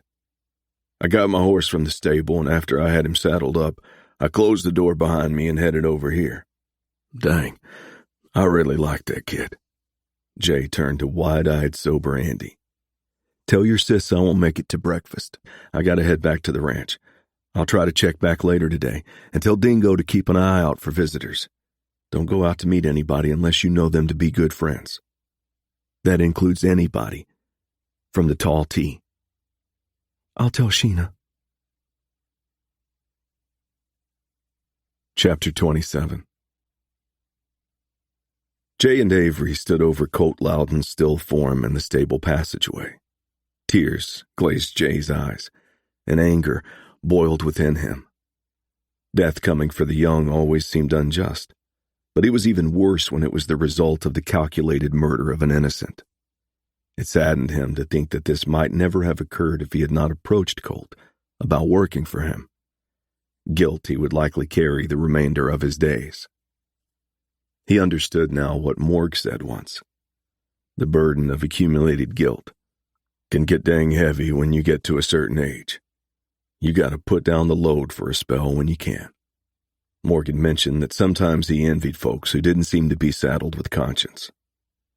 We'll bury him here in the little cemetery that was carved out when my two little brothers died. You're handy with the blades. Maybe you can fashion a marker of some sort when things settle down a bit. Sure, Jay, I can do that, Holland said. What about his family? They live out in the Sandhills country someplace, but I don't know where. We'll check his papers when we collect his belongings. Maybe find out more about his people there. I'm sure his mom and stepdad are still alive. They've got a passel of kids, and Colt said he sent half his monthly pay to them to help out. I'll track them somehow. I'll need to report this to the law when I get a chance, but the only counties with sheriffs in this part of the hills right now are Custer and Lincoln. That takes me all the way to either Broken Bow or North Platte. I'm hoping Morg will get back soon to provide some direction. You don't really think he's coming back, do you? Jay shrugged. I don't know. I just don't know. And there was Jim Hunter, another life he felt responsible for. He had roped Hunter into helping with the exchange. What if he had been killed too? It was nearly 1 o'clock by the time the two men buried Colt Loudon. When they walked back to the house to fix some lunch, Sheena and Andy with Dingo in the wagon box reined their mule team and buckboard into the ranch yard. Jay noted that Andy was handling the reins. Jay walked over to the wagon and looked up at Sheena questioningly. I brought lunch, Sheena said, if you haven't already eaten. The kitchen was our next stop, and we were just going to see what we could scratch up. I've got roasted beef sandwiches and an apple cake, if you are brave enough to try them. They're good, Andy attested. Her cooking ain't half bad some days. Dingo loved the beef. Well, if Dingo approved, a fella can't go wrong. Come on in. He extended his hand to assist Sheena off the wagon. Dingo leaped over the wagon's tailgate and hit the ground before she did. Sheena said, Lunch is in the basket if you want to bring it. Jay said, Andy, you know where the water pump and buckets are if you want to unhitch and water the team. Give them some hay and grain from the stable if you like. Sure, Jay. Dingo and me will be up to the house after a bit. As they walked up the limestone path that led to the front porch of the house, Sheena said, You know, I've never been in your house before. I wish it were a happier occasion, but I'll show you around after lunch. Not much to it. 3 bedrooms upstairs, the parlor and a study, and, of course, the kitchen downstairs. More than enough space for me, but who knows? I might need it someday. Especially if he could lure this stunning woman into marrying him in the future. They avoided talking about Colt's death while the two men ate, and Jay felt a bit self-conscious as Sheena watched silently. She took the coffee pot off the wood stove and poured their cups full. She said, I assumed you had coffee. It couldn't be worse than mine. Avery's coffee's pretty darn good brew, Avery said. Ma'am, those beef sandwiches don't come no better, and that apple cake would be worth fighting for. He's right, Sheena. I might come by and beg for a meal now and then, Jay said. You'll have to settle for roasted beef and apple cake. That's the only thing I'm not burning up. But I'm working on it with some coaching and recipes from Susanna. I'd say you've got a good coach. She's such a wonderful lady. I can't wait to start teaching school with Susanna. I know I will learn a lot from her. But that isn't what I came over to talk about. Avery said, I've had my 2 pieces of cake and too much coffee. I think I'll go out and talk to the boy. He generally listens to my stories. Jay ain't that good of a listener. Sheena said, There's nothing secret about what I've got to say, Avery. You're welcome to stay, and by the way, I'm leaving the rest of the cake behind. I'll take that kindly, ma'am. But Jay will tell me what I need to know, and I look forward to finishing up that cake. After Avery went out the door, Sheena said, He's an astute man. He sensed I would prefer the talk to be between the two of us, and I hope to keep Andy out of it. So what did you wish to talk about? First, I wanted to tell you how sorry I am about Colt. I liked him, and he seemed like a good man. Do you know any more about what happened? Not much. From powder burns, it's fair to say he was shot by somebody not more than a few feet away.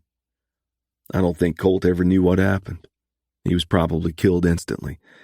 Somebody was waiting in the stable for whenever Colt showed up. If Avery had gone in first, he'd likely be dead, but not by gunshot. The wait was for Colt. And it could have been you. This happened after I headed over to the Bar F. I think somebody was watching the place and saw me leave. They weren't after me. Yet. I didn't see a horse, and neither did Avery. Whoever it was likely had a mount tied down by the river. After the shooting, he headed down that draw and out of sight. The hills hid him before he got too far. But why would anyone want to kill Colt? They probably decided he knew too much, and it wouldn't have helped that he came here after he quit his job at the Tall T. You were saying Thomas Town did it? Not Town personally, but who else? He was worried that Colt knew more than he did. Or maybe Colt saw something and didn't recognize what the significance of it was at the time. We will likely never know. Colt said he never told Town that he was taking a job with me, and I suppose it took a few days for word to get back to him. Shouldn't you report this to the law? I'm writing a letter to the U.S. Marshal's office in North Platte. I'm riding over to the Loop Trading Post this afternoon to send a special delivery at the post office there, but it could still take a week or more. Your father's the law. I hope he's back before anybody shows up from North Platte. Do you really think we're in danger? I think we're all in danger, if Town is starting to panic. I'd just like to know how he fits into all this, and how many of the hands on the ranch are part of it. I don't think the cattle on the Tall T are bought with honest dollars, or the ranch and house either. I'd bet serious money that Thomas Town is connected to the man who wants Morg dead. He just might be the link Morg and the Marshal Service are looking for to help break the case. I'd sure like to ride over to the Tall T and ask him a few questions. Why would you do that? He's not going to come out and make a confession. Most likely he will take care of you like he did Colt. And he would be more likely to come after all of us. I realize that. I'm just saying what I would like to do. I can't, not yet. I wish I could convince you and Andy to stay over here. I've got 2 spare bedrooms. You can see them when I show you the rest of the house. I would like to see the house, but Andy and I are not staying over here. So get the idea out of your head. We're staying right where we are. Jane knew better than to argue with her about it. She had a stubborn streak that made itself known at times like this. Stay here with Avery at least till I get back from the trading post. Chapter 28. Sheena, Andy, and Dingo visited Susanna Mercer the morning following Colt Loudon's murder, and Susanna insisted they stay over for lunch so they could discuss plans for the school they were establishing. Andy and Dingo went fishing in the Dismal after promising to stay within sight of the house.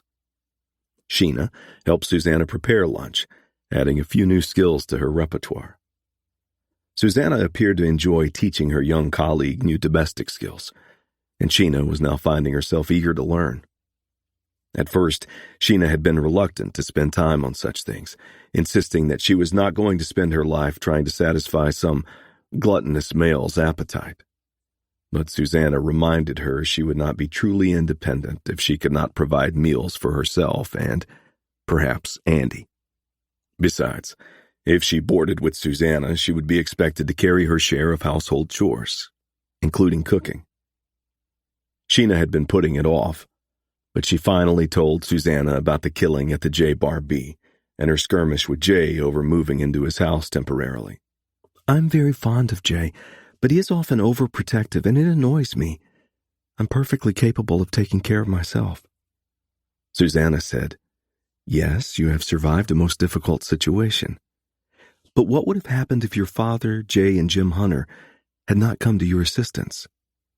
There is strength in numbers, dear, and you do have a responsibility to protect Andy, too. You think I should have accepted Jay's offer, don't you? Now that you have asked for my opinion, yes, I believe so. But there is another option. What's that?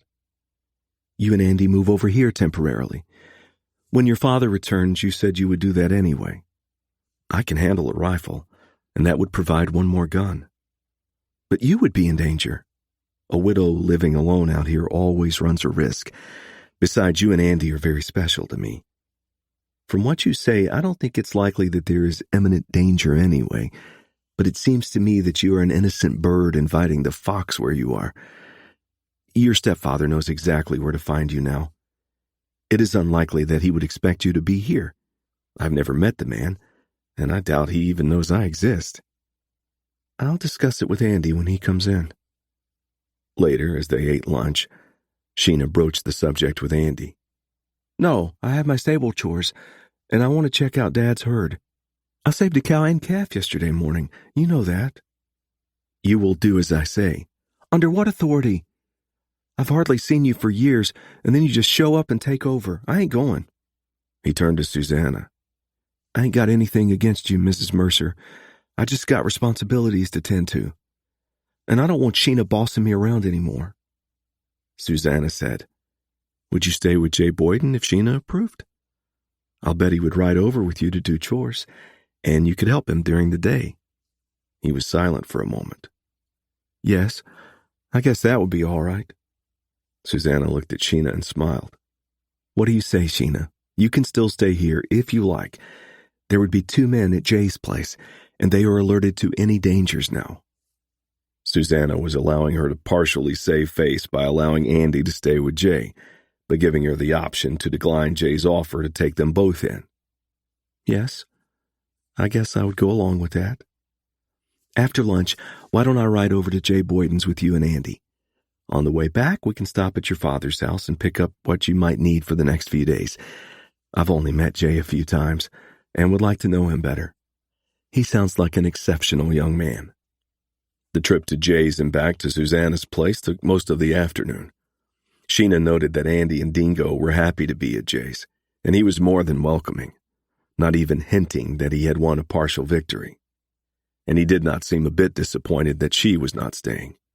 On the contrary, he seemed most pleased with the arrangement, which annoyed her some. After picking up a few clothing items at the Bar F house, the women rode on to Susanna's at a near walk. Susanna said, "Jay is such a nice young man, and so interesting to talk to." Yes, Sheena thought. Susanna and Jay were so engaged in conversation that she barely got in a word. "Yes, he's been a good friend to Andy and me. And he's quite handsome. If I were 30 years younger, you might have some competition." "There would be no competition. I have no real romantic interest in him." "Really? The way he looks at you. He is certainly stricken by you."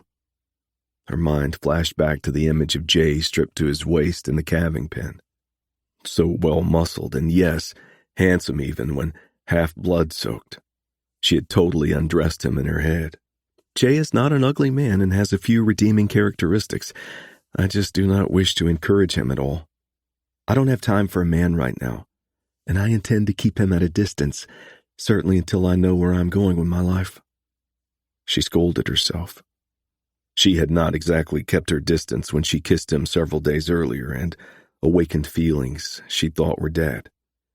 Susanna said, "You and Jay will be fun to watch. As for me, I will make time for the right man, but until recently none have interested me. And of course, in this lonely country, it's slim pickings anyhow, especially for an old widow lady." "Until recently?" "Yes, but of course, it takes 2. Sheena was not going to ask, but she had a feeling that the potential second person was her estranged father. Chapter 29. Jay found himself enjoying the company of Andy and Dingo, who shared an upstairs bedroom in the house. At Jay's insistence, Avery had temporarily moved into the other spare room. After Colt Loudon's murder, he was not comfortable with a lone occupant in the bunkhouse. Avery was a reluctant guest, but Jay promised he would find another hand, and then the old-timer could return to his usual dwelling place. He conceded that Avery's risk of meeting Colt's fate was minuscule if Jay was on target about the primary suspect. Motives for Colt's killing could be pieced together, although Colt had not known enough about Thomas Towne's enterprises to constitute a threat to the man. Jay assumed he was not immune from an attempt on his own life, and he worried that Sheena might be vulnerable because of her contact with the men who had abducted her. Truth was that Jay doubted he could just wait to see if Morg returned. How could they just hide out like frightened rabbits for days, maybe weeks? They might never hear a word about Morg or Jim Hunter. They could both be dead, and those odds increased by the day. It was early afternoon, and Jay and Andy, followed by Dingo, were walking across the yard to the stable to retrieve their mounts, so they could ride over to the Bar F to collect the 5 horses and 2 mules there and bring them to the J Bar B. Jay had decided it made more sense to move the critters to his place temporarily and remove the need to care for horses at morgues. They would be less susceptible to surprise by someone hiding out there to strike when they showed up at a predictable time. He figured they would also save time. They would still ride over that way for cattle checks at staggered times, but stay clear of the building site. Dingo started barking behind, and Jay and Andy both stopped and turned. The dog's eyes were fixed on the trail leading to the county road north of the farmstead. "I don't see anything," Jay said. "We will," Andy said. "Dingo says somebody's coming." Jay's fingers instinctively moved to his holstered Colt and brushed the pistol grip. "I'll never figure out how that dog knows such things." Andy bent over and gently patted the dog's head. "She's just smart, ain't you, girl?" "Do you think she hears those words?" Andy shrugged. "She knows. Do you think he's coming to kill us?" "Well, he's not going to if he's got that in mind. But I'm thinking any killer would more likely go after us by ambush." "Dingo would warn us." "Depends on how far away the shooter was. Even Dingo has her limits." As the man neared, Jay sized him up. He was not an ordinary cowhand. He wore a white Stetson hat that did not show much wear, and a rust-brown suit with a string tie. The shiny boots looked free of any cow shit. This was a man who was loath to dirty himself with common labor. He wore a holstered gun on his belt but did not appear threatening. Jay gave the man a friendly wave, and the stranger reined in and dismounted. The visitor was graceful in the saddle and no stranger to horses despite his city slicker looks. He was a young man, probably a few years younger than himself, straw-colored hair, clean-shaven, tall and trim. Women would likely be drooling over this man. Jay stepped forward and extended his hand. "I'm Jay Boyden." He nodded toward Andy, who was standing 5 paces off to one side. "And this is my friend, Andy Fraser." The stranger returned a firm grip. "And my name is Charles Vaughn." He looked at Andy. "You've got to be Sheena's little brother." Andy's eyes narrowed. "Yeah?" Jay said. "You know Sheena?" "Very well. We are old friends. Very good friends." Charles. This must be the old boyfriend from North Platte, the one headed for fancy law school. He instantly was struck by a little wave of jealousy. "I see. I traveled a long way to see Sheena.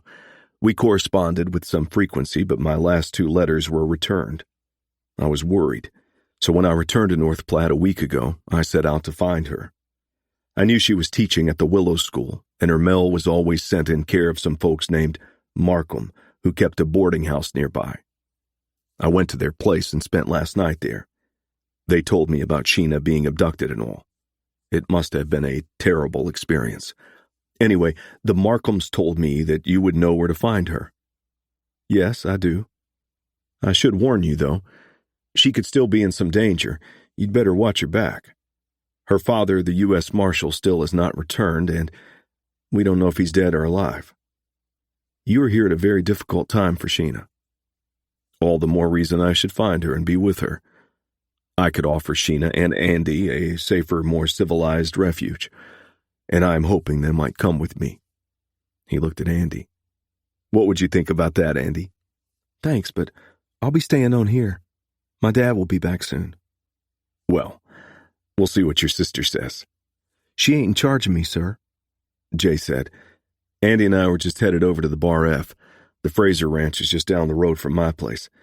Give us a few minutes to get saddled up and you can ride over with us. We hit the Dismal trail there and I can point you in the right direction. Sheena is staying with a teacher friend at the next house on the trail. You can't miss it." "I'd take that kindly, Jay.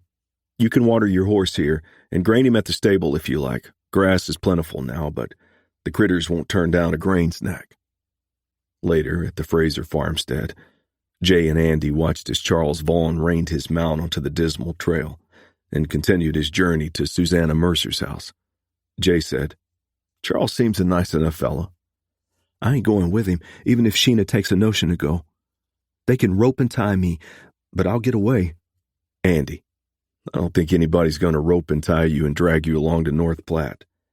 Besides, your sister has agreed to teach school with Susanna next fall. I don't think she'd back out of that promise. At least he hoped not. But did he really know Sheena Fraser that well? Certainly, as they came to know each other better, she was turning out to be a different woman than he had conjured up in his mind. Still, this different Sheena only captivated him more, summoned him to solve all the mysteries surrounding this woman. Of course, Charles Vaughan could well put it all to an end. Chapter 30. Sheena sat at the desk in the office she now shared with Susanna. The desk had previously been used by Susanna's late husband, who had occupied the office space with his schoolteacher spouse. The desk was an oak roll top, nearly identical to Susanna's, and Sheena loved the fine piece that somehow made her feel at home. She was compiling a list of books and supplies she would require for the fall school term, based upon Susanna's enrollment projections. They had agreed to make a trip to North Platte by midsummer to purchase what was available and to order what was not. From the window, she could see the Dismal River through a break in the trees, its water splashing over the rocks protruding from its bed on its journey eastward. It was a calming scene, and it occurred to her that she was increasingly appreciating such views. It was as if she were just beginning the past several weeks to see her surroundings with different eyes. Maybe this was what Jay was talking about, when he said that if he did not have work to get done, he could sit and watch cattle grazing the sandhills dunes for hours. He claimed such times were almost religious moments for him. Her momentary embrace of this vast, quiet land was interrupted by Susanna, who had a rifle cradled in her arms. "Visitor," Susanna said, before she wheeled and left. Sheena grabbed the Winchester she kept next to the desk and followed. Susanna was leaning against the wall, peering through the edge of a curtain when Sheena caught up with her and looked over her friend's shoulder. The man had his back to them as he hitched the horse to the rail in front of the house. When he turned to walk up to the porch, Sheena whispered, "Oh my God. Do you know him? It's Charles." "Charles? The old boyfriend you mentioned?" "Yes. Why would he be here? I doubt if he came to see me, but he is a very handsome visitor, a bit gussied up for a visit to cattle country.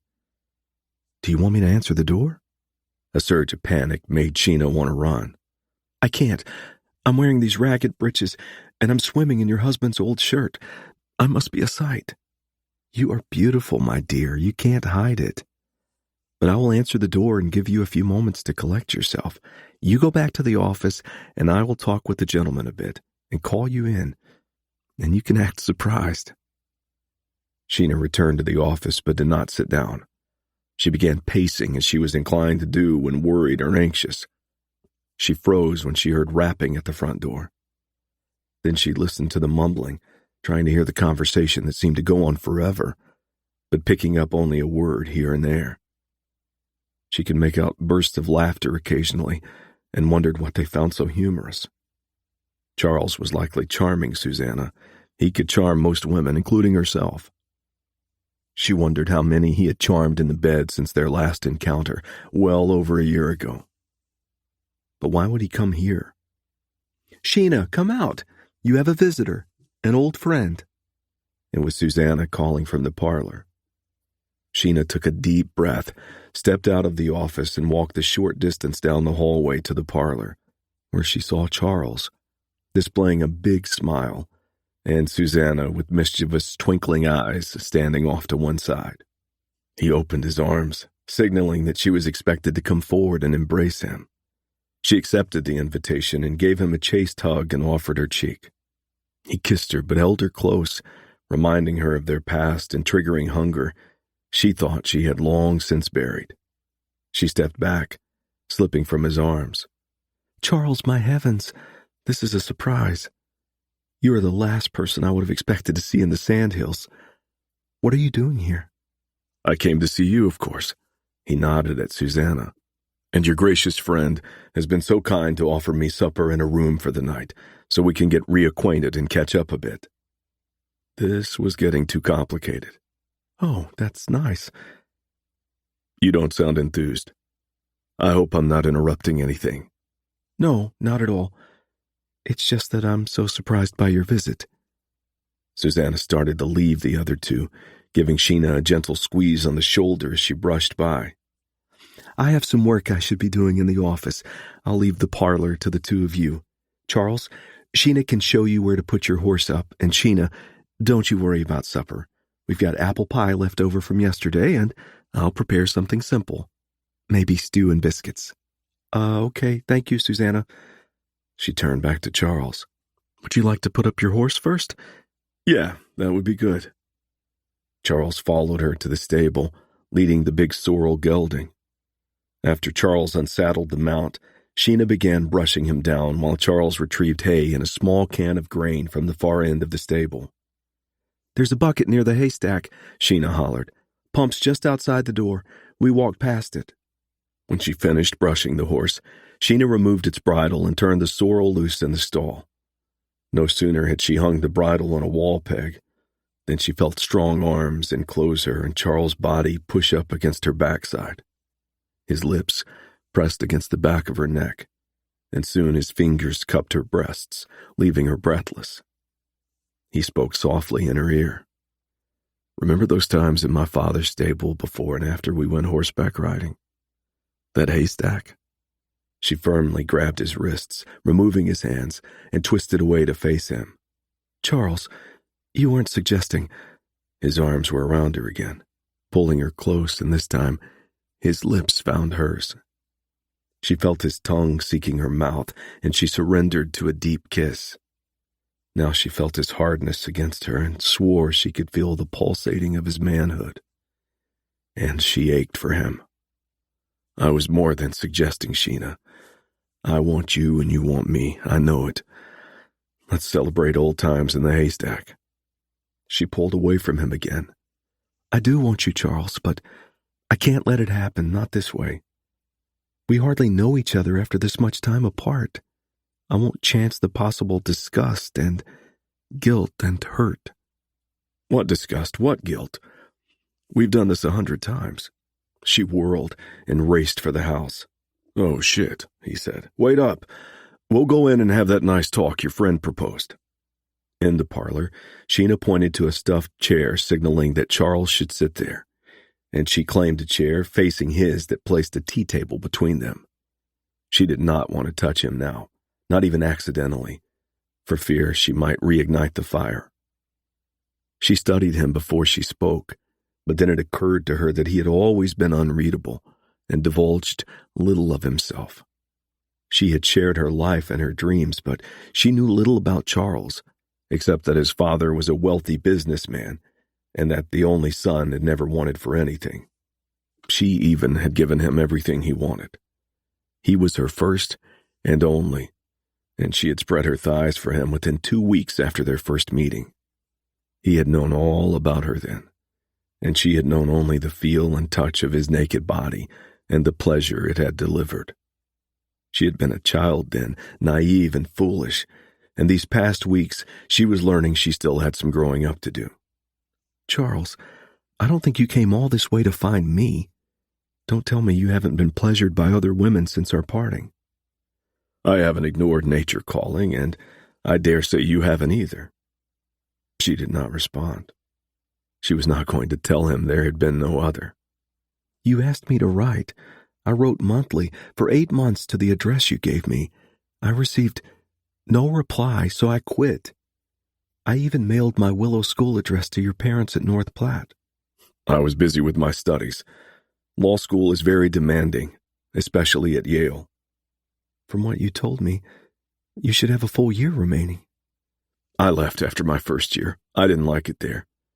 My father had connections with a law firm in Omaha, and I've been clerking there.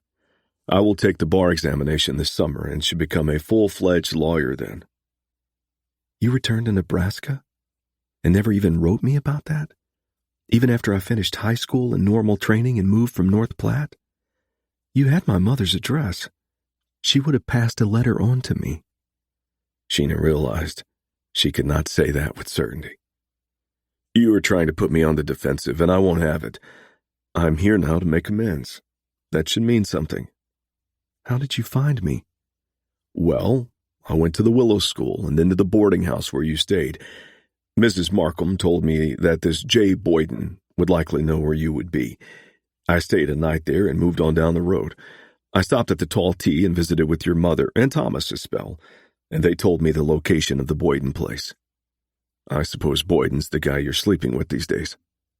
It's none of your damn business who I sleep with.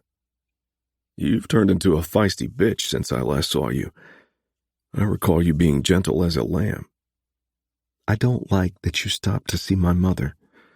Thomastown is an animal. Your mother always treated me very well. In fact, I was invited to spend the night at the ranch if I didn't make other arrangements. Just what is your connection with my stepfather? I guess it doesn't hurt to tell you. The law firm I work for represents Thomas. I brought a bundle of papers for him to review and sign. I am to pick them up when I head back to Omaha. So you didn't make the trip just to see me? Well, no, but I did want to see you. Your mother and stepfather wanted me to find you and see how you were doing also. Charles was a spy. A damn spy. And he would let town know where she was at. Charles was likely not a part of any conspiracy. She was beginning to see that beneath his charm was a very shallow man of no more than average intelligence. He probably was booted out of law school because Yale did not grade on charm. Well, if this was a spy game, two could play. I assume you heard about my abduction? Yes, from both Mrs. Markham and your mother. Nobody has much in the way of details. Thomas was wondering if you had heard from your father. As a matter of fact, I have received a message by courier from North Platte, the U.S. Marshal's office there. He is well and should arrive home within another 10 days. He has been asked to meet with a dozen deputy marshals who have been called in to pursue the parties responsible for all this. Whoever took me and forced the trade made a huge mistake when they went after a U.S. Marshal. The entire Marshal Service takes this personally. Really? Do you have any idea who might have been involved in this? No, not at all. I saw the men who took me, of course, but they said nothing that would identify their leader. She decided that it was best not to mention Arthur and the Tall Tea connection. Susanna came in and began preparing supper in the kitchen. With no wall separating the rooms, she would be able to hear much of the conversation if she chose. Regardless, Charles began asking questions like she was on a courtroom witness stand, most of which she found irrelevant and juvenile. She answered mostly with a flurry of lies or I don't remembers, and found herself halfway enjoying the dialogue. Finally, he said, "So you have no idea who was behind your abduction?" I think I've said as much at least a half dozen times. Why are you so interested in this? These people should be brought to justice, and Thomas wishes to see if he can help. He is outraged at what happened to you. You are fortunate to have such a caring stepfather. Yes, she thought, the animal who molested me as a child, and who does not want me or my brother living in his home. Supper's on the table, Susanna called. Maybe you two can catch up more later. Susanna did most of the talking as the three sat at the table. Charles at the head, and Susanna at his left with Sheena seated across from her. Did you enjoy your time together? Susanna asked. Very much so, Charles said. I have missed Sheena so much. Incidentally, the stew and biscuits are delicious. I can't thank you enough for taking me in for the night. My pleasure, Charles. I'm so glad you could stay a spell. She turned to Sheena. And how has your afternoon been, dear? Interesting, very interesting. I hope you will join us in the parlor after we clean up the supper dishes. Maybe Charles will be so kind as to check the horses in the stable and be sure they all have water and hay for the night. She did not want to be alone with him, and was thankful now she had not given in to temptation when they were in the stable. Later, as they were cleaning up and Charles was tending to the horses, Susanna said, You have not enjoyed a happy reunion, have you? Sheena shrugged. It's been interesting. I will tell you about it after he leaves tomorrow. But I must talk to Jay about a few things. It is strange how we view things with different eyes as we grow older, isn't it? That will never change, Sheena. When I look back on my life, I ask myself all the time, what was I thinking about things I did and decisions I made 30 years ago, or even 5, but especially in my teen years? You are escaping those now. But we all have things in our past that we must consider parts of our educations and somehow put aside for the sake of sanity. Charles has stood in my way for a long time and kept me from giving another man a chance. Susanna smiled. Like Jay? Yes, like Jay. I may be ready to get to know him better, hopefully see him through wiser eyes, but I will move very slowly and with great care. The remainder of the evening, the three sat in the parlor. Susanna again carried the female part of the conversation, asking Charles about his ambitions and plans. Charles was not shy about talking of the success he would have over the years ahead. He would soon be a senior law firm partner representing wealthy clients, and in no time at all would become a wealthy man. Sheena noted that he did not mention that he was the sole heir to a small fortune and that his father had bought his way to his present position. Once, she had been impressed with his wealth. Now, it meant nothing to her. Eventually, Susanna surrendered and stood up. It is past my bedtime. I'm afraid you must excuse me. Sheena did not wish to be alone with Charles, and when Susanna reached the stairway, Sheena jumped up and said, Mine too. I'll be right back. She hurried into the office and returned with her Winchester. Do you sleep with that thing? Charles asked.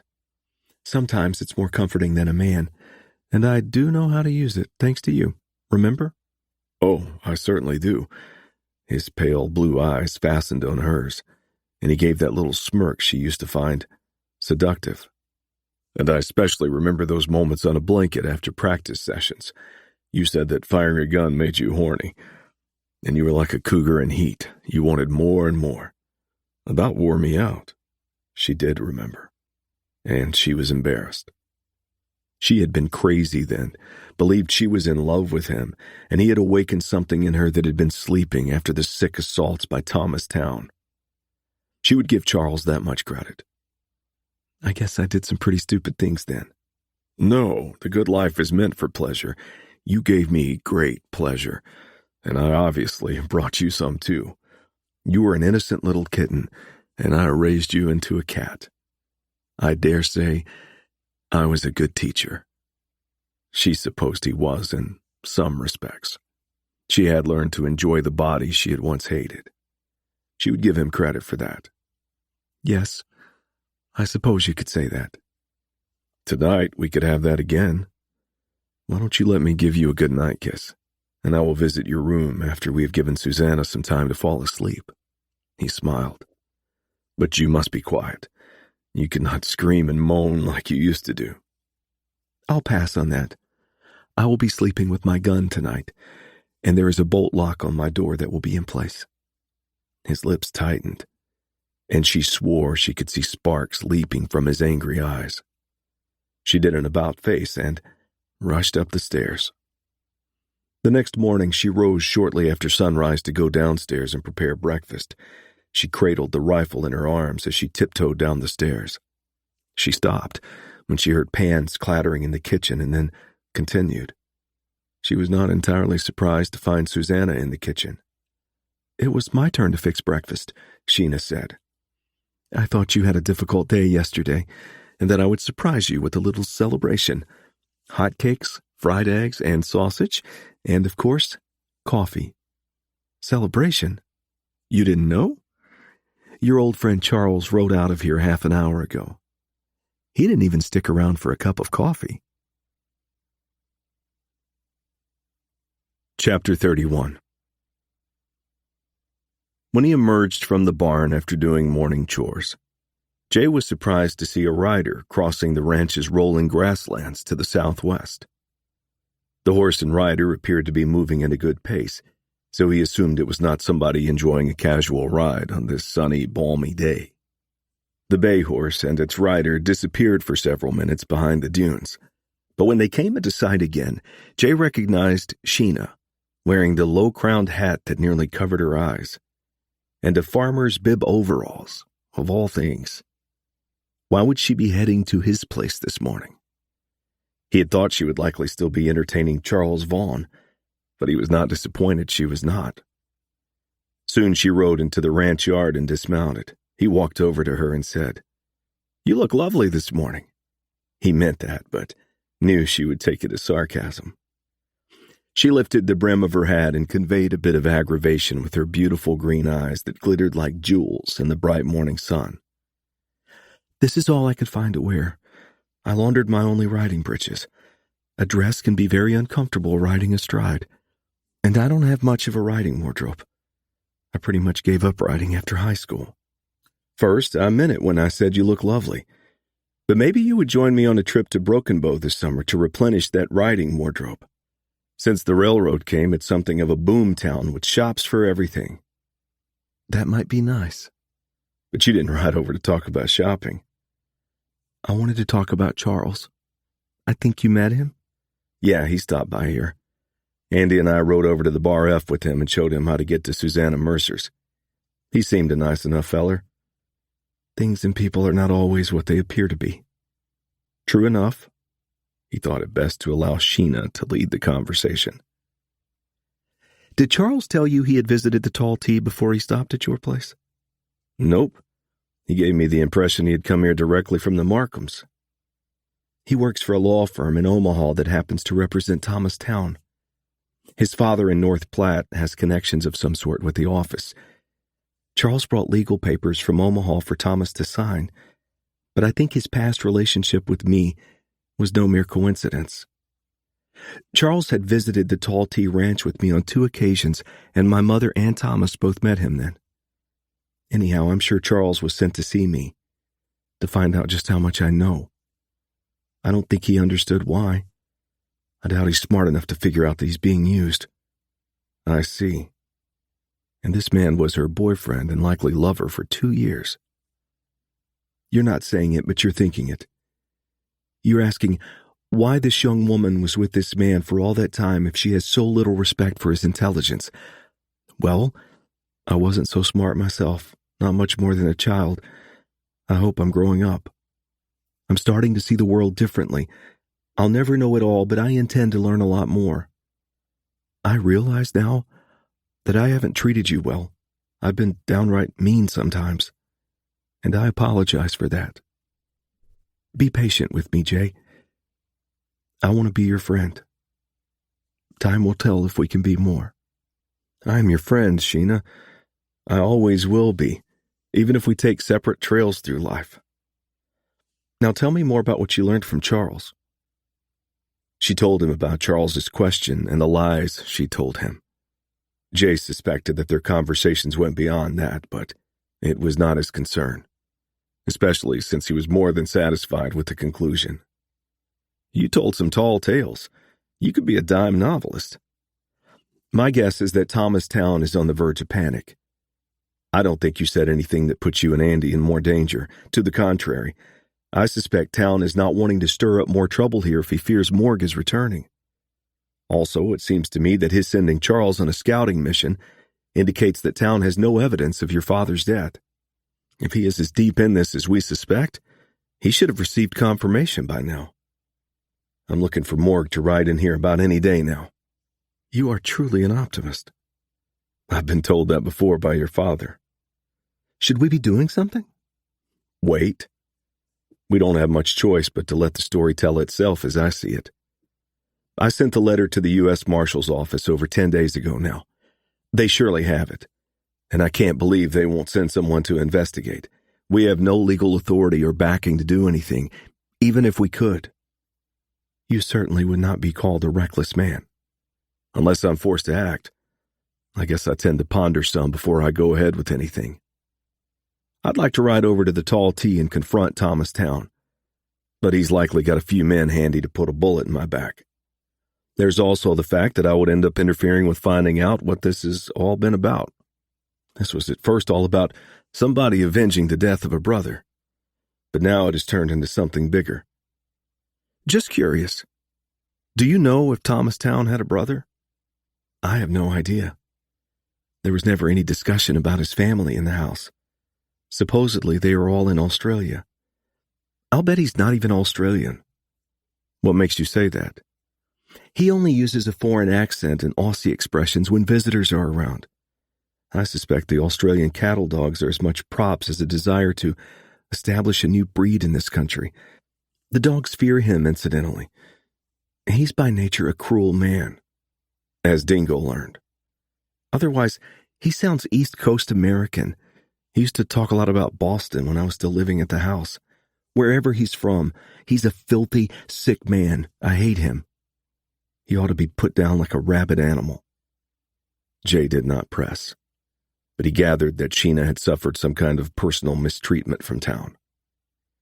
Andy and Avery are having breakfast at the house, and I was heading up to join them. What about you? I'm sure there's plenty to eat. And I bet Andy would like to see you. I ate a huge breakfast already, but I could handle another cup of coffee. I'm not certain about Andy. We didn't have a very congenial parting the last time we were together. Kids have short memories over family fusses. You'll be fine. When they walked into the house, Andy looked up from the table and grinned. Hi, sis. Wondered when I was going to see you again. Hi, Andy. I thought I'd stop by and see how you're doing. I'm good. Avery's got me milking the Holstein cow, mornings now. We agreed that I'll do mornings, and he takes nights. The problem is we can't use all the milk. Her calf takes a fair amount, and the 5 cats help some, but we've still got to throw too much away. Jay says we need a bunch of kids around here to drink the stuff. Susanna lost her milk cow, and she likes to have milk for cooking in the school kids. Maybe you can work something out. Jay said, when your dad gets back, maybe we can move the cow over to the Bar F. That would be closer to Susanna's. If you can make a deal to sell the milk, the money is yours. We just want enough to satisfy our needs here. Darn, I like that idea. Let me figure it all out. Jay poured a cup of coffee for Sheena, who took a chair at the table beside her brother. Jay served himself 2 cinnamon biscuits from the Dutch oven on the wood stove, shoveled a helping of scrambled eggs from the frying pan, and set his plate on the table before retrieving his own coffee cup and sitting down next to Avery, across from the 2 siblings. Jay saw Sheena eyeing his plate and said, We've got enough biscuits for another meal. Do you want to try one of Avery's cinnamon biscuits? He makes dang good biscuits. Don't judge him by the coffee. Avery said, I ain't seen you turning it down. No, but I don't think I've turned down a cup of coffee since I was 5 years old. I might try one biscuit, Sheena said. Jay got up, scooped one onto a plate, and set it in front of her. Thank you, she said. You make a good servant. Yes, ma'am. I try to be. As they ate, Avery and Jay talked about the day's work plans. Jay said, We'll start repairing the south fence along the Dismal Trail after breakfast. It'll take 5 or 6 days' work to get it in shape again. The cattle won't likely break free for as long as the grass is good, but if we get a serious dry spell this summer, we'll have some fence jumpers who will call the other herds to break through. And it won't be fun rounding them up and herding them back along the river, especially if some take a notion to cross. It's open range on the other side of the river. He turned around when he heard Dingo scratching on the door. She was standing on her hind legs, front paws digging frantically on the scarred oak door. He got up and moved over beside the dog, patting her on the head to get her attention. He raised his right hand, signaling stop, and she obeyed. However, when he opened the door partway to peer out, Dingo squeezed past him and darted out, racing out the door and heading for the entry road where a rider was just approaching the house.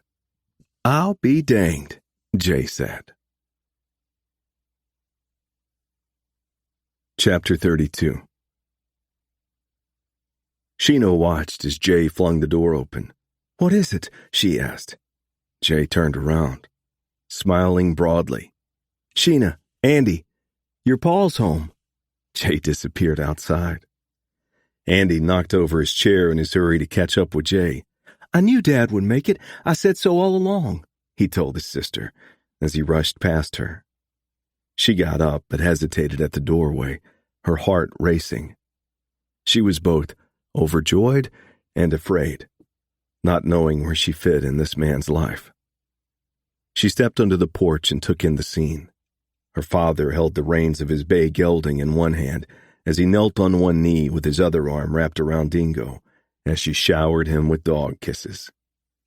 When he finally got to his feet, Morg and Andy embraced. She could tell that her brother had tears running down his cheeks and found herself surprised at the emotional reunion. Jay was shaking Morg's hand as she walked slowly toward her father. Jay moved away and took the horse's reins from Morg's hand. "Sheena," Morg said, "I like this better than our last meeting." He held out his arms and she fell into them and started sobbing and could not control it. He just held her until she finally got a grip on her pent-up emotions. She looked up at him and saw that his own eyes were tear-glazed. "Dad, I've been so wrong about you. I love you, and I just want you to know that." "And I love you, Sheena. I always have. But I did a lousy job of showing it. I hope someday you can forgive me for that." "It's already done. It happened at Mad Rock, but it took a while for me to realize it." He released her and looked around. "Now tell me, how do you all happen to be gathered here? Dingo coming out to greet me was a total surprise." He bent down and brushed the dog's head again. It was obvious to Sheena that her father held the first claim on the cattle dog's affection. Jay said, "She knew you were coming. She was crazed to get outside just before you showed up. Sometimes I wonder if this deaf business isn't just an act." "Well, I was sure glad to see my sweetheart. We got a lot to talk about, Morg. Why don't you come up to the house and sit down with us over coffee? Avery's got cinnamon biscuits if you haven't had breakfast. I slept off the trail last night and was too lazy to fix breakfast. Of course, no food anyhow. I was hoping to get home before bedtime, but I got so sleepy, I about slid off my saddle. So yeah, coffee and a biscuit or two sounds good." Jay said, "This will take a spell. Maybe Andy would take your horse and put him up in the stable." "I can do that," Andy said, taking the reins from Jay. "He's a nice-looking critter. I like the white stripe down his nose. Is he yours?" Morg hesitated. "Well, yeah. I guess he is. That's another story, though." "What's his name?" "He doesn't have one just yet. Maybe you can come up with one." "Sure. I'll think of something." Avery was waiting on the porch to welcome Morg back, and Sheena gathered the two were old friends. "Well," Avery said, "I always thought you had as many lives as a cat, but I'd be careful from here on. I guess you're getting near to using them up. I'll keep that in mind, Avery. You're probably right." Inside, they took chairs in the parlor, Dingo lying beside Morg's stuffed chair. The dog had disregarded Andy's signal to join him while he took care of the horse. Sheena saw that her brother was a bit disappointed, but he did not push the dog. Dingo was probably not ready to let his rescuer out of her sight for a spell. She had heard about bonds between dogs and owners, and it was obvious that Dingo and her father had one. When they were all settled and Morg had a steaming coffee cup and 2 biscuits on the thick walnut tea table in front of him, Jay said, "You first, Morg. Where the blazes have you been?" "I'll give you the short version for now." He told how he had been incarcerated in a town jail, and Jim Hunter's breaking him out, his acquisition of the Bay gelding and the pursuit by his captors into the Badlands. "I suppose the gunslingers' bones have been picked clean by now. I doubt if Four Fingers did enough burying to keep the coyotes and buzzards out for more than a day or two." Sheena said, "But what took you so long to get back?" "Well, we went on to Fort Robinson, deciding that was safest in case others were tracking us. And we didn't have more than just enough provisions to get us out of the Badlands and halfway to the fort. We stayed there 2 nights, and I sent a telegram to the U.S. Marshal's headquarters in North Platte, just giving him enough information to whet his appetite for more. I got a reply that I should report to headquarters immediately. Well, immediately was 4 more days by the time we caught a train connection at Crawford, traveled across the state and back with our horses and cattle cars, and changed trains 4 times before we got to North Platte." Sheena said, "Dad, we've been worried sick. Why didn't you get word to us that you were all right?" She did not wish to start a fuss with him right off, but she was a little miffed. "I should have found a way. But Broken Bow was the nearest town with a telegraph connection, and I'm not well acquainted with folks there. The sheriff likely would have taken days to deliver a message, and I'd not figured on the long delay getting to North Platte. By that time, I figured I could get to Broken Bow in a day and head home from there. That would take us right past Jim Hunter's bunkhouse at the K-Bar K. Well, it took 2 days with waiting for connections to get to Broken Bow, and another 2 for me to ride back here. Andy came in now and took a place on the floor beside the sleeping dingo. Jay said, I wrote to the U.S. Marshal at North Platte about the killing of a fine young man, Colt Loudon, at the J-Bar B. I don't suppose he had the letter yet when you were there. As a matter of fact, it arrived the day before I showed up. The acting U.S. Marshal there shared it with me. That's when I knew I had to get home as fast as I could, not that it changed my route. I gather you are convinced Thomastown is playing a major role in all this. Yes, and we've had further confirmation since I sent the letter. He turned to Sheena. Why don't you tell him about your friend, Sheena? You never met Charles Vaughn. He was a boyfriend of mine during high school. He was a few years older and went back east to attend law school at Yale before I finished my own schooling. And for your information, I now know who paid for my high school and normal school education. I am grateful for that, Dad. It's made possible all the things I want to do. Her father seemed embarrassed and gave a little shrug. She continued telling her father, with some editing, about her conversations with Charles. I lied to him a lot when I figured out what he was up to. And I think Thomastown is worried that a posse of marshals is going to show up and be looking into his affairs. It will be good for him to worry about that, but I'm the posse. The marshal service is swamped, too few men, and increased demand from the states and territories for help. I submitted my resignation effective July 1st, but I agreed to see this case through. It's my last case, and I don't have even 2 months to solve it. Jay said, You do know that I will help where I can. I can at least be another gun. Me too, said Andy. Count me in, Sheena said. Morg furrowed his brow when Sheena spoke. Jay said, I saw her kill a man, Morg. We haven't told you much about our journey back here after the exchange. I'll certainly want to hear about this. What I want to do now is go home and digest all this. I won't make a move without letting you know what I'm doing. He turned to Andy. Son, I'd like to have you stay here with Jay until we get things figured out. It won't be long. I promise. Sheena, from what you said, I gather you are staying at Susanna Mercer's. I think that's good. My place may not be safe when town finds out I've returned. He may already know.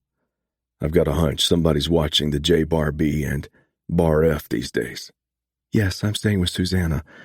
We're establishing a new school, and I will be living with her at least for the next year. We can talk about all this another time. If you are headed home, I'll ride with you as far as your house. Susanna will want to know you are back. Don't be surprised if you have a visitor yet today or tomorrow. Oh, I doubt she'd be in a hurry to see me. I'll get over there as soon as I can. I don't doubt. You will have a visitor. Dad, Andy said. I want Dingo to go with you, and I know she'd like to. If you're going to be staying at the house, she needs to be with you. She's better than having another gun in the house. Chapter 33. Morg sat on the front porch, feet propped up on the railing and Dingo dozing on the tattered rug next to the chair, listening to the Dismal's water washing over the stones downslope from the house. After the turmoil of the past several weeks, he treasured these moments as he never had before. He missed having Andy with him, however. The boy had obviously matured immeasurably during their days apart. He had read once that a person is never too old to be the person they might have been. When they got past the dangers lurking nearby, he hoped that there was yet time for him to be the father he might have been to Andy. He was less certain about Sheena. The door to forming a relationship with her appeared to have been opened, but she was a grown woman now, and his best guess was that he should proceed cautiously, allow her to determine the extent to which she wished him to be a part of her life. It was mid-afternoon, He had no chores to tend to since Buckshot and the other critters were boarding at Jay's stable temporarily. He would get back over to visit Buckshot tomorrow, maybe bring him and at least a few of the horses back home. His longtime mount should get acquainted with his new companion. Stripe, the name Andy had assigned to the new bay, in the stable. Now, what about supper? The cupboards were nearly bare.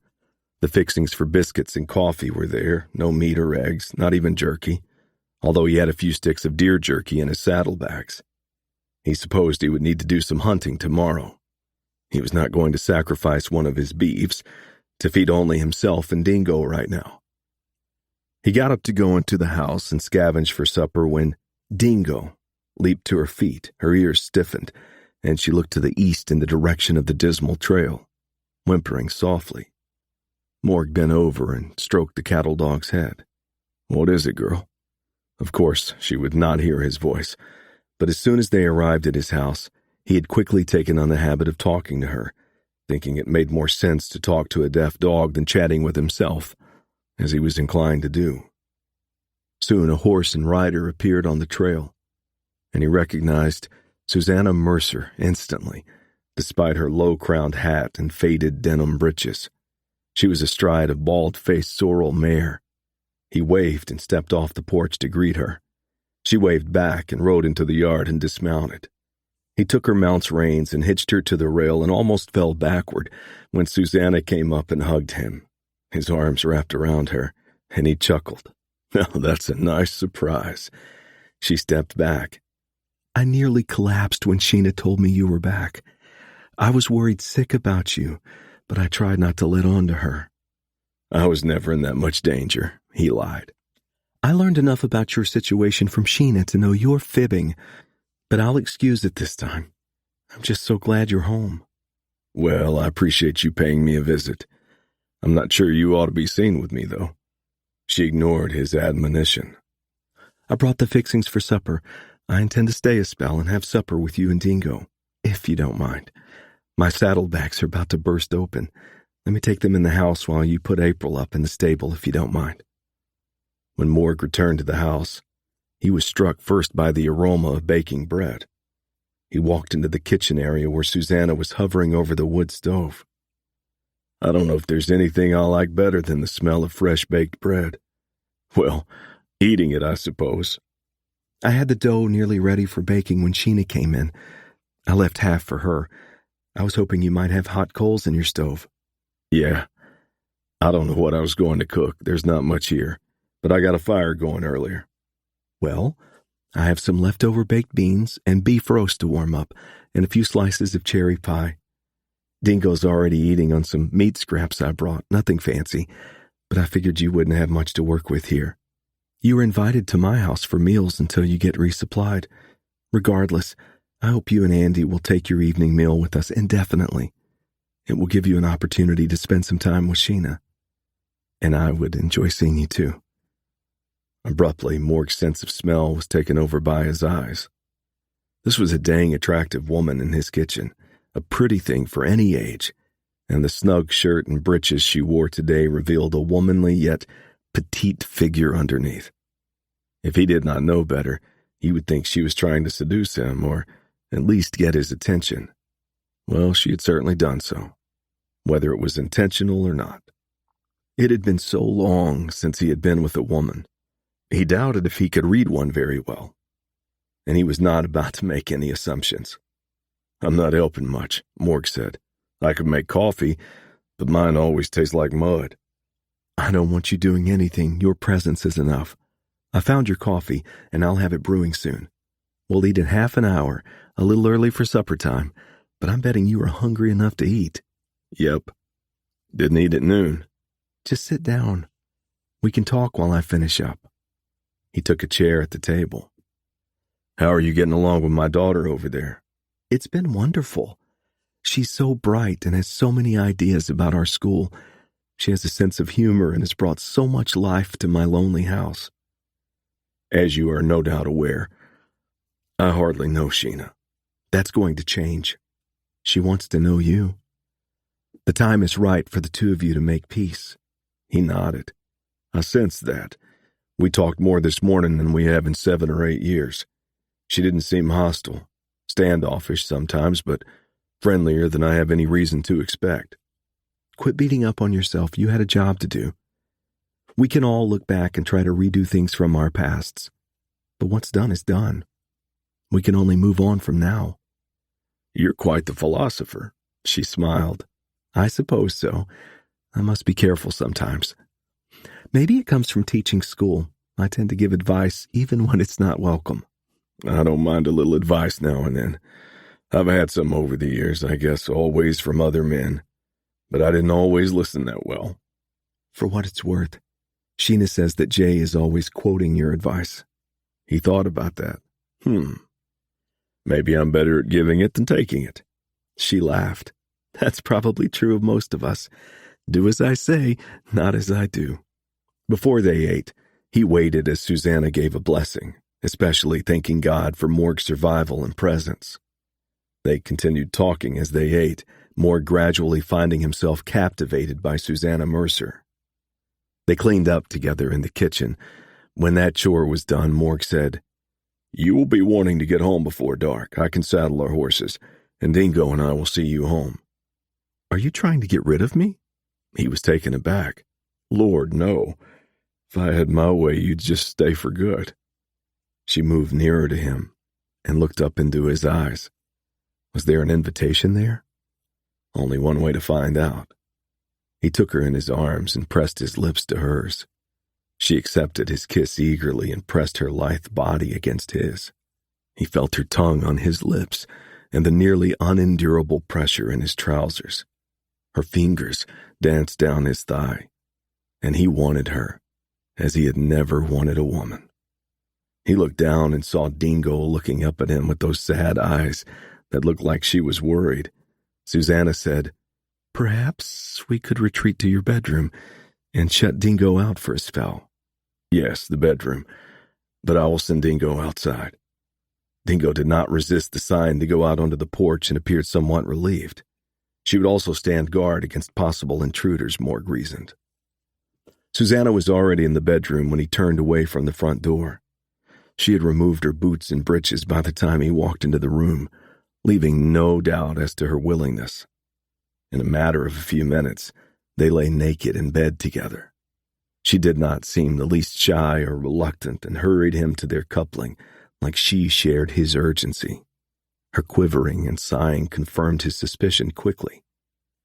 They lay spooned together silently for nearly a half hour, his hand resting on one of her small, firm breasts.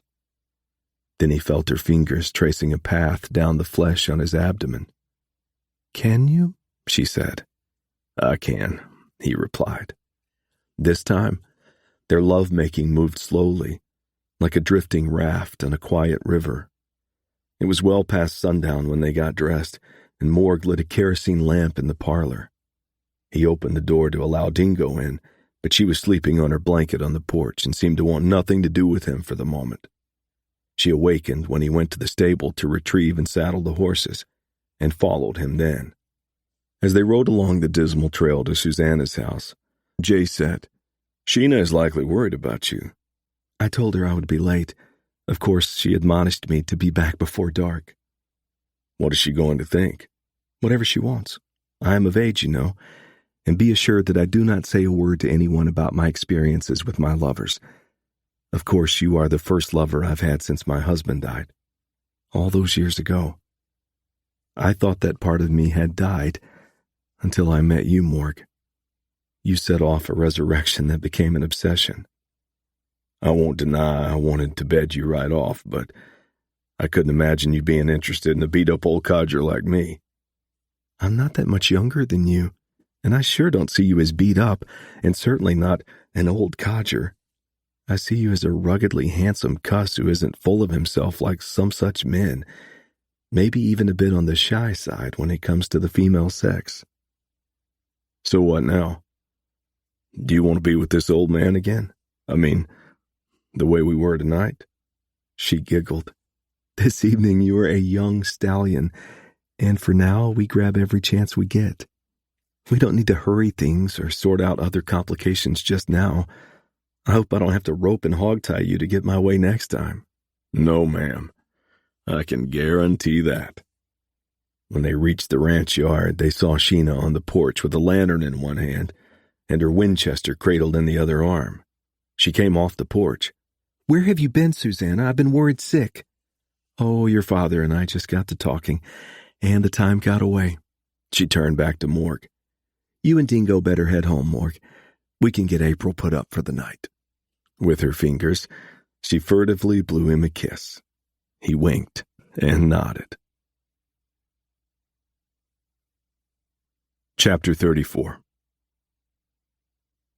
Morg found himself distracted by remembrances of last evening's encounter with Susanna Mercer as he rode Stripe across the grasslands to the J. Barbie building site. The woman had caught him by surprise. Within an hour after giving the blessing at the supper table, she had led him to the bedroom. This morning, he could not help but think that she had come to his house with that exact mission in mind. She had as much as admitted that when he thought about it.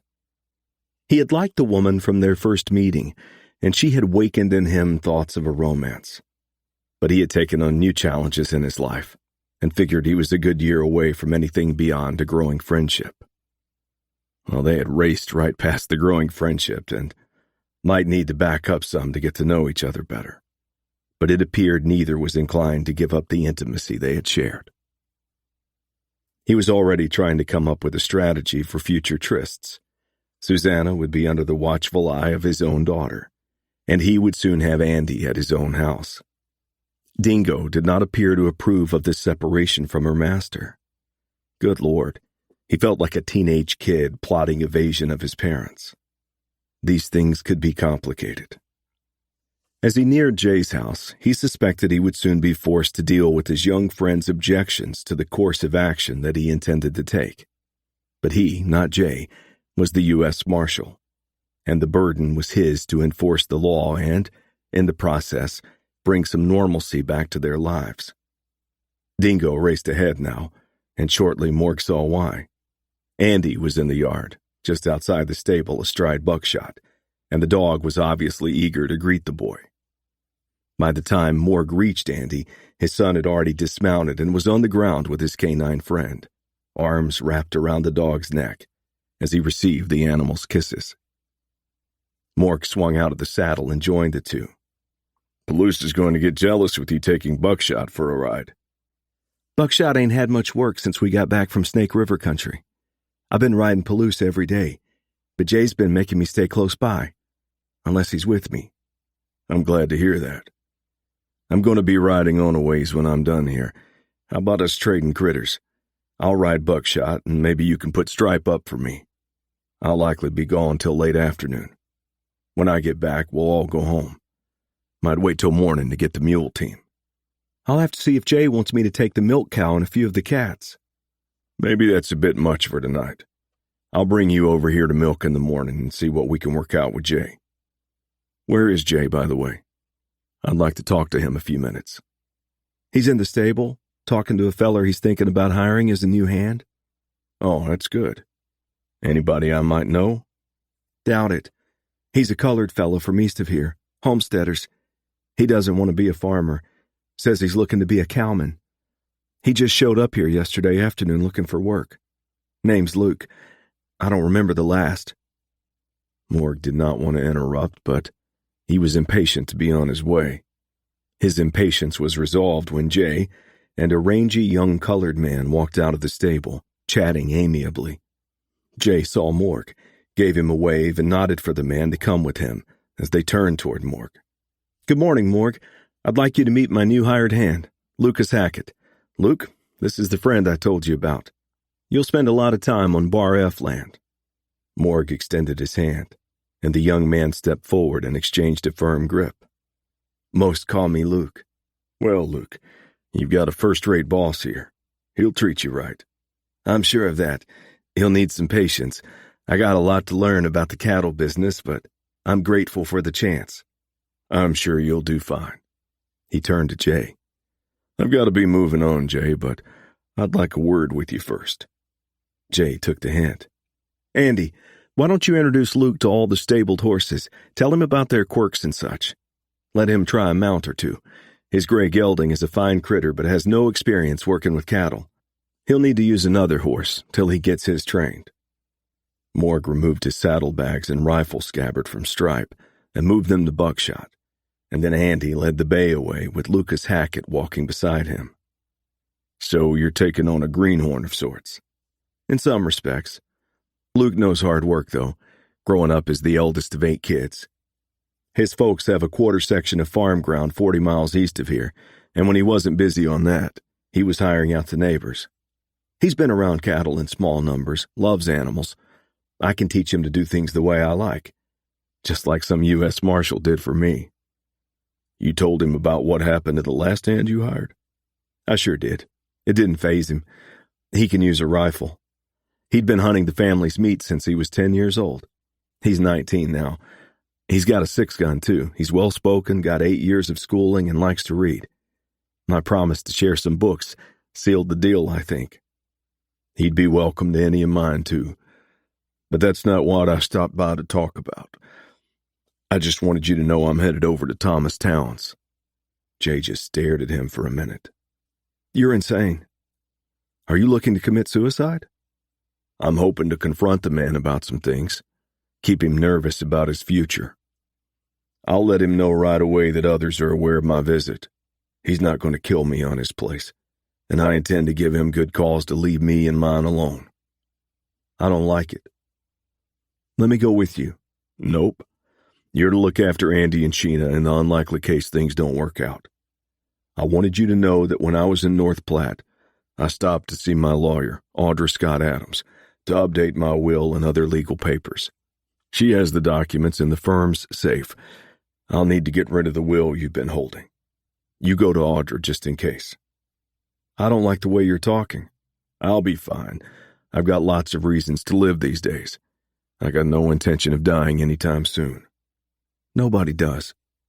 "Dingo went to the stable with Andy. I don't want her following me. Tell Andy to tie her up if necessary." He stepped into the stirrup and lifted himself into the saddle. "Let's go, Buckshot." Chapter 35. "What in the hell are you doing here?" "Good afternoon, May," Morg said. He stood on the veranda just outside the front door of the Tall T mansion. His former wife had not stepped out of the entryway and held the door ajar. "You're not welcome at the Tall T, Morg. You should know that by now." "This isn't a social visit. I'm here in my capacity as a U.S. Marshal. I want to see your husband." "He's not here." "When do you expect him back?" "When it suits him. He has many business interests. Sometimes he's gone for several weeks." "When did he leave?" "That would be none of your business." "May, if I'm not going to receive any cooperation, you give me no choice but to send a message to the North Platte office to have a warrant issued for his arrest. That will result in every marshal in the territory looking to track him down. It won't take long before he's in custody, I assure you." "Custody? Why on earth would you do that?" "Murder. Attempted murder and kidnapping for a start." "You are accusing Thomas of those things? That is beyond ridiculous." "Would you like to tell me why?" I'm just confused about what is going on. Perhaps it is time for me to find out. Why don't you come in? We'll talk." Just before he stepped inside the house, out of the corner of his eye, he caught sight of a man at the near corner of the stable, leaning near the wall nearly 30 yards to the south. He could not see the man well enough to identify him, but he could see that the man's interest was clearly focused on the front of the house, and he was more than casually interested in what was taking place there. Morg would take it as a warning to take care when he stepped outside again. Inside the house, which he had never entered previously, he was nearly overwhelmed by the tall ceilings and railed staircase that wound its way to the second floor. May gestured toward the giant parlor off to his left. "Find a chair. I'll have Helga bring us tea." He had at least a dozen seating choices, but claimed a firm cowhide-covered chair adjacent to a lamp table where he might place his cup. Soon May returned and seated herself in an identical chair, facing him some 10 feet distant. Shortly, a buxom blonde young woman came in, with a silver teapot and porcelain cups on a tray. She poured them each a cup of tea and left the pot on Morg's table. "Danke," Morg said. The young woman returned a warm smile. "Bitte sehr." She turned away and left the room. May rolled her eyes and looked at him with disgust. "Still charming the young ladies, I see. She does speak English, you know, with a thick German accent. Helga is a good worker. She's been here almost a year now." "I never saw myself as a charmer. She's quite obviously German with her name and appearance. They're flooding this part of the country, industrious, intelligent folks. They are a great asset to the country." "I don't know about that, but I do remember you were a charmer of young ladies. You charmed me before I had good sense." Time to change the subject. "You allowed me in the front door to discuss your husband. I will give you the benefit of the doubt and assume you really don't know what he is involved in. But I am told that Charles Vaughn, our daughter's former boyfriend, visited here while I was gone, and that he stopped here also. Didn't you speak to him?" "Well, yes, just briefly. We exchanged pleasantries. I inquired about his parents, that sort of thing. But he spent most of his time with Thomas. My husband's companies use the law firm Charles is associated with. I had hoped Charles and Sheena might decide to renew their friendship. I think Thomas would have welcomed that, but I gather things did not go well." "Are you personally acquainted with Charles's parents?" "I have met George and Helen at social events in Omaha and Denver, and stayed with them in North Platte on occasion. George Vaughn is a close business associate of Thomas's." "Just what kind of businesses are they engaged in?" "Besides the ranch, I have no idea. Thomas does not think a woman's place is to engage in business, and I have no interest in such things. He provides me with more than I need in the necessaries and luxuries of life, and he makes time for me and our 2 sons. He often insists I join him on his travels." He took her remark as a reminder of his own failings. He doubted if she would have enjoyed traveling with him by horseback in pursuit of outlaws. He had a feeling, however, that she was speaking truthfully, and was either clueless regarding her husband's illegal activities, or consciously blinding herself to his actions. "What if I told you that Thomas ordered Sheena's kidnapping in order to capture and hang me?" "I would say that you are a liar." "A man was murdered at Jay Boyden's. He was a former ranch hand at the Tall T. His name was Colt Loudon. Did you know him?" "I saw him around the ranch on occasion, spoke to him a few times, but I can't say I really knew him." "Your husband is suspected of having him killed." "That makes no sense. Why would he do that?" "Because he was afraid Colt might know something about your husband's illegal activities.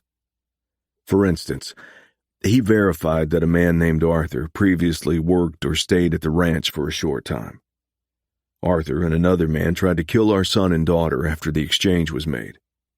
Fortunately, Arthur is the one who ended up dead." She said nothing, which told him that she was aware of Arthur's presence on the ranch. Morg continued, "I believe Arthur was hired by Thomas to kill Sheena after the exchange. He could not risk her learning something that might incriminate him." Her face flushed scarlet. "That's ridiculous." She stood up, tipping over her tea, and yelled, "Helga, get in here and clean up this mess." She glared at Morg. "And you get out of here now. I'm sorry I ever met you. You brought nothing but unhappiness to my life." He assumed that the unhappiness did not include the children they shared, but he held back any retort. Helga appeared, saw the scattered porcelain pieces in the pool of tea drifting toward a bearskin rug. She hurried in and snatched up the rug to remove it from the tea's path before she turned and hurried away. "I will get rags in a bucket," she said, almost bumping into Morg as he started for the door. "Auf Wiedersehen, Helga," Morg said. She smiled and rolled her eyes. signaling that she was accustomed to May's tantrums. Auf Wiedersehen, Herr Fraser. He tossed a look into the parlor where May still stood and said, "And May, ask Thomas if he sometimes works with Monty Oxford." Get out before I call some hands to remove you. I don't want to hear from you again, and you will henceforth be treated as a trespasser at the Tall T. Remember this. The U.S. Marshal's office in North Platte is prepared to send an army of deputies if anything happens to me or any of my friends or family. Tell your husband, and I suggest you inform the so-called cowhands here. When he stepped under the veranda, he surveyed the yard and dirt road in front of the mansion. He saw no sign of the man who had been watching him earlier. So he stepped off the porch and walked toward the rail where Buckshot was hitched, still wary despite the man's disappearance. Suddenly, the sound of a dog barking and growling from the side of the house froze him, and instinctively his fingers closed on his pistol grip. In the same instant as he heard the crack of a pistol, he felt the sting between the right side of his neck and shoulder. His Colt was in his hand when the gunman stumbled out from behind the house, kicking at the Australian cattle dog latched onto his leg, trying to get his aim fixed on Dingo without shooting himself. Morg charged the would-be ambusher. "Drop your gun now," he yelled. The man swung toward Morg, getting off a wild shot before Morg sent 2 slugs boring into his chest. He tumbled backward, landing face up in the yard. Morg hollered, "Dingo, stop!" before he remembered the dog could not hear.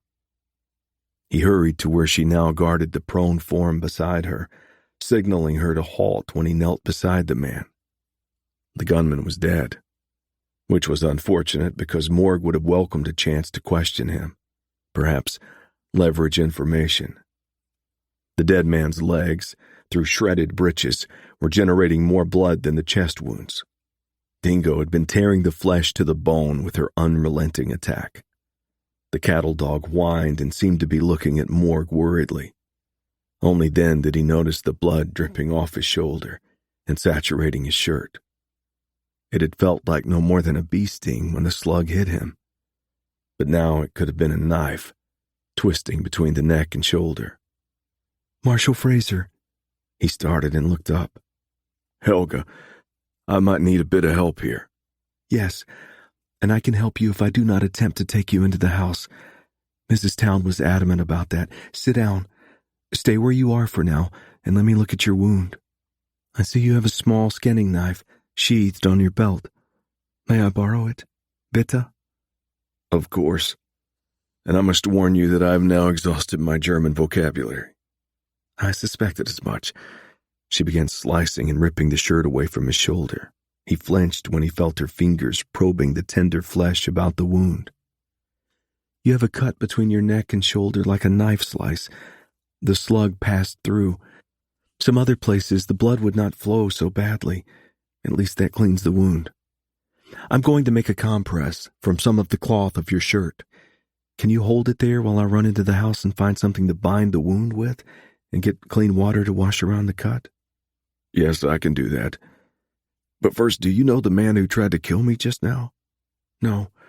He arrived a few days before Mr. Town left on this business trip. I've seen him slinking around the ranch but have never spoken to him." She moved toward the house. "Do not try to get up till I bind the wound." "Yes, ma'am." Helga returned soon with a pillowcase and kettle of water. She cleaned the wound, applied a salve that eased the pain some, before cutting a bulky compress and making a crisscrossing bandage that went below both underarms to secure it. "You're not a secret doctor by chance, are you?" Morg said. 7 brothers and sisters lived in our home along with my parents and grandparents, my father's parents. I started with animals, but became the family doctor before I left home. I felt like I was abandoning the family, but feared I would never have a life beyond the farm if I did not leave. I still send money to the family to help." "They gave me the idea that you spoke with an accent and could barely understand English." Helga laughed. "I do that for her. It makes her feel superior, and it is useful sometimes not to understand things. I was born in America, and my parents allowed me to attend school through 8th grade. High school was 30 miles away, and the family had no funds for a boarding school. She finished tying the bandage. Now, how far must you ride to reach friends or family? An hour, maybe an hour and a half at a slow pace. Do you think you can stay mounted on your horse that long? Yes, I've ridden much longer with worse wounds, and my horse Buckshot and I have been together a lot of years. He will see that I get there. He nodded at Dingo, who sat next to him. And Dingo will look after me. She wasn't supposed to follow me today, but if she hadn't been here, I likely wouldn't be alive right now. I remember this dog, the dark patch that surrounds her right eye and ear. I cried when I heard Mr. Town brag to his wife that he had shot the dog, and then Andy was broken-hearted about her disappearance. Well, they're together again, but Dingo seems to think she's got to look after me first. Now you might need to help me get to my feet. I'm taking what's left of the pillowcase to your horse. Wrapped up inside is one of Mr. Town's shirts. It will be large for you, but it will keep you warm if it turns cool and will help keep the dust from your wound. Mrs. Town would not be pleased if she knew I had stolen her husband's shirt, but he has 20 or more and will not miss it. Helga was a strong young woman and had no difficulty helping Morg stand. He leaned on her shoulder while they walked slowly to his horse. You are dizzy, aren't you? Helga said as they walked. Some, but once I get mounted, I'll be fine. Mrs. Town is leaving the day after tomorrow. She is? Where is she going? She has not said. I will look after the boys as usual. She said she might be away for several weeks. Wait an extra day, and then I will talk with you. I take it you know some things that might be helpful to me. I cannot promise that, but I am willing to share any information I have. He mounted Buckshot without any problem. I won't have any difficulty making it to Jay Boyden's. Thanks for all you've done for me. I don't think I dare meet with you here again. It might put your life in danger. I wouldn't risk that. The thought of this young woman meeting Colt Loudon's fate sickened him. Are guards posted here at night? Yes, for 2 or 3 weeks now. I will think on this and get word to you somehow. I'd better move on now. May will start getting suspicious. She nodded and headed back to the house.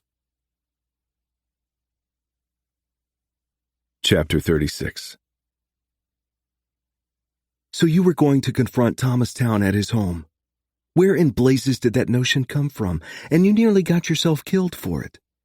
It upsets me that you didn't get word to me right away. You've been home a day, and I would not have learned you were shot if Jay Boyden hadn't dropped over to tell Sheena this morning, Susanna said. I would at least have kept you and Andy fed. She knew that she was sounding like a shrew, but she was more than annoyed at him. Well, the food basket you brought over this afternoon should feed us for a spell. Sheena will be coming over to have supper with you. She's bringing a cake and cookies. She's turning into an excellent cook.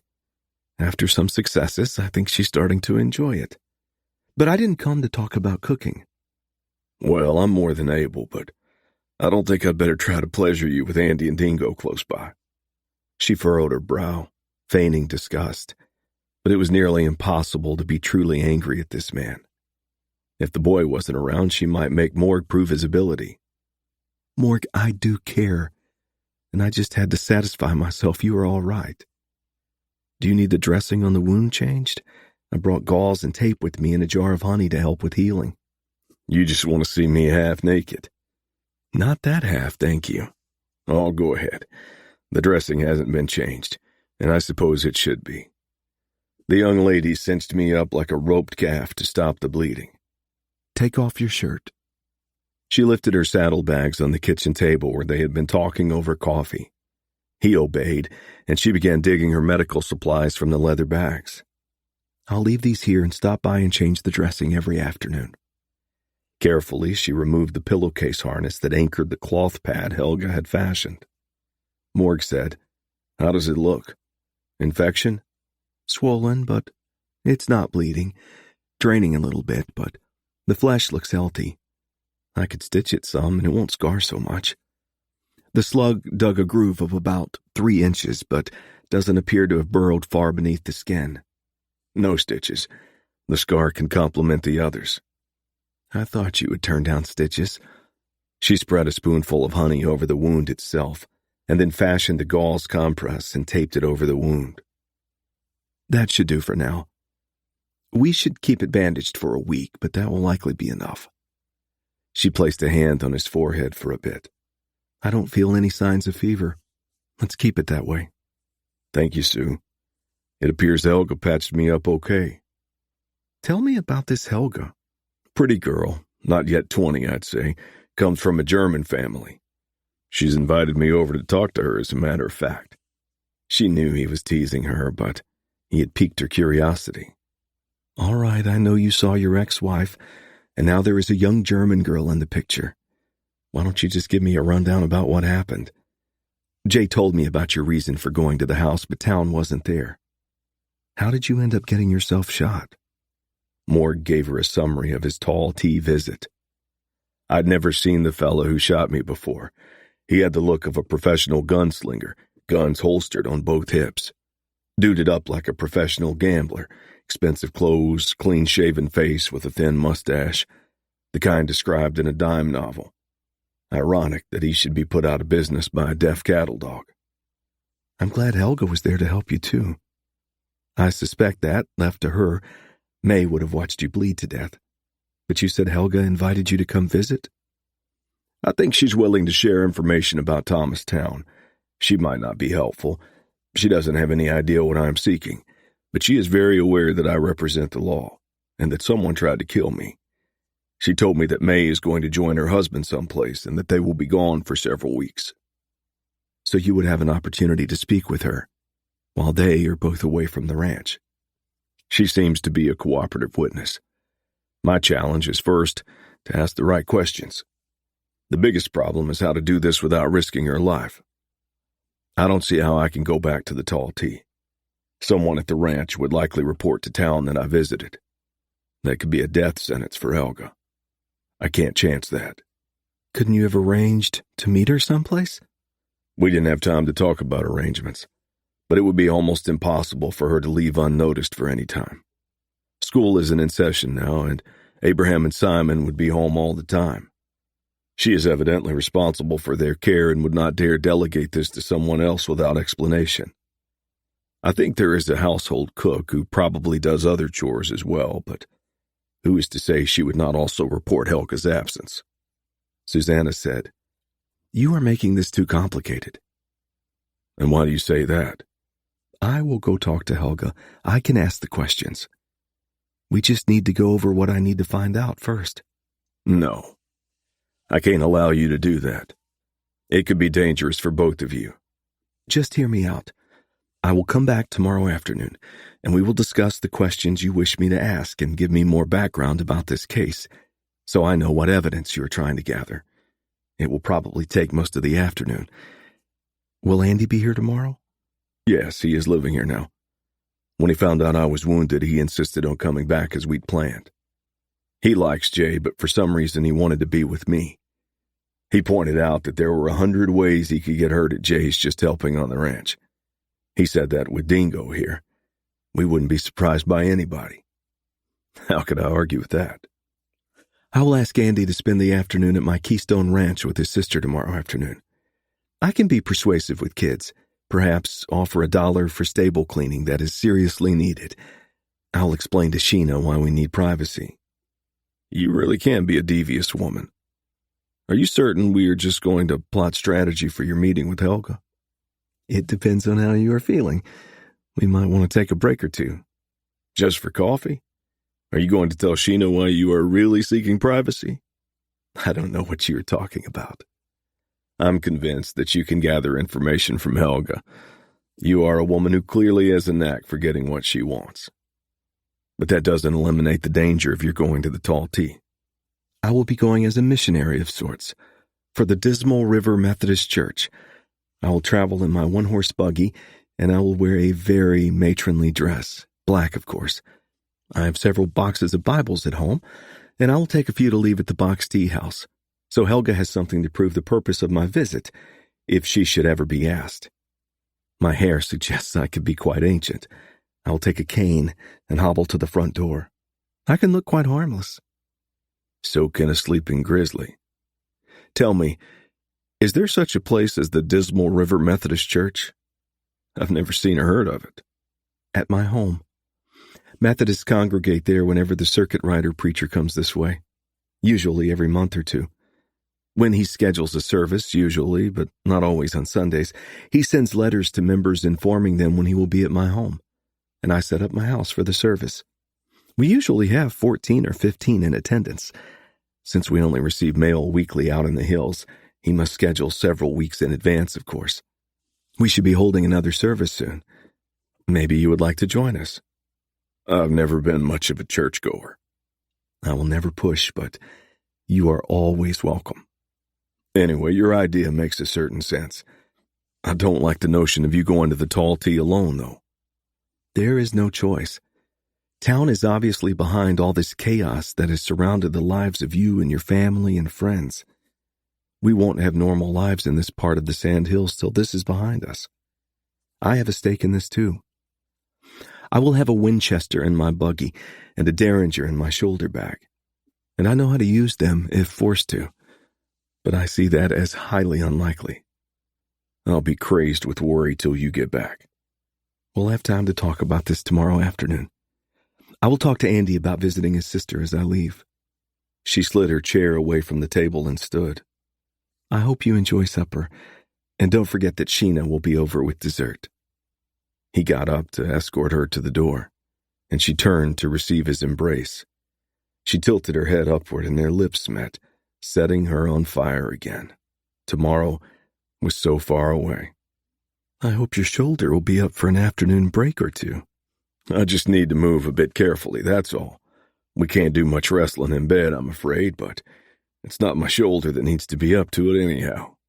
She placed her fingers softly on his cheek. Tomorrow, you will just lie back and relax. I will keep you awake, of course.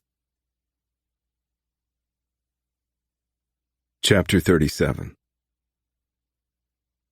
Susanna reined in the gray buggy horse in front of the town mansion. It was an impressive structure, she thought, having previously viewed it from the east-west county road that passed by several hundred feet to the north. It reminded her of the North Carolina childhood home that the Yankees had burned to the ground during the War of the Rebellion. Her parents had died that day, and she had already lost her two brothers fighting for a cause that none of them had a stake in, from her viewpoint. Her father had been a physician, and they resided on the outskirts of Charlotte, North Carolina. They had no slaves, and her father had utilized part of the house for his offices and a small hospital. The fighting had bypassed Charlotte for the most part going into 1864, and she had been married to John Mercer, who farmed and raised cattle on the 300 acres that surrounded the house. John had lost his lower left forearm during the fighting early in the war, but had adapted, and she had been grateful that the injury had likely saved his life when he was discharged and sent home.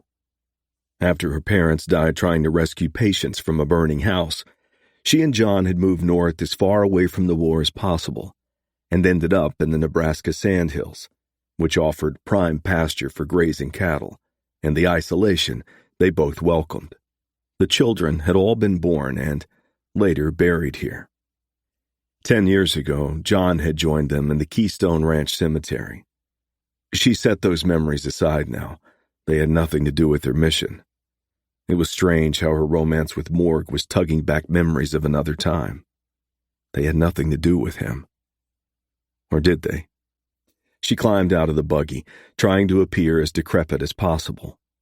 Establishing her footing on the ground, she reached into the buggy and grabbed her shoulder bag and the beautifully carved cedar wood cane that was one of the few keepsakes she had from her father, Dr. Mason Parker. Then she picked up two Bibles, tucking them under her free arm, and commenced hobbling up the stone pathway to the veranda. She had almost reached her objective when she saw a stocky man walking her way from one of the ranch buildings. He called to her in an unexpectedly high-pitched voice. "Hold up there, lady." She stopped and waited. As he approached, she saw a middle-aged man of a slovenly sort, with a scraggly black beard, who likely had not bathed in months, perhaps years. The low-crowned planter's hat might have been white when he bought it, but now it was different shades of dirty grays and browns, tattered on the edges of the brim. His belly looked like he could be carrying a child. The man walked up to her. "What's your business here, lady?" "I'm a missionary for the Dismal River Methodist Church. My business is the Word of God." "The owners ain't home. Won't be for a spell." "I don't need to speak to the owners. I will deliver the word to anyone who will listen. Surely there are women in the house who would be interested. Why don't you join me? I will give you a Bible if you promise to read daily." She would bet her horse that he could not read or write his own name. "I ain't inclined to reading, least of all a Bible." The mansion door opened, and the young blonde woman stepped out onto the veranda. This had to be Helga. Dressed in a conservative light blue gingham dress, the tall woman could not hide a shapely figure. Sparkling blue eyes complemented her attire and were welcoming. She said, "Good afternoon. I am Helga Gerhardt. Is there a problem here, Mo?"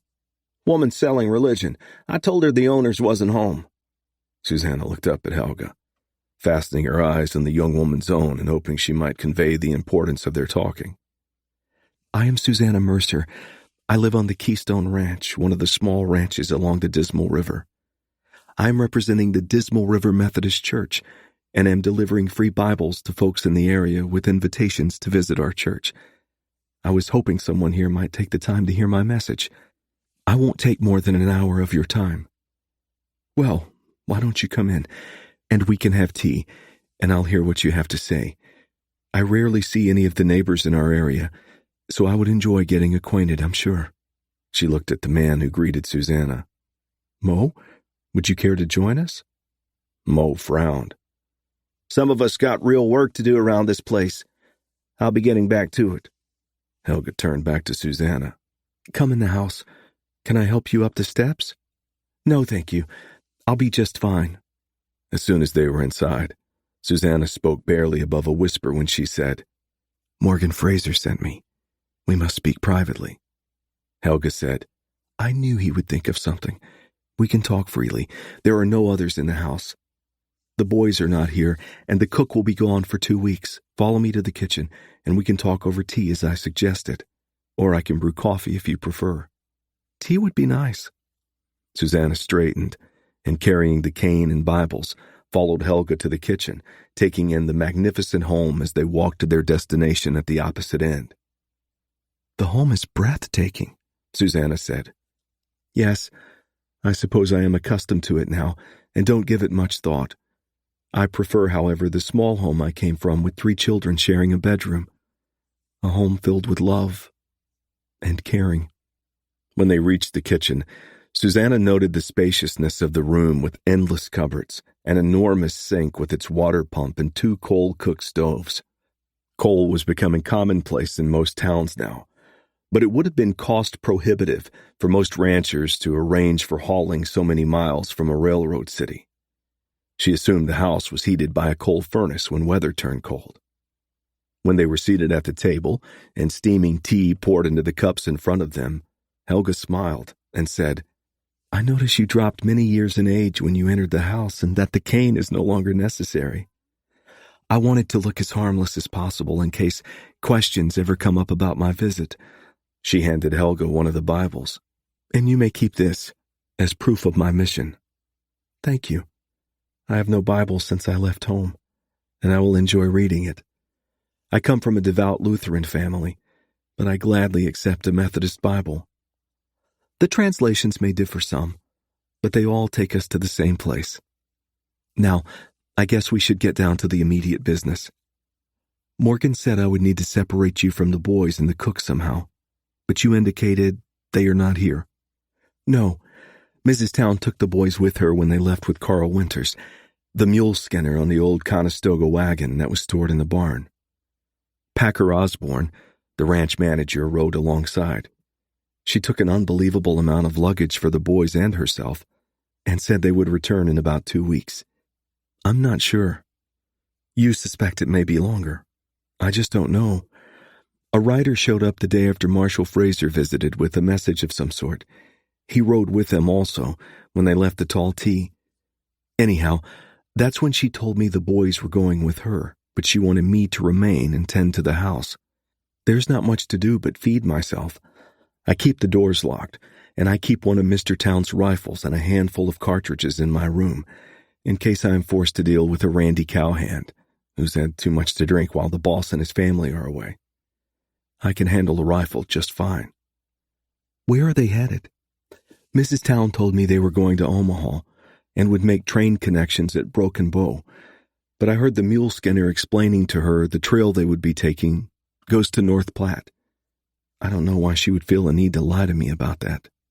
Whether she is going to Omaha by way of North Platte or Broken Bow makes no difference to me. Broken Bow would involve somewhat less wagon time, I think, but an extra train transfer is required. North Platte is farther west of Omaha, but I don't suppose there's a lot of time difference in the end. Unless they were not going to Omaha. Do you have thoughts on another destination? They frequently went to Denver. Mrs. Town loved Denver. Did her husband do business there? Yes. That is what I thought the marshal might be interested in. When I cleaned his office, I sometimes saw envelopes addressed to Oxford and Company in Denver on his desk. Smaller ones were sometimes sent by mail service. Large ones were taken by horseback someplace by Packer Osborne. I think he might have delivered them to North Platte, considering the time he was gone. Are you aware of any connections Town has in North Platte? Oh, yes. Mr. George Vaughn. His son Charles visited here several weeks ago, but I don't know anything else about him. The father made personal visits here on occasion, and he and Mr. Town would meet in the office for long spells. Sometimes he would stay several days. I assumed they had business dealings of some sort. What can you tell me about Packer Osborne? Well, he is called the ranch manager, which I gather outranks the foreman, but he's more than that. He doesn't do any of the cowhand dirty work, but he must know something about ranching because he gives the orders to the foreman. I don't know if Mr. Town knows the difference between a heifer and a steer, to be honest. As I mentioned, Packer Osborne sometimes acts as Mr. Town's personal messenger, and there is no question he is what some call the right-hand man. He has most of the direct contact with the gunmen that show up at the ranch. That's what I call them, anyhow. Gunmen? What do you mean? Well, that's what I call them. They are men who come here but never do any ranch work. They strut around like roosters with holstered guns hanging low on their hips. Some might have one on each hip. They are guards of some kind, I guess. But I never understood what they were guarding. Like the man who tried to kill the marshal several days back. He must have been told to kill the marshal and somehow scouted him out. Or how could he have known it was the marshal making a visit? Susanna plucked her tablet and pencil from her bag and began to write. Names might be useful. Do you know that man's name? He had been here less than a week. Mrs. Town referred to him as Weasel, but I'm sure that wasn't his name. There were always one or two of these men around, but usually for short spells, and then they moved on. Do you remember a man named Arthur? Oh, yes. He was here longer than most, Arthur Prather. He, more than the others, almost always talked directly with Mr. Town. I only spoke with him when I was helping with meal serving in the dining room. He dined with the family. Of course, staff ate in the kitchen. I heard Mrs. Town address him as Mr. Prather on occasion. Susanna said, Do you have any of these so-called gunmen on the ranch right now? Oh, yes, at least 2. There have always been no less than 2. Only 4 men make up the working crew that tends to the cow herds, horses and such.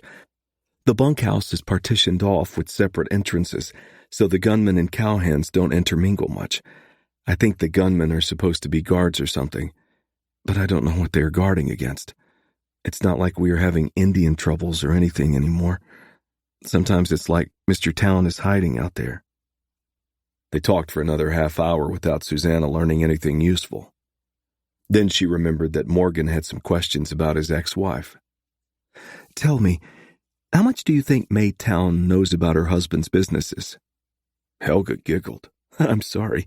Mrs. Town is a strange woman, and her servants, as she calls us, must learn to dance around her moods and whims. But I would never be persuaded that she knows anything about her husband's business affairs.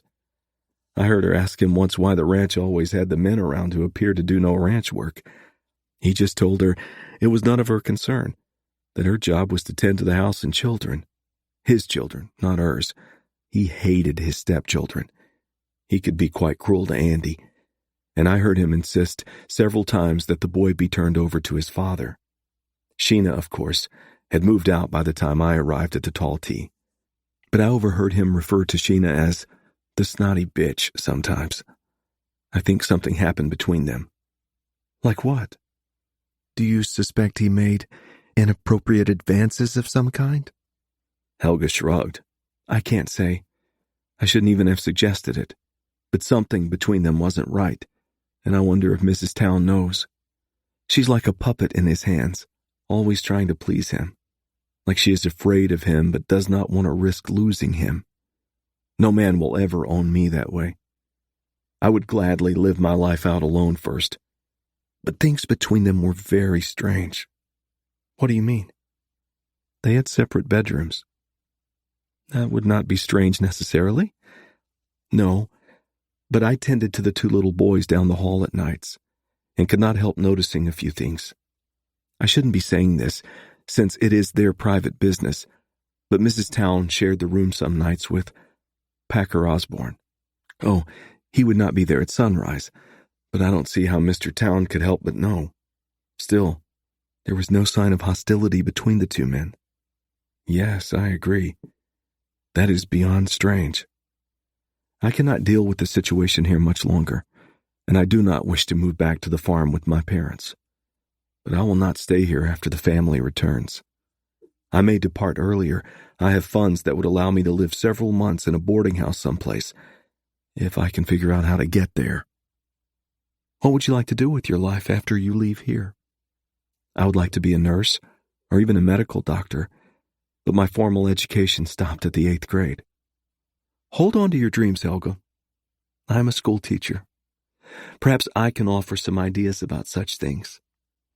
When things have settled down some, we will talk again. Chapter 38. Morg gave a sigh of relief when Susanna's buggy, trailing the horse, rolled up in front of the house.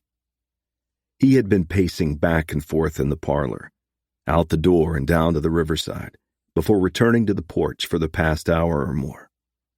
Thankfully, Andy and Dingo were at Susanna's house with Jay and Sheena, where they were all going upriver to fish along the Dismal.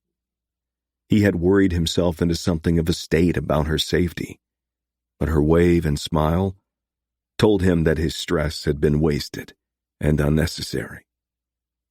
After she reined in the horse and braked the buggy, he extended his hand and helped her to the ground. Thank God you're back. What is the matter with you? I wasn't running away with another man. Nobody else would have me. Susanna was the sassiest dang woman he had ever dealt with. On the bossy side, too. She was a pretty thing and a tigress in bed. But there was much more than that. From their first meeting, she had cast a spell over him, and it was suddenly like they had been friends for years. He had never been so hog-tied by a woman. But how long would it be before she tired of him? Like May had. Are you going to tell me what you found out at the tall tea? Oh, I might. Do you have any whiskey in the house? Yeah. I'm not much of a drinker, but I think there's a bottle hidden in the cupboard. I would like to sit down and have a shot of whiskey to perk me up. He took her hand, and they walked to the house. Inside, she sat down at the kitchen table, while he found a nearly full whiskey bottle in the cupboard and 2 small whiskey glasses. He placed the glasses and bottle on the table. The glasses might be a little dusty. I don't remember when they were last used. I've been eating dust all day. Morg sat down and poured each a small glass of whiskey. I thought Methodists were big supporters of the temperance movement. Oh, yes. but some are bigger supporters than others. I'm not on board that train." She tasted the whiskey, nodded approvingly, and pushed the glass toward Morg. "One more, and then I'll tell you the story." He complied. "I'm listening." She told him about her conversation with Helga Gerhardt. He was surprised to find Susanna had even taken notes. He listened to every word without interrupting, spellbound by her narrative. "Questions?" Susanna said. "Are you sure you never worked for the Pinkerton Detective Agency? You gathered a basketful of valuable information on your visit, and Helga deserves a medal for her helpfulness." "I think I got most of what you wanted, but I have no idea what you can do with it." "What now?" "I'm riding to North Platte. I'll talk to the U.S. Marshal there and bring him up to date, see if I can sick him onto this George Vaughn and find out how he fits into this puzzle. Then I will send a telegram to the U.S. Marshal in Denver and tell him to expect me and to place a watch on the Oxford and Company offices, but not to contact anyone there till I arrive." "I assume you will go to that office, but what will you do there?" "If Monty Oxford is there, I hope to visit with him. If he is not, I will find out where he is at, or I will go to his home and wait." "You know where Oxford lives?" "Yep. Pretty sure I do, anyhow." "Where?" "The Tall T. I think Thomas Town is also known as Monty Oxford, or vice versa." "Are you serious?" "He has been too much a part of the vendetta. Andy mentioned him losing a brother. I gave that a passing thought at the time. Lots of people lose brothers. But I've been like a wound festering on his neck, living nearby and his being married to my ex-wife. On top of that, he was forced to see my son every day at the ranch. He wanted me dead. But after one failed attempt on the Dismal Trail, he decided to put some distance between the two of us. And that's why he arranged Sheena's kidnapping. The Monty Oxford of Denver would not have known of the relationship." "Town could have informed him, and then Oxford given the orders." "I agree, that's possible, but I just don't see it. Too many things have happened too fast for Town to be waiting for orders from Denver. But the only way I can know for sure is to confront Monty Oxford in Denver." "You do remember that you have a son you are responsible for?" "I know. But none of my family will be safe until Monty Oxford is put out of business, and neither will you and Jay. Possibly Helga. I'm hoping that you and Sheena will take Andy in while I'm gone. Or maybe Jay. Andy and Dingo have already spent a lot of time at the J Bar B." "I plan on going with you." "I can't go hunting a killer with a woman tagging along." "I could take offense at that, but we'll give you a pass this time. I will be well armed, I assure you. I will be your wife when we stay at hotels. We can pretend we are on a honeymoon." "Sue, this will be no honeymoon. We will be sleeping on the ground at least one night on the trail, and we will have serious business to tend to." "I don't mind camping. Sounds fun. I haven't done that for years. Are you suggesting I haven't been helpful with your case?" Damn, that woman was clever. He felt like a cornered rabbit. Which way to jump? "Of course not. You've been extremely helpful. I just don't want to put you in danger." "Shouldn't that be my choice?" "But you are not a marshal." "I'll bet you can get me appointed a special deputy or something when we are in North Platte." "Think about it. I have never met Thomas Town, and I am quite good with disguises. Your ex-wife met me 10 or more years ago when I tried to pay a neighborly call at your house, but she ran me off like I was a stray cat she didn't want around. I promise she will not recognize me in the unlikely event we should encounter each other." Against his better judgment, he surrendered. "You are headed home, and Sheena and Jay are over at your place. I'll saddle up Buckshot and ride over with you. You can go ahead and I'll catch up. But you must give Sheena the news. You are going with me." Chapter 39. Sheena had resisted the notion of fishing when Jay showed up with poles that he and Luke had fashioned from tree branches and announced that they were going to go fishing. She remembered fishing with her father when she was small and, failing to catch a fish, being bored to death and hating it. She had enjoyed this afternoon of fishing, pulling in 3 catfish from the Dismal, which Jay said would likely average over a pound each and would be eating size. Andy had pulled out 2 trout, and Jay had yanked in nothing but wormless hooks. She was ready to fish again soon. Strange how success and victory changed a person's outlook. She and Jay sat on the rocky bank now, listening to the soothing music of the water splashing over the rocks and continuing its journey east, and watching Dingo and Andy wade in the shallows downstream. It was nice when Jay slipped his hand over hers and held it gently. Jay broke the spell, however, when he said, "You do know how to clean fish, don't you, Sheena?" What are you talking about? You don't catch fish and throw them away. You cook and eat them. Well, yes, I guess so. That means you must cut off their heads and get them skinned and degutted and prepared for cooking. That's what most call cleaning. She nearly gagged at the thought. I don't know how. Would you do it? The fisherman's code is, you catch it, you clean it. But I'll show you this time. We should have just about enough time to fry some for supper before Susanna gets home. We could fry some potatoes, too, if you've got some. She sighed.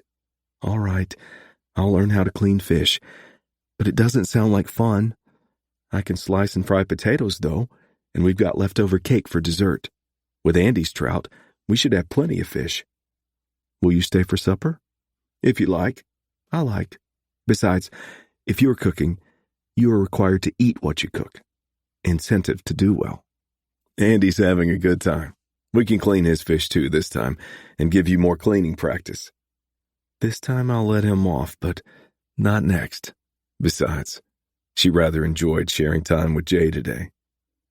They had just finished cleaning the fish, and Jay was preparing them for the pan, when Sheena heard the buggy roll up in front of the house and Dingo barking a greeting. She pulled the kitchen curtain aside and peered out the window. It's Susanna, and my dad, too. Jay said, "Go on out and greet them. Invite Morg for supper, too. You've got the potatoes ready, so I can go ahead with frying if you don't get back." Jay was handy in the kitchen. With his help, she had started some biscuits baking in the Dutch oven, so there would be plenty to eat. She was no longer helpless when it came to meal preparation, but she still had a lot to learn. She stepped outside onto the porch and waved as her father dismounted and hurried to assist Susanna from the buggy. Sheena knew Susanna could easily get out of the buggy without assistance, but she appeared to enjoy a gentleman's hand. This gentleman, anyhow. There was something going on between those two, and she was uncertain how she felt about it. Morg gave Sheena a quick wave. "Go on in, Sue. I'll put the buggy away and tend to the horse. I see Andy coming. Maybe I can recruit him to help." Dad, Jay and I are fixing supper. We caught some fish today. Why don't you stay to eat? I'll just do that. I'm not one to pass on a free meal. I'll put Buckshot up in the stable, too. Andy had already taken Buckshot's reins, and father, son, and dog headed toward the stable. Susanna joined Sheena on the porch and shared a quick hug. Sheena stepped back. You seem in a good mood. Your mission must have been a success. Yes, your father seems happy with the results. You're not going to tell me anything else, are you? Morgan is the marshal. That's his place. We agreed that if Jay was still here, that we would have a meeting of sorts to discuss plans with all of you. We will need your help. Sheena decided not to press for now, but Susanna had whetted her curiosity. Following supper, they all sat at the table, the adults drinking coffee, and Andy nursing a sarsaparilla that Susanna had hidden away. Dingo lay on the floor chewing a bone. They had learned this evening that Dingo did not like fish. She had simply gone off to the corner to pout after sniffing the offering, and Susanna, taking pity, had found something more agreeable. Morg did not disclose his suspicions about Thomas Town. "Andy, Sheena, from the information Helga gave us, I am convinced that your stepfather is in Denver, and that your mother and brothers are there with him.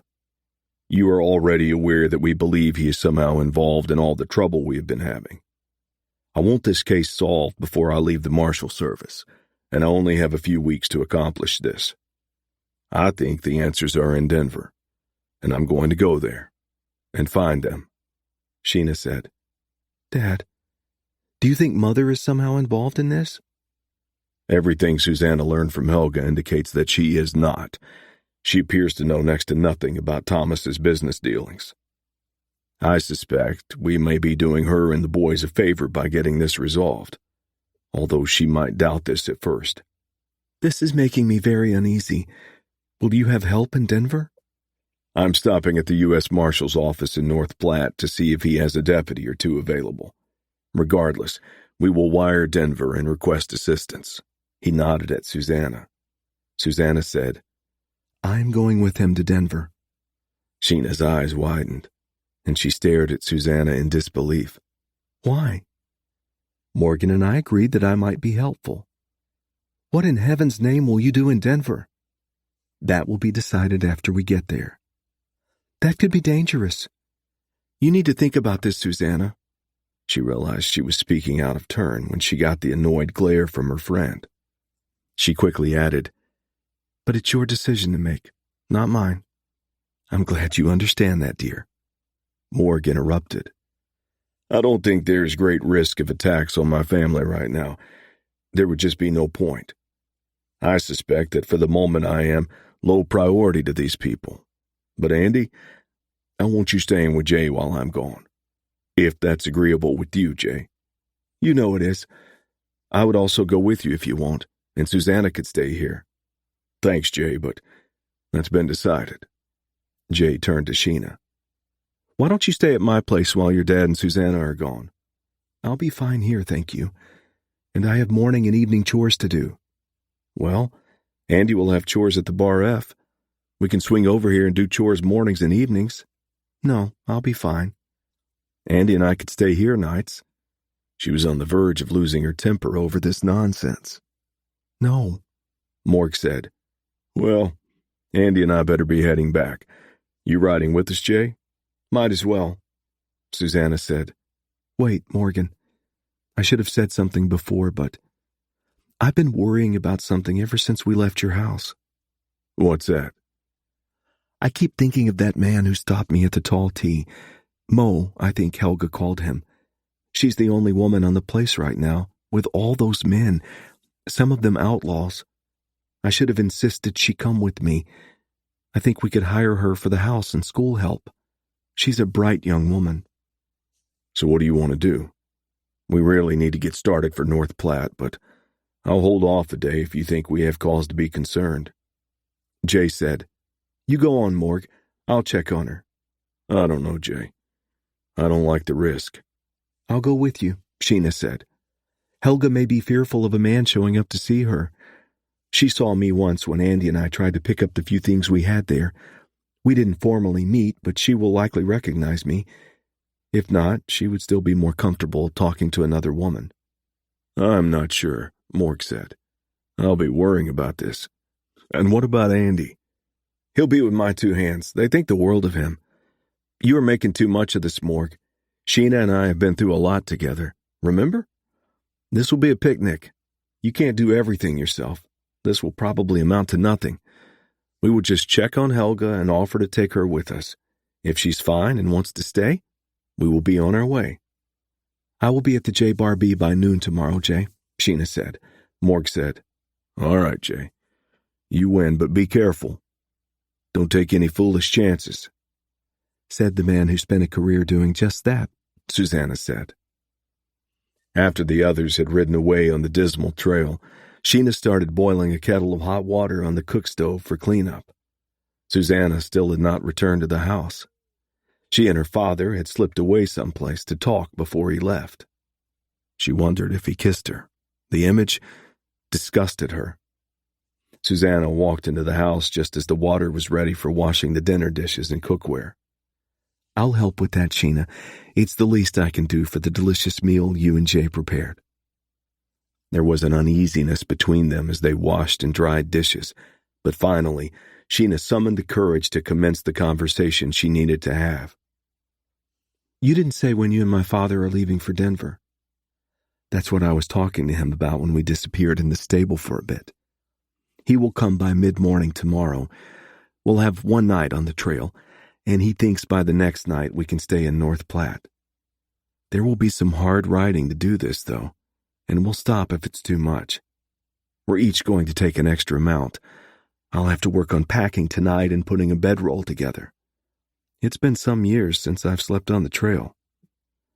It seems like you and my father have become rather friendly lately. Good friends, I'd say. I liked Morgan from the moment I first met him. It's none of my business, but I'm going to ask anyway. Are you and my father having a romantic friendship?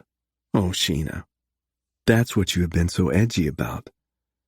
I'll say this much, and that's all. Yes, and I like what you called it, a romantic friendship. You will need to get comfortable with the notion, my dear. I think Morgan Fraser and I will be friends for a long time. I feel better with confirmation.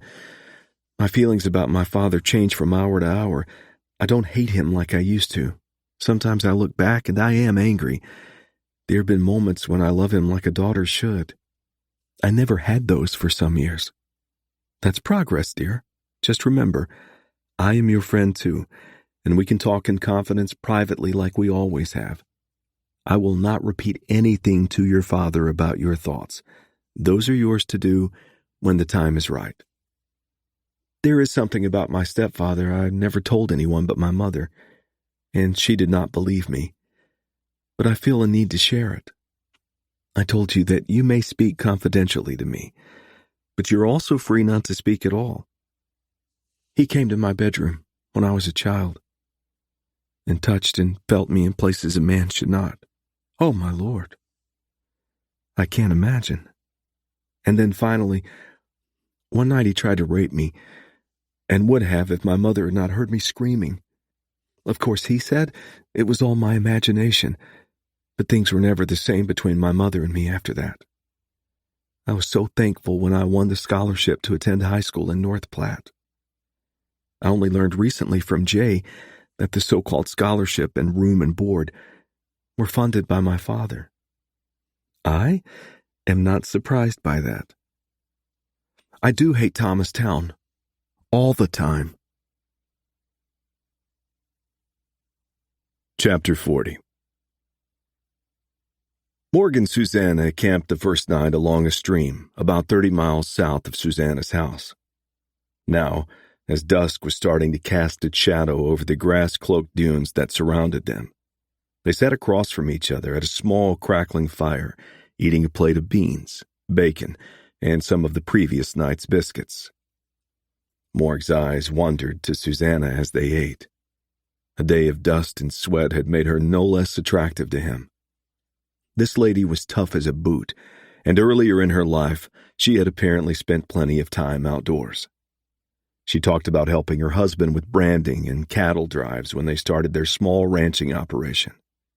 And her endurance on this journey made it obvious that her words were not idle talk. He guessed they would be sharing a bedroll tonight, because she had taken it upon herself to combine their blankets into a single bed, sheltered by some of the cottonwood and willow trees that lined the stream.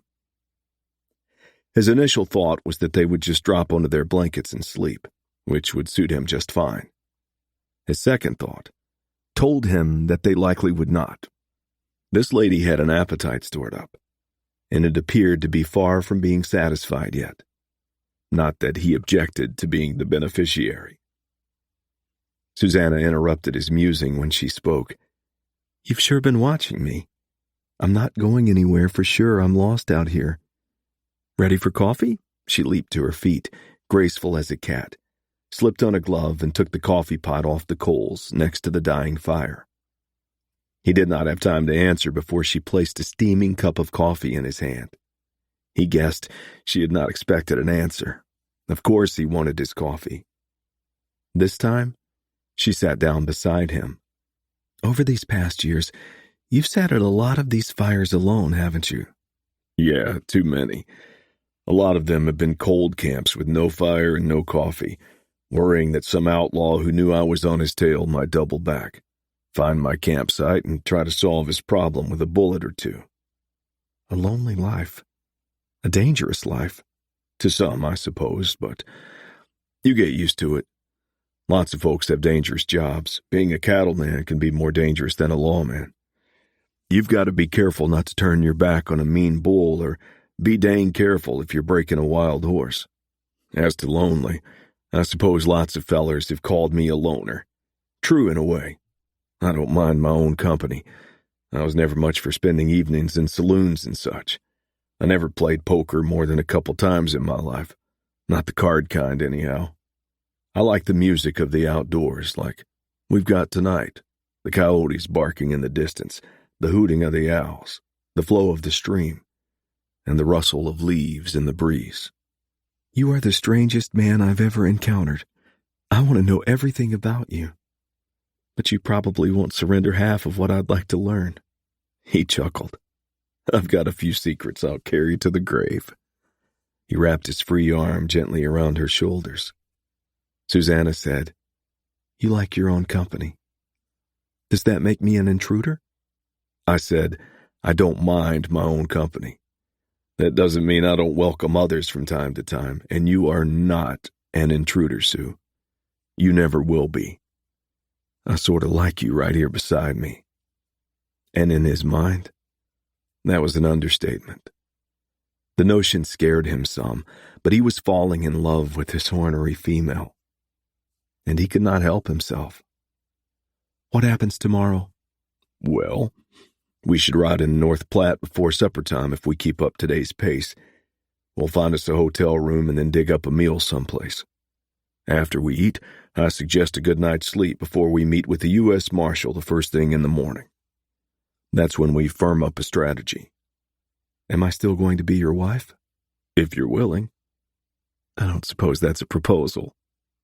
He wondered what her response would be if he said it was. No, not the time to head down that road. It would be less complicated all the way around if you play the role of wife on this trip. It puts forth a more respectable image, causes fewer questions. I don't like dodging the truth with the marshal's office, but if you're not my wife, they'll resist your involvement at all in the case. I'd like to get you deputized. I'll be a good wife. But I was thinking that I am very tired, and I wonder if we might head to bed early. Yeah, I want to leave at sunrise, and we do need a good night's sleep. Well, that too. Chapter 41. Morgan and Susanna ate in the hotel dining room the morning following their arrival in North Platte, and he was enjoying a plate of syrupy hotcakes, fried eggs, and bacon. He had selected the new Heaven's Inn that included a bathroom with hot water for bathing for premium main-floor rooms, a rare accommodation in small towns. He figured the fact that North Platte was becoming a major railroad town could be thanked for the luxury. After putting the horses up at the livery when they rode into town, Morg had decided to rent a room that was a bit pricey for his budget, and after a quick supper, they had returned to the room where Susanna bathed, crawled naked into bed, and collapsed. By the time he finished bathing and shaving several days' growth of whiskers, she was sleeping so deeply, he had to watch her for a minute to confirm she was breathing. He had slipped under the blankets, snuggled up beside her, and fallen instantly to sleep. Susanna had selected biscuits and gravy from the menu, eaten every crumb like a hungry cowhand, and now nursed a cup of coffee. I could live in this luxury for a spell, she said. We might have one more night here dependent upon the outcome of my meeting with the marshal and train schedules for Denver. But we won't be living quite so high on the hog after we leave North Platte. He looked at her and smiled. That dress becomes you, incidentally. The blue matches your eyes. Of course, I've yet to see you in anything that is not becoming. Even faded denims. Flattery will get you everywhere. But we don't have time for a poke. You had your chance this morning, but you got out of bed and dressed before I could attack. You were sleeping, and I could not bring myself to wake you. Always the gentleman. Dang it.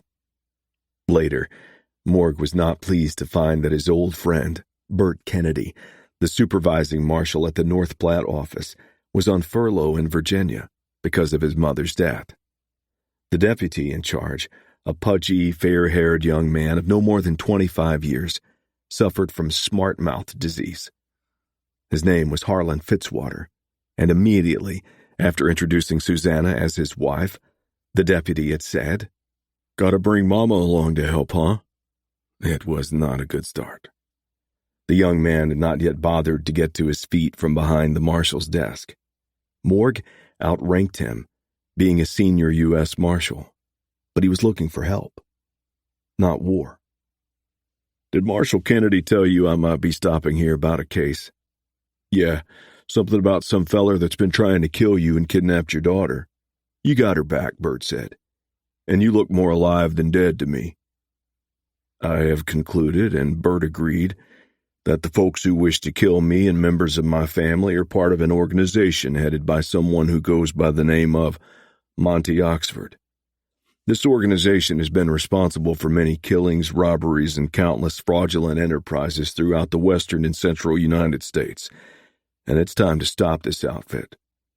Bert Kennedy agreed and promised to help, any way possible. "Well, I ain't Bert Kennedy, and I am in charge here till he gets back. And I promise you will be out of a job when Bert returns. I outrank you and am your superior right now. There is a lady present. Now get off your fat ass and stand up and take off your hat." Fitzwater's face turned scarlet, and he slid the chair back and stood, removing his hat as he rose. The man was angry, but Morgue already doubted he was going to be much help. "Now, I've been on the road during my past years of service, but I've headquartered out of North Platte the past 10 years, and I've spent some time in this office and at that desk on occasion. Second drawer down on your right side of the desk, you should find some deputy badges. Pluck one out and give it to me." The deputy obeyed and tossed the badge on the desk. "I don't know what the hell you're up to, but you can't just pin them things on anybody." "As a matter of fact, I can and will.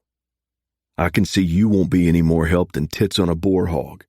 "Well, what in the hell do you want me to do?" "We can start by you answering a few questions. Do you know George Vaughn?" "I know who he is. Seems he's got his fingers in a lot of things around here. Rumor I just heard in one of the saloons is that he ships liquor north and west to sell just off the Indian reservations. Now we're getting someplace. Maybe we can get a fresh start yet. You didn't happen to be with some marshals and deputies that were going to investigate a town in Dakota Territory called Badlands City? I don't even know if there's been a follow-up yet." "Oh, yeah. Bert sent me with 4 others that gathered here. He's always putting me on the road." Morgue could see why. It would be hard to have this guy around the office.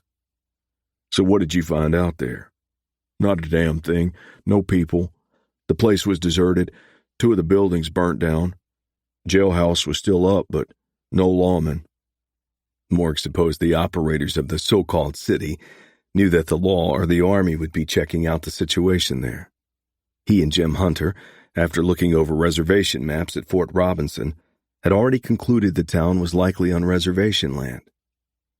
"Does Vaughn still live out north of Bill Cody's place?" "Yep. I never done more than ride by it, though. From the road it makes Cody's look like a poor man's shack." "Does he still keep an office near the Union Pacific Railroad station?" "Yeah. He's there most of the time, days. Him and 2 suited fellers work out of the place. But lately there's been a few gunslinger-looking fellers not far from the door, like they're keeping an eye on the office. I could never understand the need for that. But they ain't caused no trouble, so it's not our concern." "Well, I'll look over the setup when we stop by the railroad depot to see about tickets to Denver. Is the telegraph office still over there?" "So you're headed for Denver?" "Yes, hopefully early tomorrow. I may need some handcuffs. Can you come up with 3 or 4 sets?" "Well, yeah, I guess so. You ain't bringing in some prisoners, are you?" "I don't know, I just might. You might want to tidy up your cells some just in case." "I don't really like the idea of taking on prisoners when the marshal ain't here." We don't get to do much on a schedule in this business. It might be time you learn that. Fitzwater collected some handcuffs, put them in a burlap bag, and handed it to Morg. There's 4 of them in there, but there's no way I can deal with that many prisoners here. You've got 3 cells by my count, 2 cots in each. Just double up. That ain't the problem. I gotta feed these men, get them out to the privy and things. Get some slop buckets to put in the cells. I'm sure Bird has arrangements with a restaurant for meals that are billed to this office. I've never emptied slop buckets before with shit and piss and the like, and then washed the dang buckets out at the pump. The notion makes me sick. Goes with the marshal business. Think of it as training. Now we gotta get moving. We'll be checking back later this afternoon. Morg and Susanna stepped outside to climb into the one-horse buggy that Morg had decided would be more convenient for Susanna, wearing a dress, and might give them more of a look of respectability as they made their stops in the town.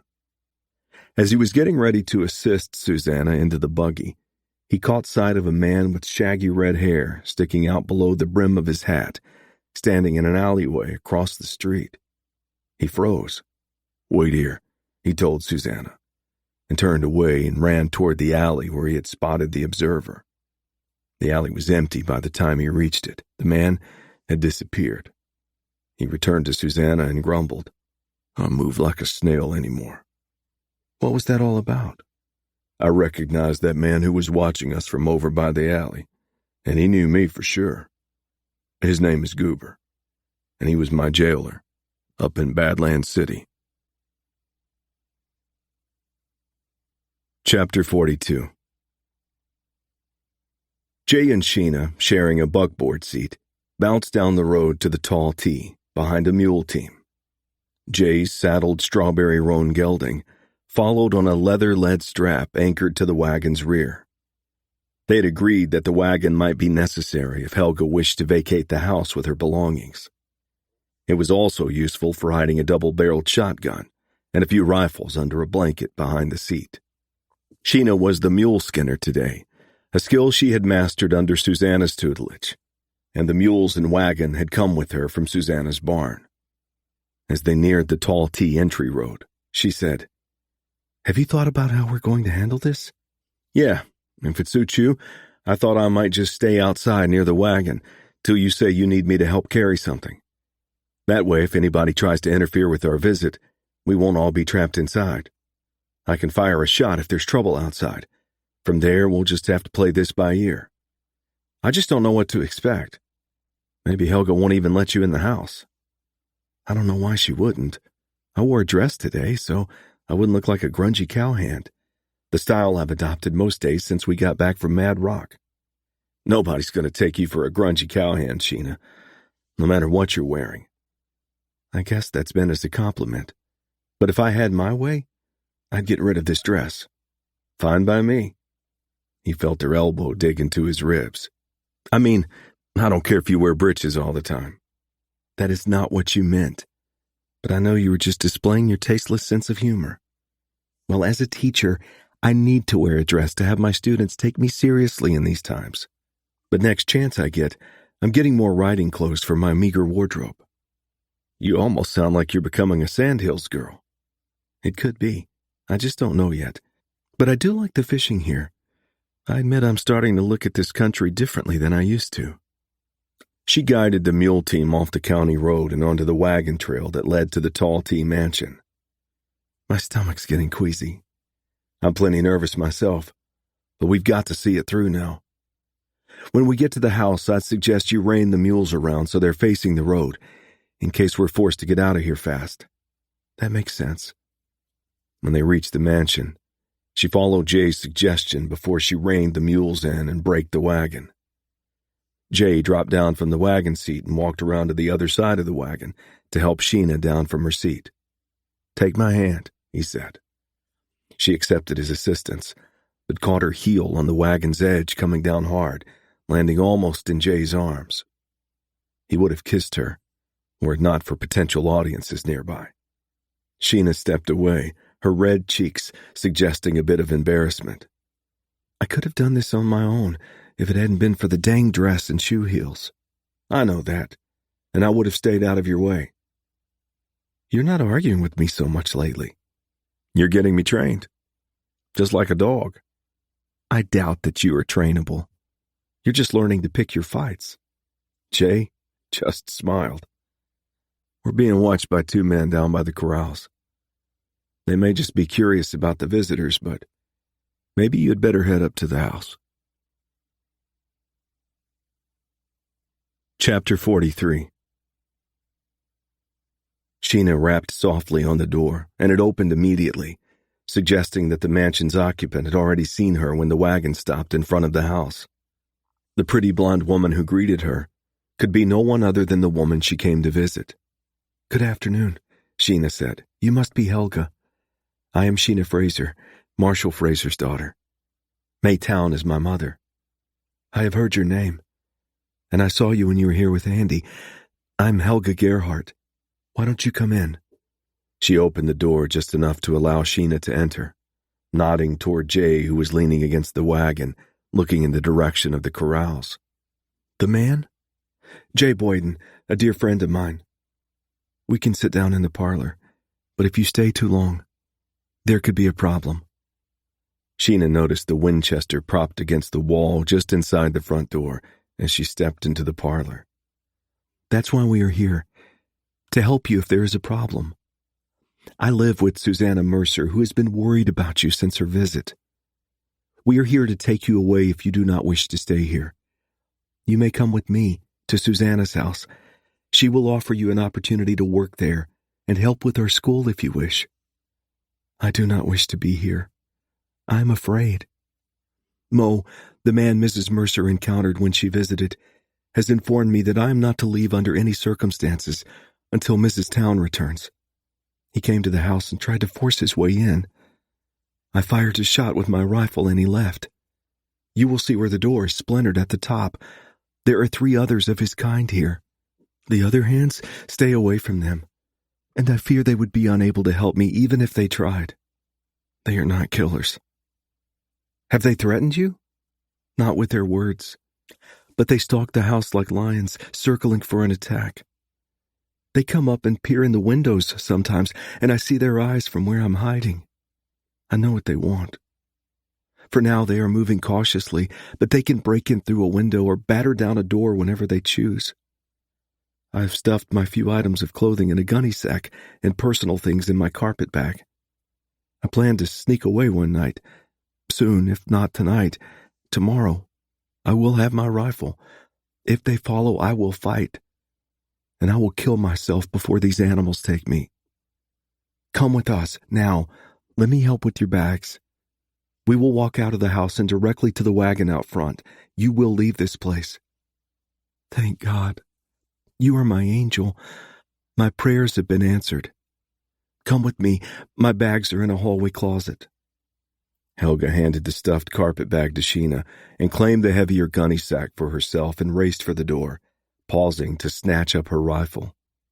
Just as Sheena reached for the brass doorknob, 2 gunshots cracked outside, and then a third that seemed more distant. She opened the door enough to view the scene beyond the house, and was surprised to find that Jay was mounted, his Colt drawn and aimed in the direction of the outbuildings. She did not hesitate. "Helga, follow me. Run for the buckboard. Climb onto the wagon seat, but stay low. If the gunfire comes too close, drop back into the wagon box."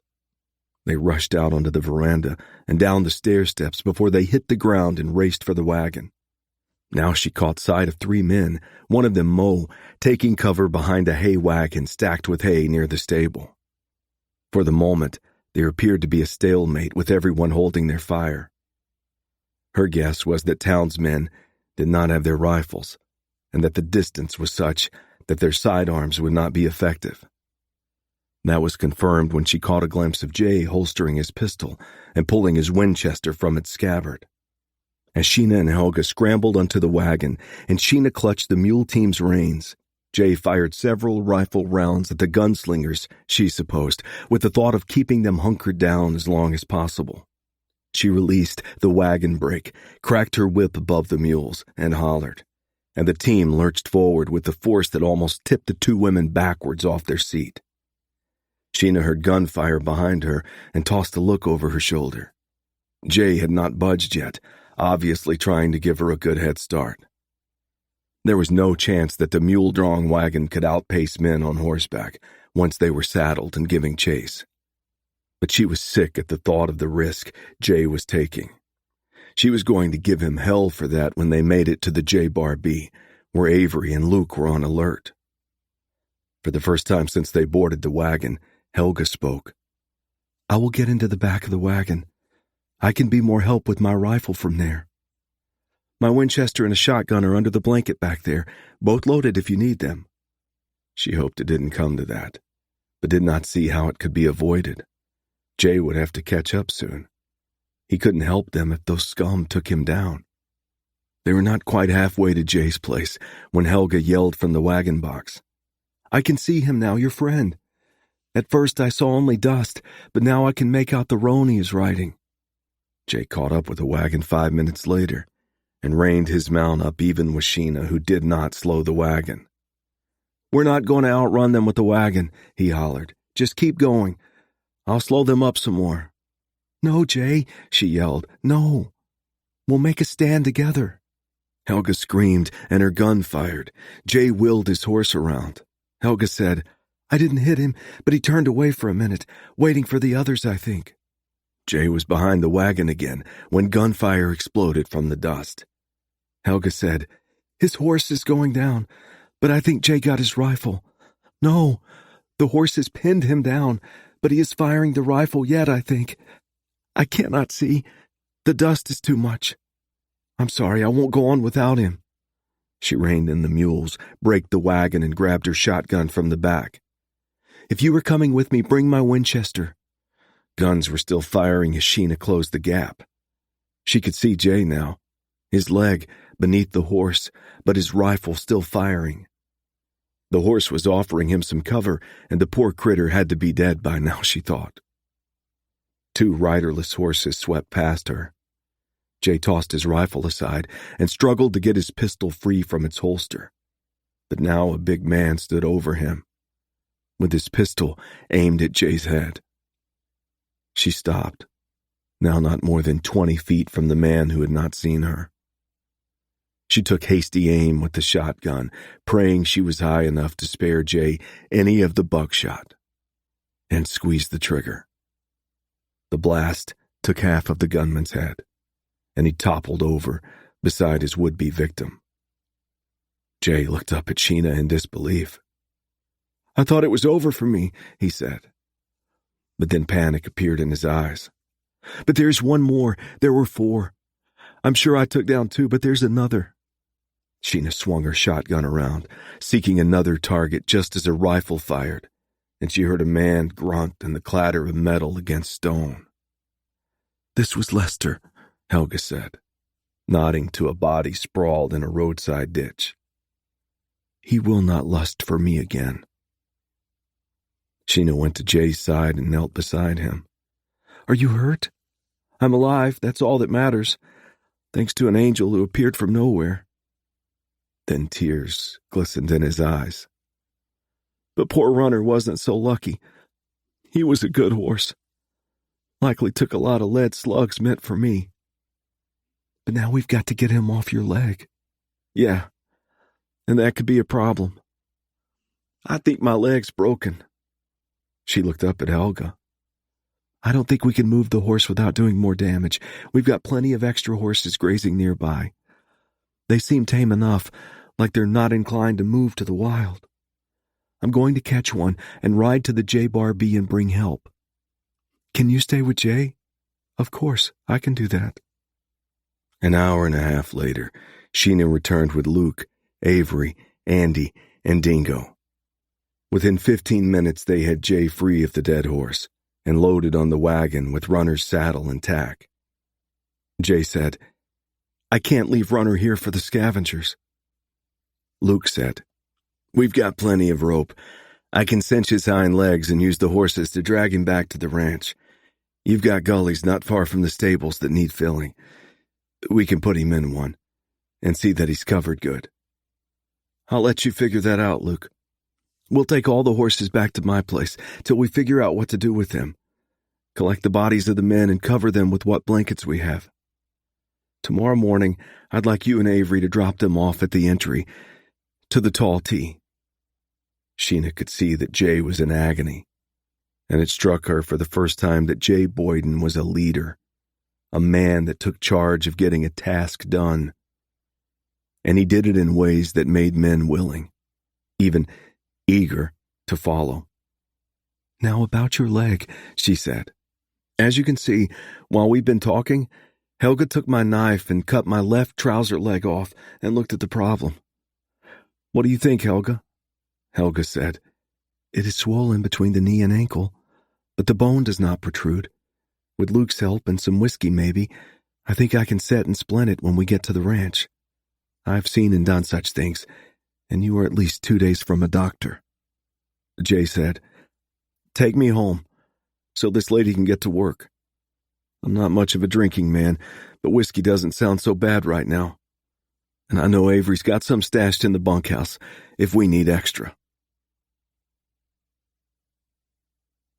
Chapter 44.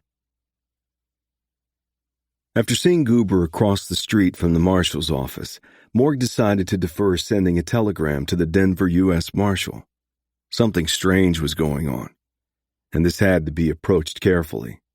Sue, I want to stop by the railroad depot and ask the agent a few questions before we do anything else. Whatever you want, Morg. You are the boss. For now. At the agent's window, he was met by a balding, gray-haired man with thick-lensed, wire-rimmed spectacles. A droopy mustache and heavy jowls gave him a walrus look. He eyed Morg suspiciously and did not appear to be a congenial sort. Morg remembered that his badge had been pinned on his shirt pocket this morning and was covered by the buckskin jacket he wore. He had not wished to attract attention as he moved about the town, but it all seemed pointless now. He pulled his coat back to reveal the badge. I'm U.S. Marshal Morgan Fraser. And your name, sir? Frederick Holmes. I gather you handle ticket sales for the Union Pacific. Do you maintain a list of folks who buy tickets here? Yeah, I keep it for 3 weeks. I dump the sheets that are older than that. I'm looking for someone who purchased tickets to Denver, likely under the name of Thomas Town. Could you check your list and see if he bought tickets recently? Possibly 4 or 5? No need. He bought 5 tickets just short of a week ago to be used 3 days later. He came in with the tickets the day his train was to pull out and said he wasn't going and wanted his money back. He raised quite a fuss when I told him he was too late for a refund. Pompous bastard. Yeah, that would have been Thomas Town. Do you know where he was staying? Nope. Never said and not required for ticket sales. And he didn't take a train to somewhere else? No. Couldn't do that without me knowing. Very well. Thank you for your cooperation. The agent nodded and turned away from the window. Morg sighed and looked at Susanna, who had been standing back a short distance. You heard? I guess I don't get a trip to Denver. Appears not. I need to ponder this. Let's go back to the hotel and have an early lunch. When they arrived at the hotel, they were met in the lobby by Deputy U.S. Marshal Harlan Fitzwater. Figured you'd show up here around lunchtime, Fitzwater said. I got a telegram from the Denver office. It's directed to Marshal Burt Kennedy, but when he's gone, we don't just let this stuff pile up. There might be something important that needs doing. I understand, Morg said, as Fitzwater handed him the telegram. He read it quickly. It was short, but pertinent to his mission. Well, Sue, I don't know what's going on, but we for sure won't be going to Denver. The Oxford Company's offices are no longer there. They have closed them? The whole darn office building has been blown up. Dynamited, I guess. Good heavens. They must have somebody after them besides the law. More likely done by their own people. If they didn't have time to move all their files and records out, what better way to destroy any evidence? It would also be a good distraction while the law dogs are trying to sort it all out. He turned to the deputy. Harlan, We got off to a rocky start, but if you can help me with this, I will give you a glowing recommendation to your boss. I'll do my best, Marshal. You just tell me what you want done. Do you have any men around here who can handle a gun and follow orders that we might deputize? I hail from southwestern Kansas. I ain't been here long enough to know that many. I got a friend, Homer Levis, that breaks horses for ranchers when there's a job for him and works at the stable part-time. I saw him this morning, so I know he's in town right now. He's better than good, with any gun. See if he can get away for $10 a day. I assume the marshal's got a contingency fund. Yep, and that's twice what Homer gets at the stable. They got others over there. He'll talk his way into a day or two off. Hire him. I'll swear him in. Is Flint Capper still county sheriff? Yeah. He's not going to run again when election comes up next year, but he's still on the job. Good man for his age. Morg didn't tell Fitzwater that Sheriff Capper was 2 years younger than himself. I've known Flint for years. Tell him I need his help along with whatever deputies he can spare. I want everybody to meet at the marshal's office at 2 o'clock. What I've got in mind will likely take the rest of today and most of tomorrow. I'll explain everything when everybody's there. I'll see to it, Marshal. I'll head over to the stable and talk to Homer now. Thanks, Harlan. We'll catch up with you at 2. Most call me Fitz, Marshal. And you can call me Morg, if it suits you. After the deputy left, Susanna said, Well, it's nice to see you boys have made peace. I have to remind myself sometimes of what an arrogant, hot-headed ass I was when I was at his age. As you have seen, the temper still flares sometimes, but not so often now. It was sort of nice in those days, to be so certain you knew everything. Some days now, I think I know nothing, for certain. She smiled and gave him a quick hug. I think they call that maturity. Some never get there. Now let's eat. I'm not so hungry now. When the action starts, I sort of lose my appetite. Well, I never lose mine, so I hope you will take a lady to lunch. You can tell me how I fit into this party that is coming up. Chapter 45. Morg sat in the corner of the hotel room, watching as Susanna stood in front of the mirror mounted above the dresser and tied her shoulder-length white hair into a ponytail. She was a stunning creature, and he could not imagine what she saw in a scarred-up and battered old marshal. She sat on the bed and lifted her skirt to expose her long, shapely leg, while she anchored the holster of her short-barreled .38 caliber Smith & Wesson to her thigh with a strip of cloth. The woman did not have a speck of modesty, when it came to him anyhow.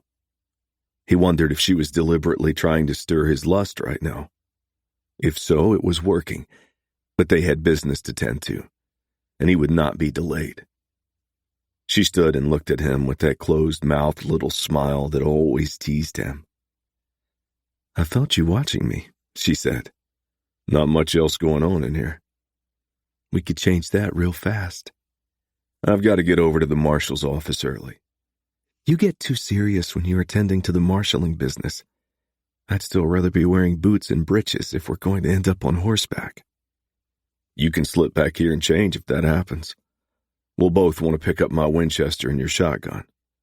He plucked the deputy marshal's badge from his coat pocket and handed it to her. Consider yourself sworn. For now, pin it on the inside of your collar where it can't be seen, but so you can pull it out if you need to prove your authority. She took the badge, studied it a moment, and pinned it on as instructed. I hope I'm not wearing this long. A few minutes later, they passed through the hotel lobby and exited through the entryway's double doors. When they stepped out onto the boardwalk and turned to walk to the marshal's office, some 3 blocks distant, out of the corner of his eye, Morg caught a flash of light across the street. He shoved Susanna off the boardwalk and sent her sprawling in the dusty street. He crouched and drew his Colt just as the cracking of 2 pistol shots cracked simultaneously with the shattering of the window behind him. He saw the shooter now and returned 2 shots, charging across the street like an angry bull. The man panicked and got off another wild shot before he turned to run. He stumbled and, by the time he righted himself, Morg rammed into his back, toppling him forward and sending him crashing onto the boardwalk. The would-be killer's gun clattered out of reach. Morg had the chunky shooter down with his knee pressed into his back, and he holstered his own weapon, clutched the man's head with both hands, and began hammering it against the hard wood, his captive squealing like a pig. Finally, he stopped and got to his feet. "Have you had enough, Goober?" Goober struggled to sit up. His forehead and face were covered with blood, and Morg thought his former jailer's nose might be broken. "I don't take kindly to folks trying to kill me and my lady friend." "Wasn't after the woman," Goober said. "But she was in the line of fire. She'd likely have gone down with me."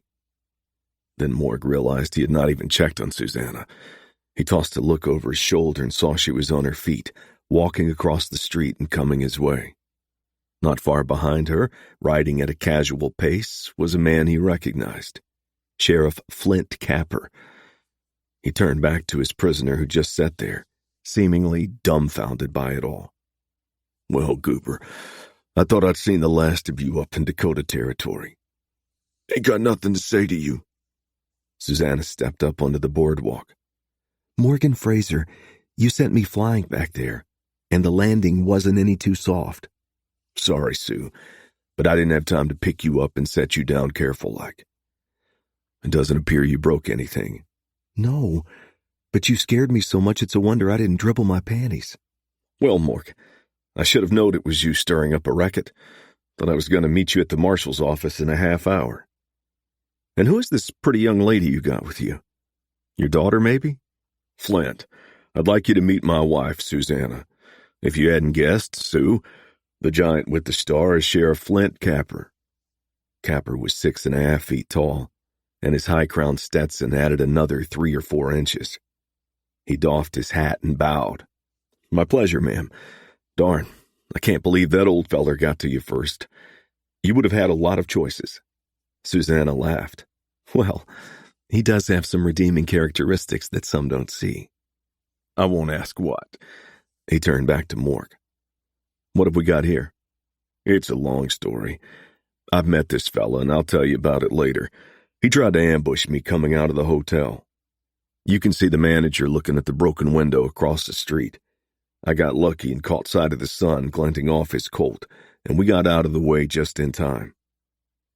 The old Morgue always knowed would have killed the son of a bitch and saved us all some trouble. This guy's part of what I'm wanting to meet with you about. He's not the brightest candle, but he might know a thing or two that could be helpful to us later." Capper said. "So what do you want to do with him? Federal jail or county?" "I'd like to put him into county jail for now. We don't need to have him listening into our meeting. I'll stop by and chat with him later. I see one of my deputies coming this way. We'll let him take this no-good to the jail, and I'll walk you and the missus over to the marshal's office for the little get-together." When the deputy rode up on his bay gelding, he dismounted. The sheriff made introductions and proceeded to give the young man instructions. His name was Ned Carey, a reddish-haired young man of average height who was dwarfed by the tall sheriff. Sinewy with dark blue eyes. Morg thought the kid would have the young ladies swooning when he got a little older. He seemed confident and serious about his job, and Capper appeared to have no hesitance about leaving him with the prisoner. The sheriff turned back to Morg and Susanna and stepped over and offered his arm to Susanna, who smiled and took it. Morg trailed along behind the two, knowing that Capper, the ornery cuss, was just needling him a bit. "Hey, Flint," Morg said. "Are you hiring school kids for deputies these days?" "If you're talking about Ned Carey, he's 25 years old and got a wife and 2 kids with another on the way. He's likely going to be my successor after the next election. He's got the Republican nomination pretty well sewed up, and you got to look under every rock to find a Democrat in Lincoln County. Every baby born out here gets an R branded on his butt at his first birthday. He looks like a baby himself. Well, he ain't. At your age, most that are younger than you look like babies. You're just 2 years younger than me. But I'm still in my 50s. Chapter 46. 6 men and Susanna gathered at the marshal's office. Besides Morg and Deputy Marshal Fitzwater, there were Homer Levis, now a special deputy marshal, Sheriff Capper, his deputy Ned Carey, and another sheriff's deputy, a quiet middle-aged man named Paul O'Keefe. The participants were scattered about the room with some of the chairs pulled from jail cells. First, Morg gave a quick summary of the Oxford organization and the vendetta Monty Oxford had against him personally. He related the story of Sheena's abduction, the exchange, and his escape. Finally, he shared his opinion that Monty Oxford and Thomas Town were one and the same person. As near as I can determine, George Vaughn, who has lived in North Platte for the past 15 years, works very closely with the man I will continue to call Town for now. Flint, you and your men know more about him than I do, and I'm hoping you can help prove the connection between the two. Capper said, Nobody knows much about Vaughn except he must have a gold mine out to his place. He owns lots of land north of town and lives with his wife in the biggest house in the county. His son went back east to one of them fancy schools, but I heard he's in Omaha now. Vaughn has an office a block off Main Street, but I don't know what the devil folks do there. Usually you just see strangers going in and out. Vaughn goes into the office regular-like, I think. Interesting. I may visit that office. Anyway, I'm here to arrest both Vaughn and Town. I think Town is panicked, and I'm not certain he will even return to his ranch. I worry that he has the ability to leave here and just disappear. Would any of you recognize him if you saw him? Nobody responded. Well, as I mentioned, he is married to my former wife, and I know him. I've just got to find him. Flint, could you have one of your deputies check the hotels and boarding houses to see if Town is lodged there? You're looking for someone with a wife and 2 small boys. He could be going under another name. I've already spoken to the clerk at Heaven's Inn where we're staying. They're not there. Me and my deputies would know Vaughn, if that helps any, Capper said. As to Town, there's only 2 other hotels, maybe 3 boarding houses. Ned Carey said, I can handle that chore, Flint. It's yours. When I'm finished here, I want to talk to my old friend Goober at your jail. I'd like to have a man posted near Vaughn's office to try to keep track of the comings and goings there and identify any folks he might recognize. I'll be by later for a report. We don't have enough men for a 24-hour watch, so just leave when the office closes and check back here if I haven't got there first. Capper said, Paul, would you do that? You've been around these parts a long time. You would know any locals. O'Keefe said, Yeah, I'll take care of it. Morg said, Fitz, I want you and Homer to keep an eye on Vaughn's house. You'll need a telescope of some kind and some distance. I don't want them to figure out they're being watched. I would like to know who is staying there and how many men have the look of gunslingers. There are probably cowhands there that won't be interested in fighting the law. Can you find a spot to set up? Homer Levis said, I know the place. I've been out there to break horses the past 2 years. Fanciest setup in the area, I'll tell you that. I generally deal with the foreman, only seen Vaughn himself a few times when he peered through the fence to see what was going on. I can't imagine the foreman being any kind of an outlaw. There's always been a few hanging around that didn't seem to have nothing to do. Anyhow, there's hills all around the place. Won't be hard to come in from the west and find a spot across the road. Capper said, You're looking for a gunfight at the Vaughn place? I hope not, but we may be making arrests there tomorrow morning. It depends on what we turn up today. Now, I'll let you get about your business. Flint, I'll be over at your office shortly. See what I can learn from Goober. The others departed to tend to their assignments, and Morgan and Susanna were alone in the office. Morgan, I've been trying to think of something I might do to help out. You help by just being with me. And I'm not just saying that to make you feel good. I truly mean that, Sue. I like life, with you at my side. The feeling is mutual, Morgan. But there is something I want to do with your permission. And what is that? I would like to visit the Vaughn office while you are at the jail. Why on earth would you do that? I can find out how many are there and what sort of men are involved. I could meet George Vaughn and get a sense of what type of person he is. I wouldn't claim your last name, of course.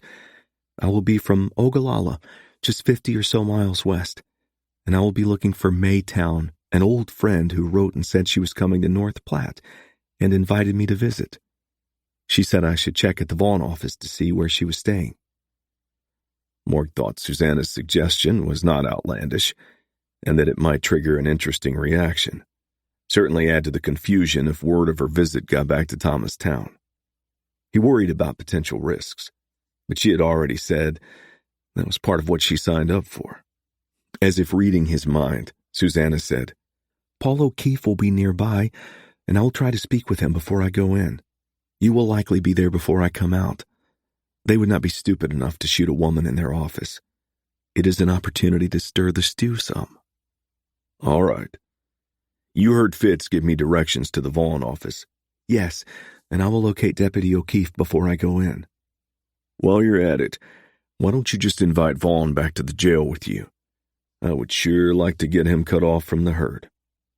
They shared a kiss and embrace before they separated. As Morg walked to the sheriff's office, he had difficulty taking his mind off Susanna, not just because of his concern for her safety. The darn woman had slipped into his life and caught him unaware, and now he was troubled at the notion she might somehow sneak right out again. She didn't show signs of it yet, but he was probably blinded by what he felt for her. He had never lived easily with undecided issues. Hundreds of decisions had been forced upon him during his life, and he had made his share of bad ones. Still, he did not live comfortably within the realm of limbo and indecision. An old man had told him once, a man's got to choose between the white horse and the black horse. You ain't going no place if you don't pick one. Either will likely get you where you want. One might just be a tougher ride. He had to know soon just where he and Susanna were headed. 2 decisions would be required for that. His and hers. When Morg entered the sheriff's office, Flint Capper was leaning back in the chair at his desk, long legs stretched out so the boot heels protruded from the front edge of the desktop. Another kid deputy looked like he was getting ready to leave. He was another fair-complected kid who didn't look like a razor had ever needed to touch his face, taller than Ned Carey by several inches, and had sort of a hungry look. Capper said, Morg Fraser, this here's Deputy Arnie Good. He was watching the jail till I got back. I'm sending him over to keep an eye on the office with Paul. Figured an extra man wouldn't hurt. I'm glad to hear that. Susanna's going to make a visit to the office. Capper's shaggy eyebrows lifted. I see, but I don't. He nodded at the deputy. You can go, Arnie. Morg explained what Susanna proposed to do. She's fearless, and she was set on doing it. It might not help, but I don't think it'll hurt. Capper shrugged. She's your wife. Of course, it might be nice if you would get her a wedding band. Why had he not thought of that? Everybody was probably thinking Susanna was his whore. Why hadn't she said something? His mind was slipping. He was getting out of the marshalling business none too soon. His eyes just met Capper's evenly, but Morg could see from the twinkle in the sheriff's eyes that he was having fun. I'd like to talk to Goober now. Capper nodded toward a door to his left. Cells are down the hall. Your friend is in the first cell. He tossed Morg a ring of keys. The biggest one. He's not up to fighting anybody after you beat the hell out of him. So go on in if you like. He's stretched out on the bunk, and there's a single chair in his cell. By the way, his real name is Floyd Bailey. There's paper on him. Wanted for 2 bank robberies and rape of 14-year-old girl. All in Kansas. Reward of $500. Of course, I know the U.S. Marshals don't claim reward money. You can put in a claim if you like. Lincoln County thanks you. Morg opened the door and stepped into the cell block where he saw 4 cells, 2 on each side of the short hallway. Goober was stretched out on one of 2 bunks in the narrow cell to his left. He took the key and opened the barred door. Good afternoon, Mr. Bailey. The prisoner looked up through eyes that were half swollen shut. His face and forehead were swollen and turning red and purple from the beating he had taken. "Not you," Goober said. "We're going to talk." "Don't want to." "You were nailed for attempted murder in Nebraska. Add that you tried to kill a lawman, and you've earned a life sentence in the penitentiary. And then you've got the bank robberies and rape in Kansas." "Sheriff didn't say they had paper on me." "Well, they do.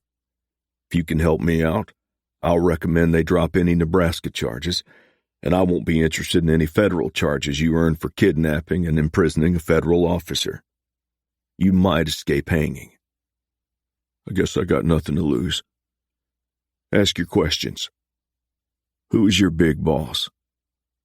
"Somebody named Oxford. Never met him, almost did. He was supposed to come to Badlands City to watch you hang. I worked for him when I was with the gang that robbed them banks in Kansas. Oxford and Company pretty much owned Badlands City, too." "But you never saw the man?" "Nope. I worked with his brother, Joe. Heard you chased him down and killed him over in Missouri someplace. He was a mean bastard. He killed little kids without blinking if they was in his way. You just raped them. That gal was full-grown and a slut to boot. I didn't hurt her much." Morg was tempted to beat the man's head against the jail bars. But he continued. "Who did you get your instructions from?" "Usually somebody different whenever we had a job. But we got called to North Platte, and Vaughn talked to Fincher about taking your daughter and making the trade. That's what Fincher said anyhow. He had a few too many drinks. He wasn't supposed to say that. And then I got sent down here to be part of Vaughn's crew, and he was the one that ordered me to kill you. I didn't want to. I ain't a killer. But he'd have had me killed if I didn't. I think they was keeping an eye on me anyhow. I wouldn't have dared talked if I got the job done." "Will you testify to these things in court?" "I don't suppose I got no choice."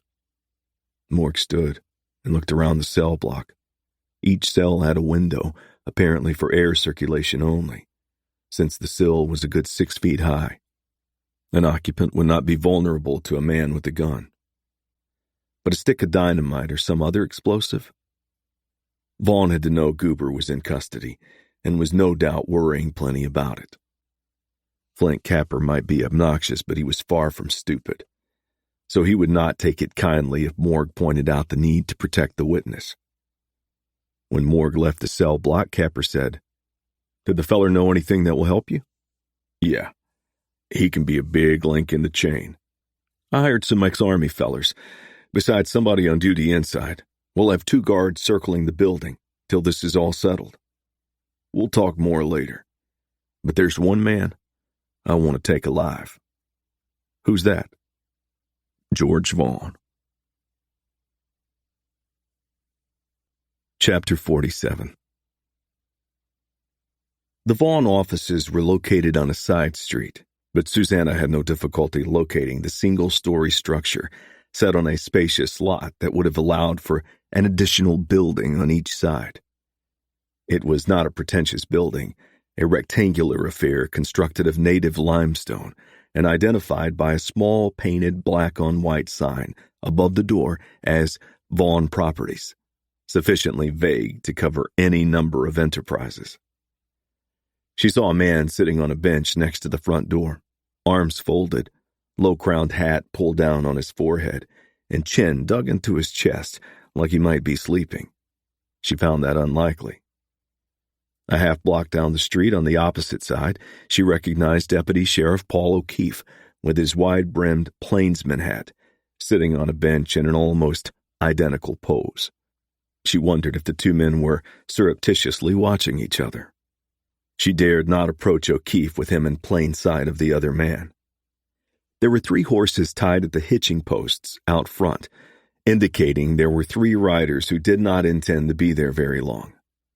She supposed a few could have been recently fetched from the stable, since it was closing in on the end of a typical workday.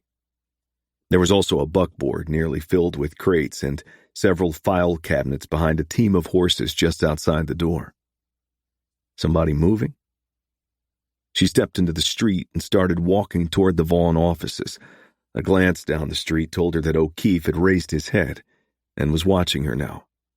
She had the undivided attention of the man in front of Vaughn Properties. "Good afternoon," Susanna said, as she approached the door to enter. "Hold up, lady," the apparent sentry said. "Where do you think you're going?" "And who is asking?" "Hobbs. Not that it is your concern." He was an ugly man with a growly voice that matched his bear-like appearance. He had a scraggly black beard and a thick scar that angled down his forehead, skipped his eye, and continued over his cheek, leaving a gully in his beard. "I am here to see Mr. Vaughn." She reached for the door handle, and the man stood, towering over her now. "He ain't seeing nobody today." She opened the door, walked into what appeared to be a receiving area of sorts, and closed the door, leaving the unpleasant Hobbs outside. There were two men loading boxes and crates with file folders and what appeared to be ledger books, and they both looked up at her and then at each other. Susanna judged them too young to be George Vaughn. The holstered pistols on their gun belts told her the men were not usually engaged as office workers. "I must see George Vaughn immediately," she said. A short, trim man wearing a gray suit and string tie stepped out of a room adjacent to the reception area. He was a darker man than she expected, his skin lightly bronzed, like he might have some Spanish ancestry. A thin mustache adorned his upper lip. She guessed him about her age and thought him quite handsome if one's taste ran to the prissy type. "Oh, George," she said, rushing to him, wrapping her arms about his neck and planting a kiss on his cheek. "It's been so long, too long." Why don't we step into my office?" He pulled away and nodded toward the doorway. She walked into the room, which she noted was essentially bare, except for a nice oak desk and a crate full of its contents. Vaughn said, "Am I supposed to know you?" "I'm hurt. I would never forget you. I am Mary from Ogallala. We shared a very special night together." She could see him thinking now, trying to recall. Obviously, he had shared special nights with women other than his wife. "I'm starting to remember you now. It's been how long?" "It will soon be 15 years. It seems like yesterday now. I must be having an old age spasm." "I know I probably seem old to you, but I still can provide more mature men a special night. I'm almost embarrassed to say that's why I'm here in North Platte." "Why did you come to see me?" "A friend of yours asked me to come here and give you a message." "A friend?" "A friend I have known for many years. He sent me a telegram in care of the hotel where I live. He said I should come to North Platte and rent a room at the Heavens Inn, and that he would find me there and make it worth my while. He did, and I made it worth his, I assure you." "And what is my friend's name?" "He always registers at hotels where we meet with different names, but I know him as Monty Oxford." Vaughn froze and stared at her in disbelief. "He had a message. He said that some man named Hobbs is working with the U.S. Marshal's office and that there will be an army of deputies here in 3 days. He wants to find out what Hobbs knows and then put him to bed, was the way he put it. I have to catch a train back to Ogallala in less than an hour, but I said I would give you the message. He wants you to get Hobbs and take him someplace. I'm trying to remember the name. And he will meet you there." "The Flying V?" "Yes, I knew it was the Flying something." "Wait here." He went out in the front room and closed the door behind him. She crept up to the door and listened. Part of what she heard was mumbled, but he was telling the men to direct Hobbs to drive the wagon and to get him to the Flying V immediately.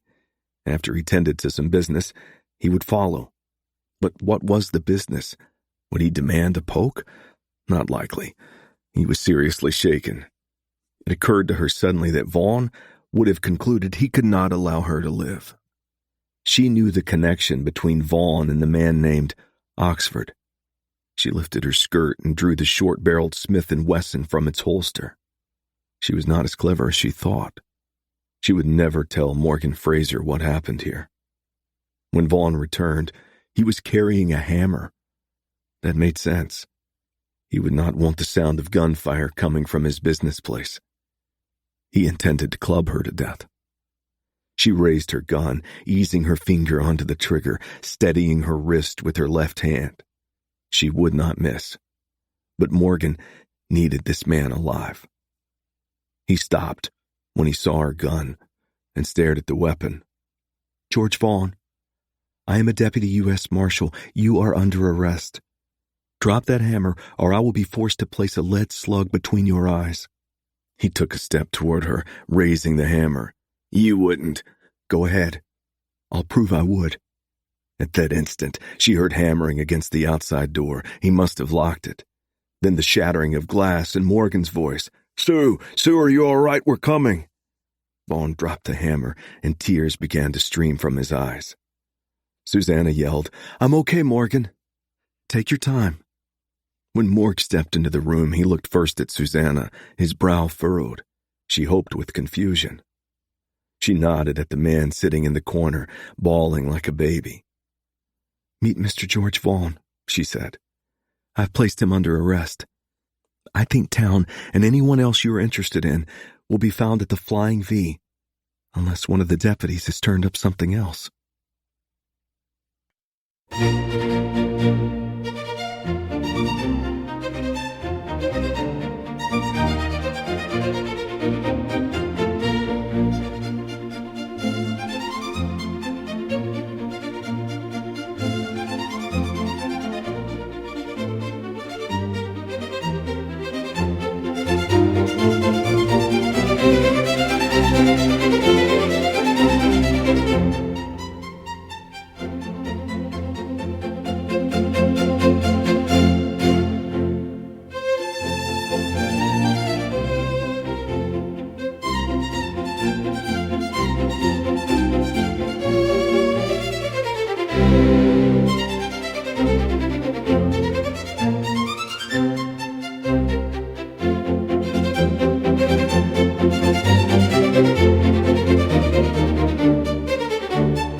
Chapter 48.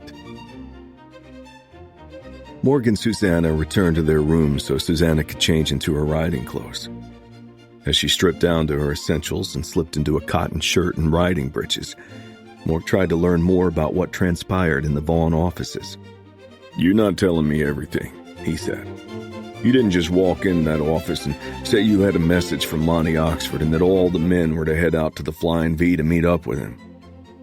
I told you that I said Oxford told me that Hobbs was working with the U.S. Marshal's office, and they should get him to the Flying V. But why would Vaughn believe you had a connection to Monty Oxford in the first place? I just made up stories as I went along. I do that for my school children all the time, and I even act them out. My mom always said I could have been a stage actress. That I believe. Anyway, I'll tell you all about it some night, when we are sitting at a campfire. Since you admit to making up stories, how will I know you are telling the truth? This religious lady who seems to be a natural-born liar. She pulled on her boots and pressed her hat onto her head and said, I guess you're going to need to work on that, Morgan. But know this, I always tell the truth about things that count. So when I tell you that I love you, Morgan Fraser, and I hope to spend the rest of my life proving it, You had better believe me." Her words left him dumbfounded for a moment. Did I hear you right? She started buckling on her gun belt. "I love you.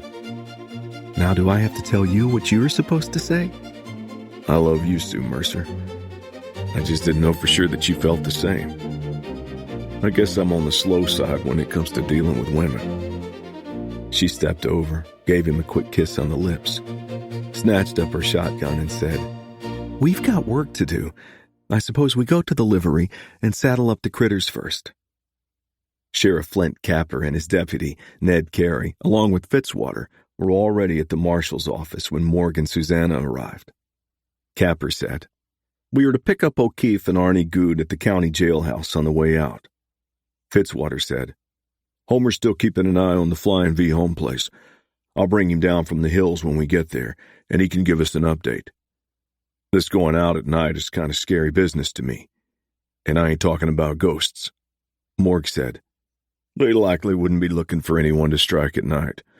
But most important, we're getting too close to risk town pulling out before we show up. He's got to be crazed with Vaughn not showing up. Did you and Homer get a count on how many guns might be there?" "We figure maybe 8 to 10. Can't say for sure with folks going in and out of the buildings and such. And then there's cowhands that wouldn't be looking for a fight, certainly not with the law. Need to keep them out of this. Near as I can tell, they got 2 bunkhouses out there. One on the north lodges the gunslingers, and the south one sleeps the working hands. Of course, I'm guessing that the outlaws take watch shifts, maybe 2 or 3 at a time during the night. If we could take them out, looks like we could trap the others in their bunkhouse. There's one man that sticks like glue to the feller that struts around like the head rooster on the place. Tall, lanky feller. That's likely Packer Osborne, the tall T foreman. He seems to be the man Thomas Town trusts most. Travels with him a lot, I'm told." Capper finally spoke. "So, Morg, are you going to tell us what you want done tonight?" "Priority is to arrest Thomas Town, also known as Monty Oxford, and lock him up here. The man I know as Goober, as well as George Vaughn. I want to keep in the county jail. I'd like to take Osborne into custody, too, and keep him separated from town. We'll arrest anybody else who resists us, but if they run, we're not going to try to chase them down. We just can't risk town escaping because we spread ourselves too thin. I wish we could do this without firing a shot, but we're not likely to be that lucky. We'll talk more about this on the way and when we get near enough to get the lay of the building site."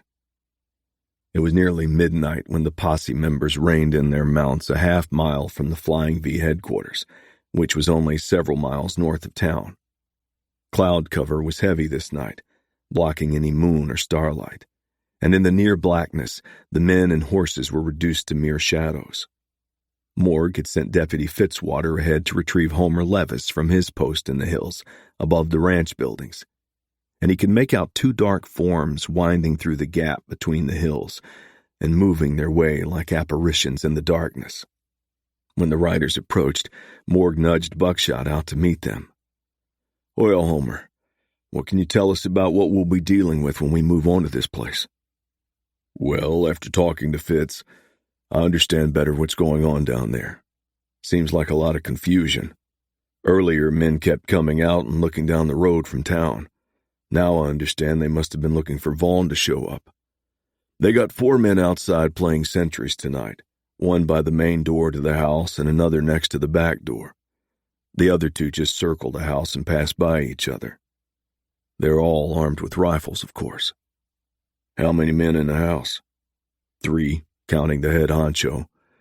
There's one of the regular crew that I'd call a gunslinger, and then some tall feller that never gets more than 20 feet away from the boss, it seems. There's a lamp burning in a room I'd guess is an office downstairs. I never see anybody pass by the curtains. Probably somebody in there that's got sense enough to stay away from the windows." "Women and children?" 2 little boys. 2 women. Both were out with the kids this afternoon, an older woman and then a younger one, probably the mama. From the lamplights earlier, I would guess the bedrooms are upstairs, and it's a fair bet the women and kids are in bed." "What about the bunkhouses?" 4 hands in the south bunkhouse. The ones that don't seem to have work to do are in the north. Think I counted 3 go in there tonight. How close can we get before we're seen? Head off a mile east and there's a cut through the hills that will take us up to the lots behind the stable. We can stake the horses when we get near the buildings, then go through the horse lots, into the stable and out the front. That's when it gets trickier. Morg said, Flint, I'd like you to go to the south bunkhouse. The hands would probably recognize you. Just tell them to stay put and they'll be fine. Then join the rest of us where you see the need. Fitz and Paul, to the north bunkhouse. Keep those men out of the fight if you can. Declare they are arrested. Arnie, how are you with a rifle? Better than most. I want you perched in the stable hayloft, ready to cut off anybody who makes a break for a horse. Homer, you know the layout better than the rest of us. I want you to come with me and Susanna to take the house. Ned, you too.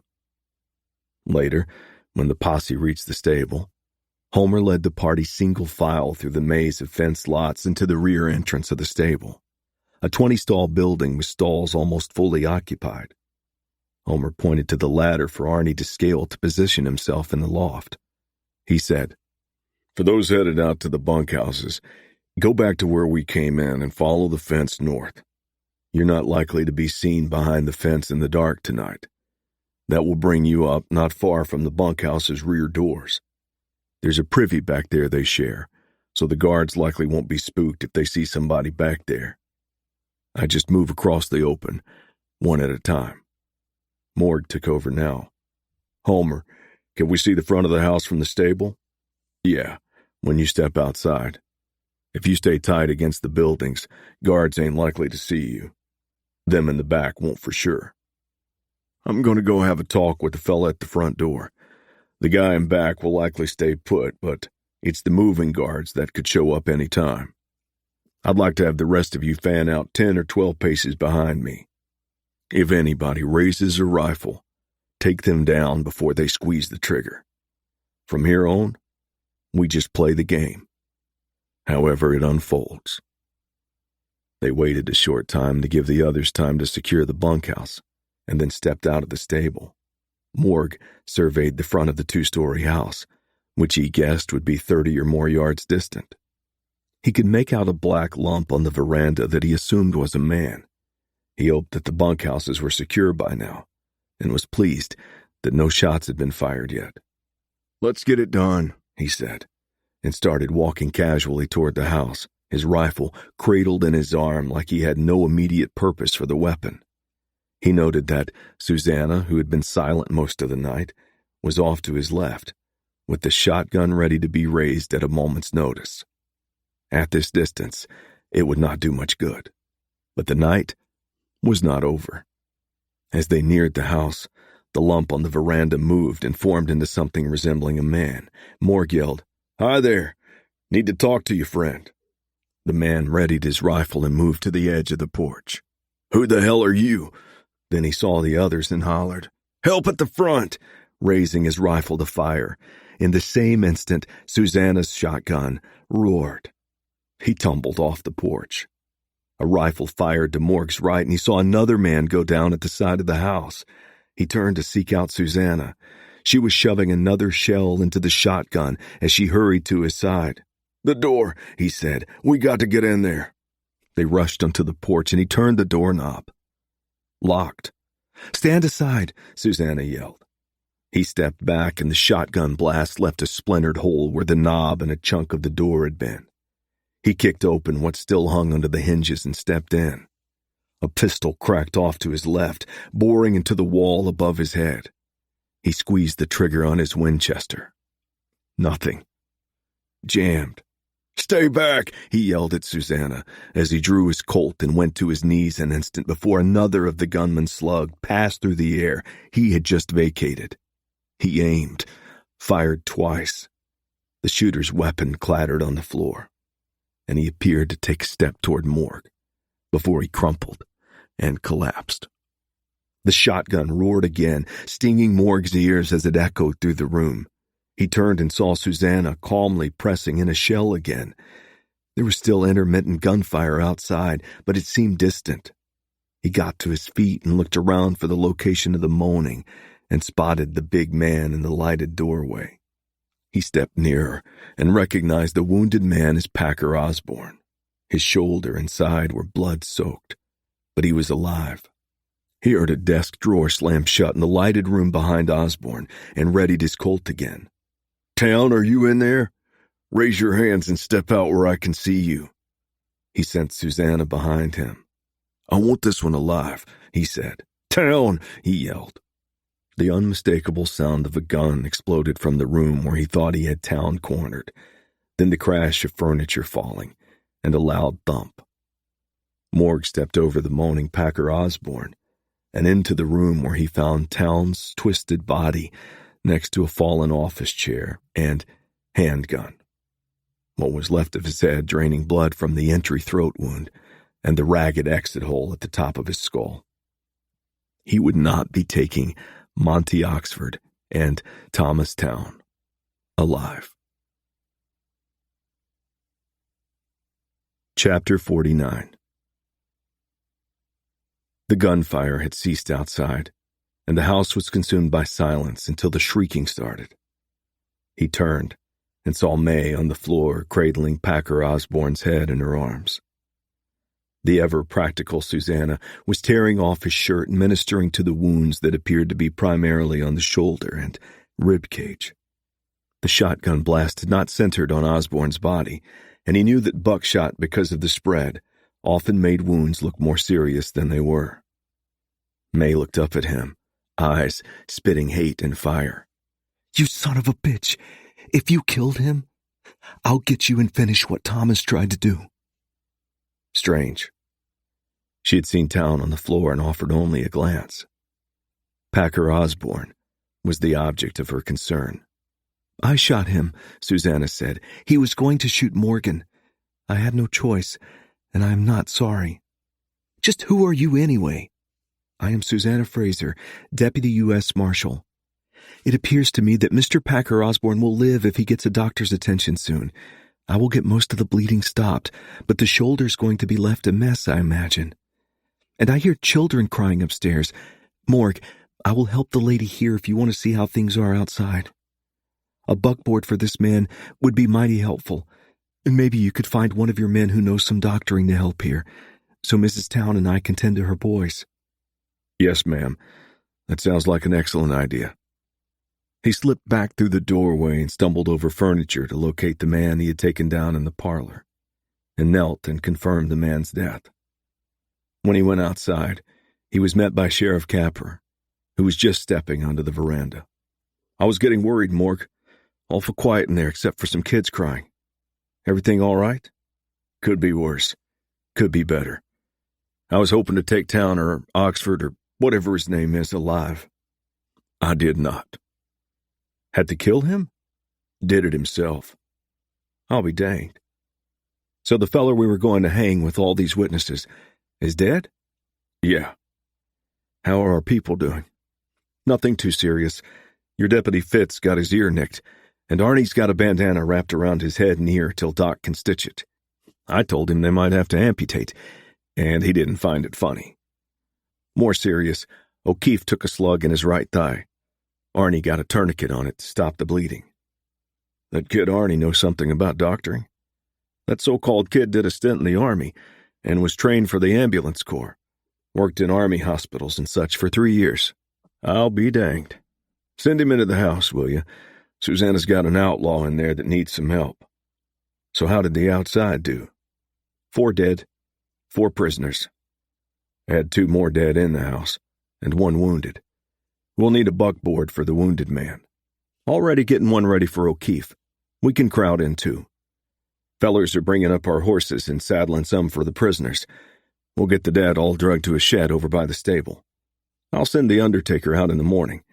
He'll see pictures get took, so we can find out if there's paper out on any of the dead ones. Of course, we'll check all the prisoners too. You may have given us a gold mine, Morg. How about tracking Arnie down first? Susanna could use some help in the house. Oh, yeah, I'll tend to that." The sheriff turned away and headed toward the stable. Morg walked about the ranch yard talking to the men and thanking them for their good work. He found Deputy Fitzwater with Homer Levis leaning against a huge cottonwood tree in the yard, smoking cigarettes. Fitz had his free hand pressed against his right ear. "How are you doing, Fitz?" "Guess I won't die. Not sure I even need a doc. I'll see how the ear looks in the morning. A few more inches the wrong way and I wouldn't be standing here. What am I going to do with all the prisoners?" "Sheriff plans to claim the reward money. Let him keep all but Vaughn and Packer Osborne. He's wounded and will be hauled to the doctor. I don't think there will be federal charges on any of the others, but I'd wire the Marshal Service in Denver and ask them to send somebody here to review the case. Maybe they got something we don't know about." "You sound like you're about to wash your hands of this." "Yep. I'll be in town a couple days and we'll check in. Before I leave town, I'll drop off that deputy's badge and a dented and tarnished U.S. Marshal's badge. On second thought, I think they'll be lost. Kennedy already has my signed resignation. Are you okay with that?" "I don't know nothing about any badges." He returned to the house and found Capper again, helping himself to a shot of whiskey in the kitchen. "Want a snort?" he asked. "No, thanks. Stomach doesn't handle whiskey too well at night." "Yeah, I hear that happens to some old people." "The bodies have been drugged to the shed, and that Osborne fellow is on his way to the doctor's. That tough lady you call your wife is upstairs, if you were wondering, helping settle the woman and her kids. I talked to Mrs. Vaughn. She's kind of one of them recluses, stays away from people. She won't come down till everybody's gone unless you've got to see her." "Nope. I'm declaring myself off the case. I'd like to have you hold all the prisoners except Vaughn and Osborne until the marshal's office says they're done." "You can afford to." "Yeah, I suppose. Well, I guess I'll be heading out with what's left of my outfit. Can you and the lady find your way back to the hotel without an escort? By the way, if the pretty lady that puts up with you ever wants to get acquainted with a real man, you tell her to get word to old Flint. Last I knew, old Flint was a married man. Dang, I near forgot. And it's been going on 35 years now. It's been good seeing you, Flint. Take care of yourself." "You too, Pard." Morg paced the floor another half hour before Susanna came down the stairs. She looked as tired and drawn as he had ever seen her. She came up and wrapped her arms around him, holding him tight. He did not know what to say, so he joined the embrace and kissed the top of her head. She stepped back and looked up at him with sad eyes. "We can go now, if you are ready." "Everybody is gone, but Homer said he would leave our horses saddled and tied to the hitching rail out front." When they got to town, Morg suggested Susanna dismount in front of the hotel and go to their room while he took the horses to the livery. When he returned, he found her asleep on the bed. She didn't even wake up when he pulled her boots off, and with no small effort, tucked her under the covers. Shortly, he joined her. It was mid-morning when he woke, and still wearing the previous night's clothing. Susanna was sitting on the side of the bed looking at him. "I've ordered hot water for the tub. You can join me for a bath if you like. I thought we could forgo breakfast and go directly to lunch." "Excellent idea. We didn't get to talk last night. I might not be with you in the hotel this morning if you had not backed me up at the Flying V. You sure impressed Flint." "There's only one man I want to impress." "If it's me, you did." They shared the cramped but deep claw-footed bathtub, but Morg could barely walk when he finally lifted himself out of the tub. Susanna had more than a bath in mind when she suggested they bathe together, once again adding to the new experiences he was tallying with this woman. After he shaved, they dressed and strolled to the hotel dining room. As they ate steak and baked potatoes, Susanna initiated a conversation concerning a subject he had to admit he was curious about. "You haven't asked about my time with your former wife." "I figured you'd tell me if there was anything I needed to know." I didn't press her for information, but it was obvious she was worried about the ranch foreman, Packer Osborne. She asked if I knew any lawyers in North Platte that might help both she and Osborne. I recommended my lawyer, Audra Adams.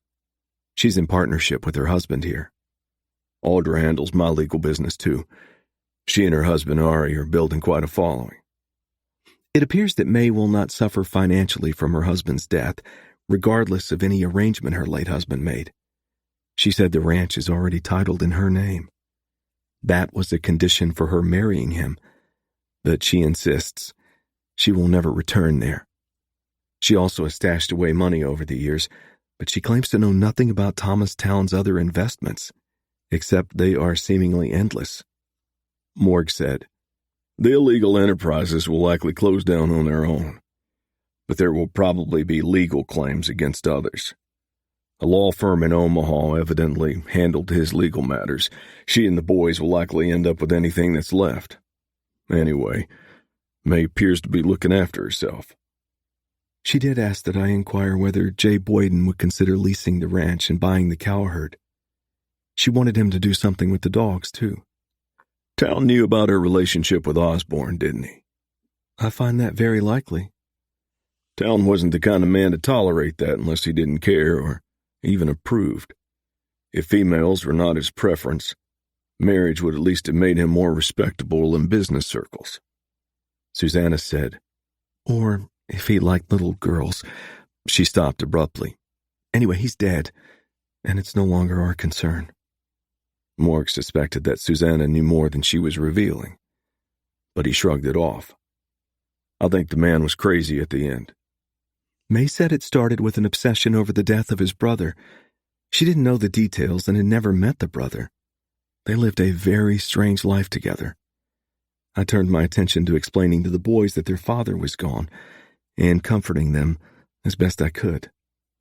They were devastated for a short time, but rebounded more quickly than I would have expected.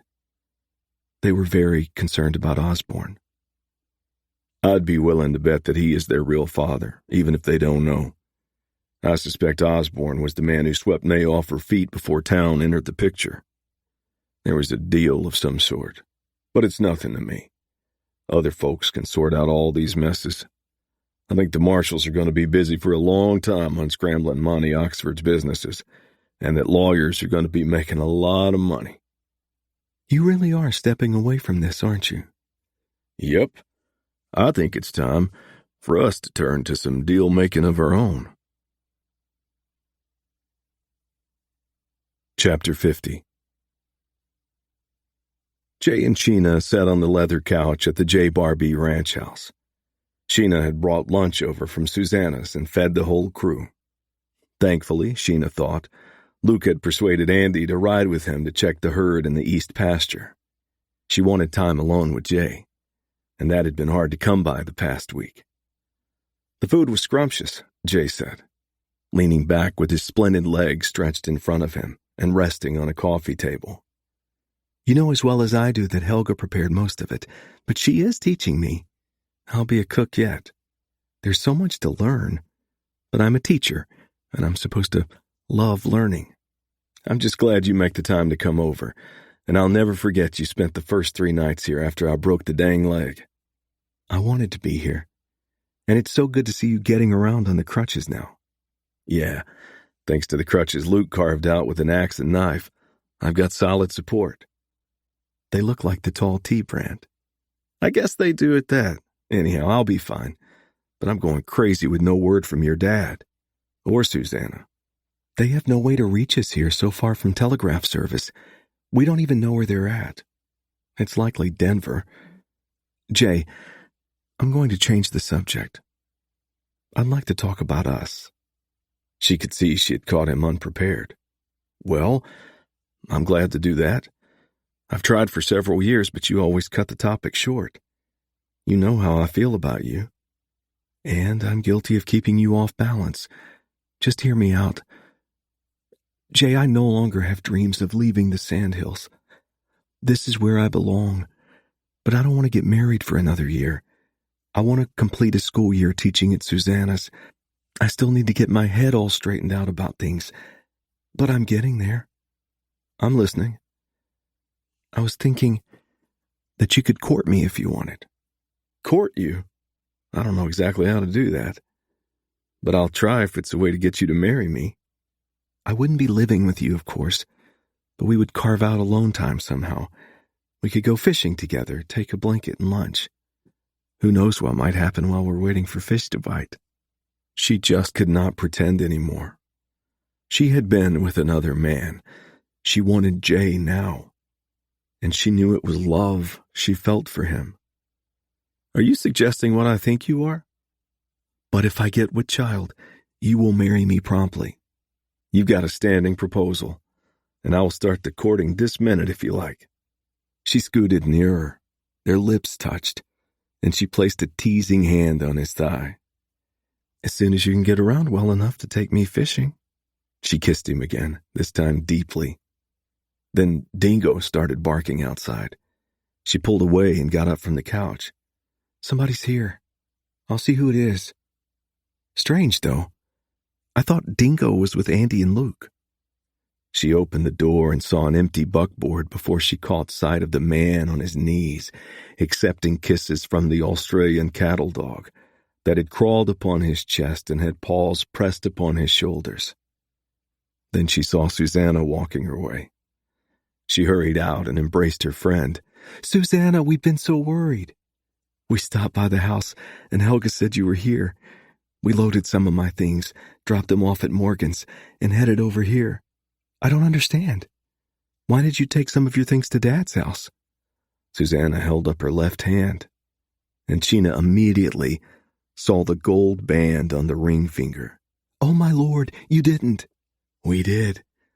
We went to the county courthouse in North Platte and did the paperwork, and then I got your father into the Methodist church there, and we were married by the preacher, Reverend Locke, an old friend of mine from his days on the circuit. I'm your stepmother now, but I promise not to be like Cinderella's. Sheena was stunned, but happily so. And when her father came up beside Susanna, she threw herself into his arms. Oh, Dad, I'm so glad you're back safely. You and Susanna, and I couldn't be happier for you. I love you so much, both of you. She stepped back. I see Andy riding like the wind this way. He must have seen you on the road, and Dingo took off ahead of him. Susanna said, and now we've got to tell him his school teacher's moving into the house. When you're finished with Andy, come on into the house and see Jay. I'm right here, but come on in. She started and turned to see Jay standing behind her, propped on his crutches. Morg said, Helga filled us in on the broken leg. We'll come in for a spell, but I've got a feeling it will take some days to cover all we've got to talk about. And there's work to be done along the Dismal Trail. This has been a Podium Audio production. If you enjoyed this audiobook, we would love for you to rate and review it. For more stories unbound, check us out at podiumentertainment.com and sign up for our newsletter. We promise we won't spam you. Also, consider joining our community of listeners, fans, and trolls on social media. We'd love to connect. You have been listening to Dismal Trail, Book 1 of Sandhills Justice. Produced by Seth Podowitz. Written by Ron Schwab. Performed by Chris Brinkley.